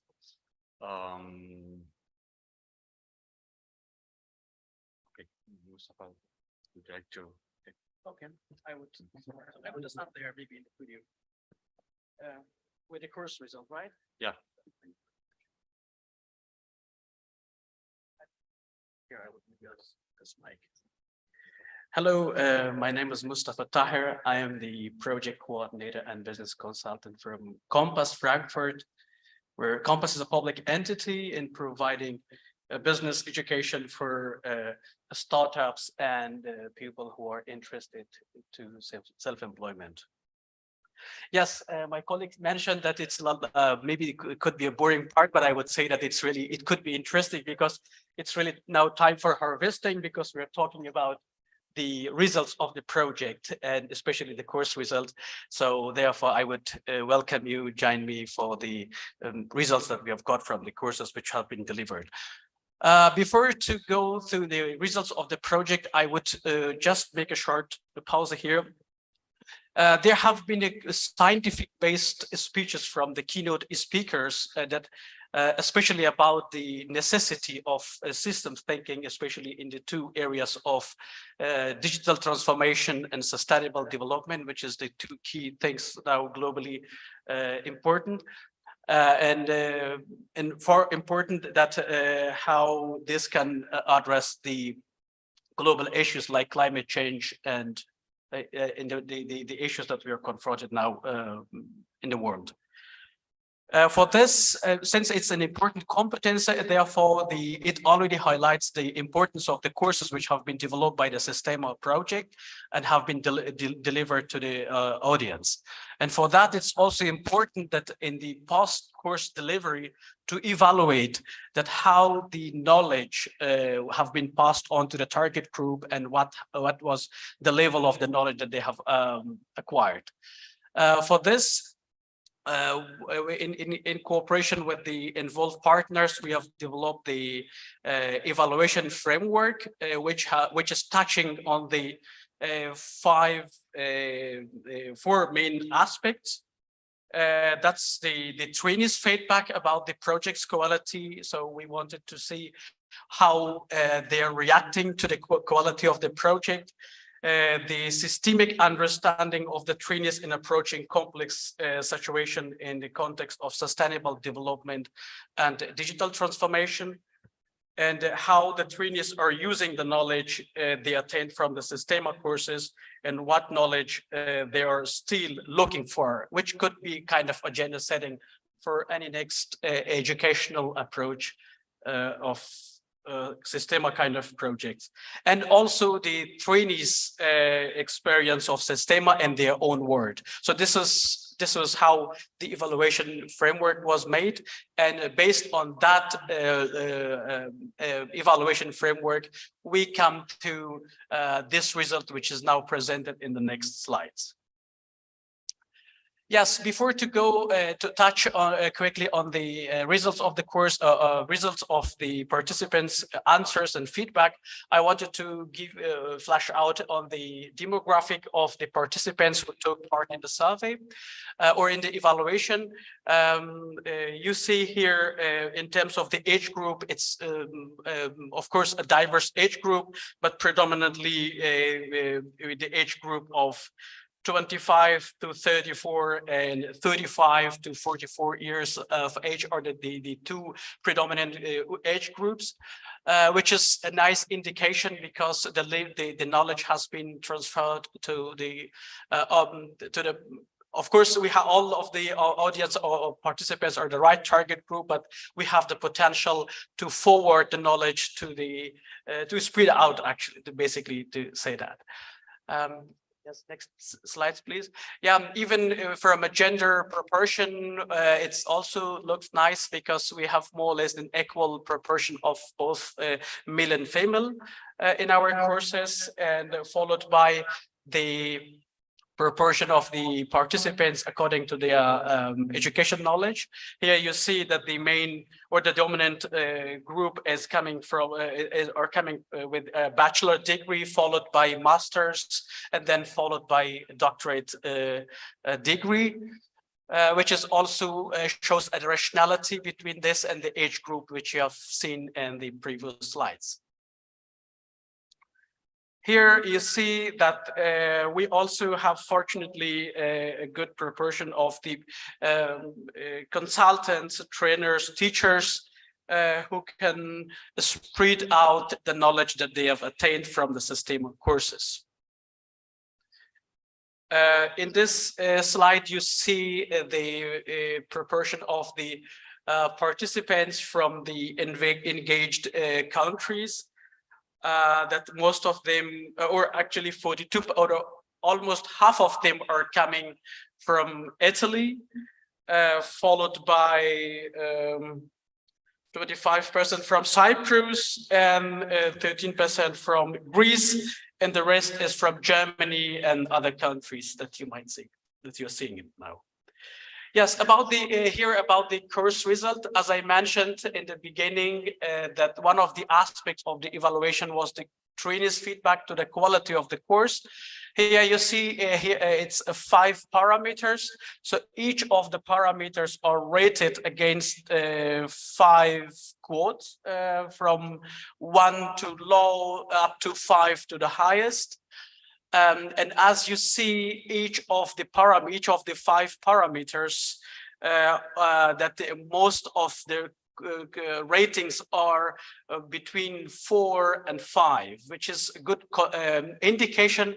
Even 3 is kind of neutral, not to law and not more above, but you see that from 4 and 5 quad, we have most of the ratings. And the parameters are about the quality of the materials, the coherence of the materials, and the facilitators moderation, so these kind of things. But one thing I have to note, highlight here, that soon there is a detailed version of the course evaluation online in the Systema website, that if participants or audience or stakeholders are interested, they can access the more information from the Systema website.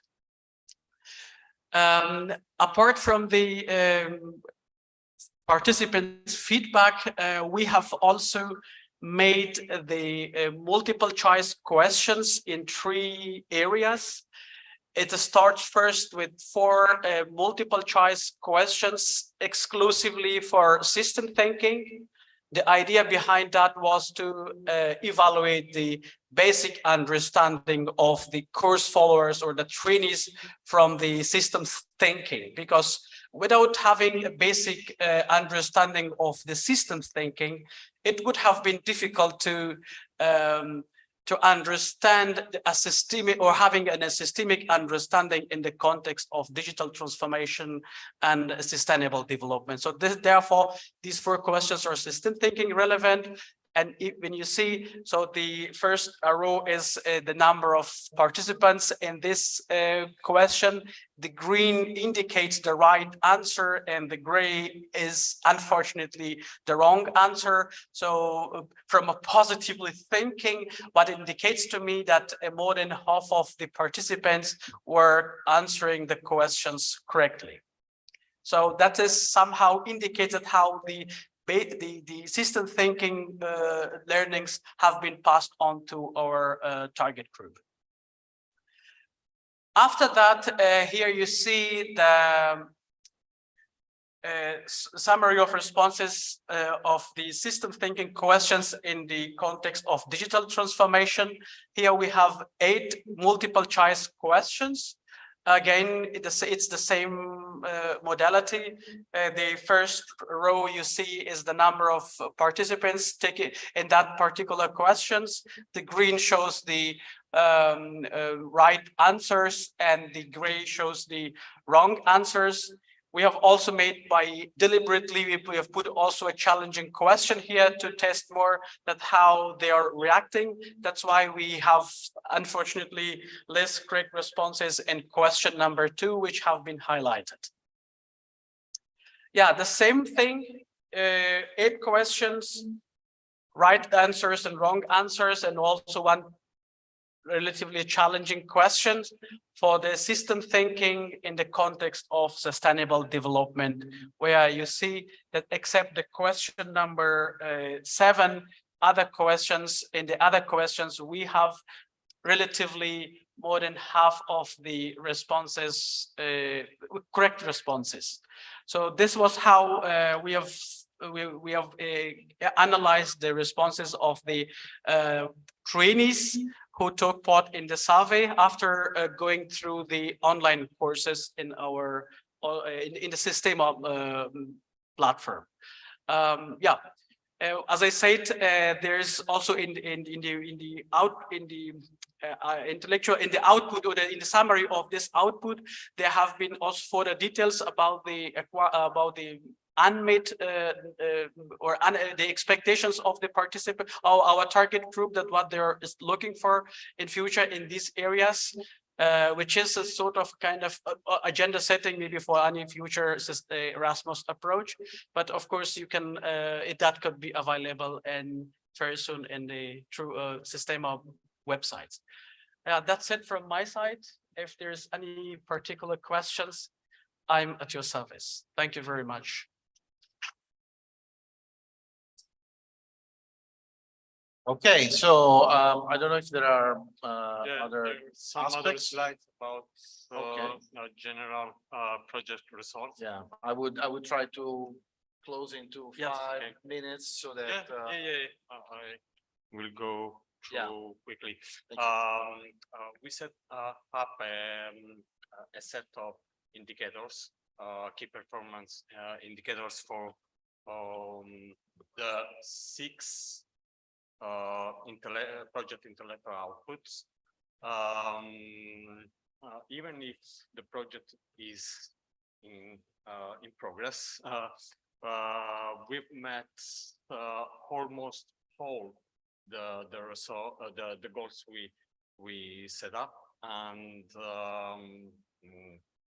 I don't know, the main relevance can be in the first intellectual output, the research part.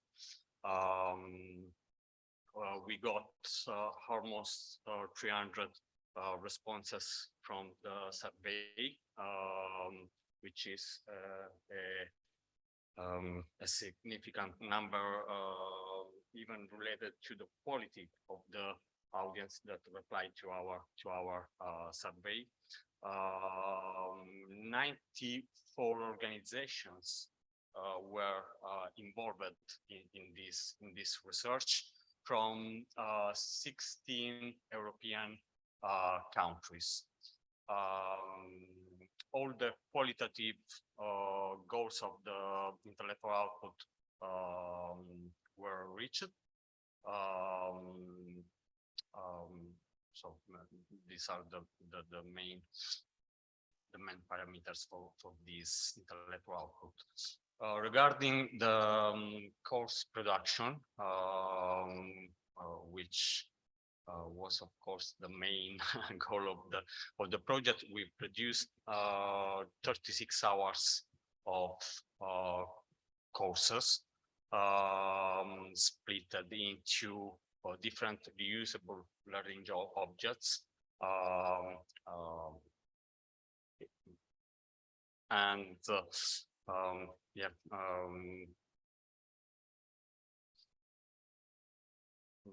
other important results. We've involved almost more than 400 people in our courses. 71 of them are educators, with that will help us to spread the word as a multiplier, innovators, as a multiplier people of our nation, let's say. And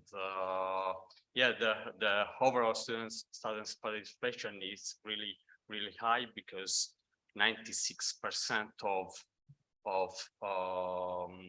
the audience responded that they are satisfied about the learning services they received. That's it. Thank you. Excellent. Okay, great. Thank you. I think there is another slide for. Okay. Yeah, this is on the dissemination results. Okay, thank you very much, Gianmarco. So this leads us to the end of this conference. Let me say that I would first of all thank all the partners in the first instance, because they allowed us to have a very good conference. I would like to thank ASVIS for co-organizing this with SciDic. At logistic level, I think that everything worked very well, and I would like to thank, by the way, also CNEL for hosting this final conference. And we really hope that systems thinking can be also uptaken by CNEL. The course is available, of course, to everyone who participated in this conference for free.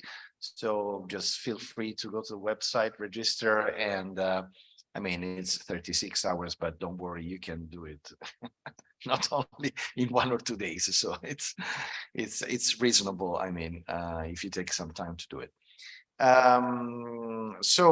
This leads us to the conclusion of this conference, but also to the conclusion of this project. There will be a few more let's say, activities dealing with, reporting, basically.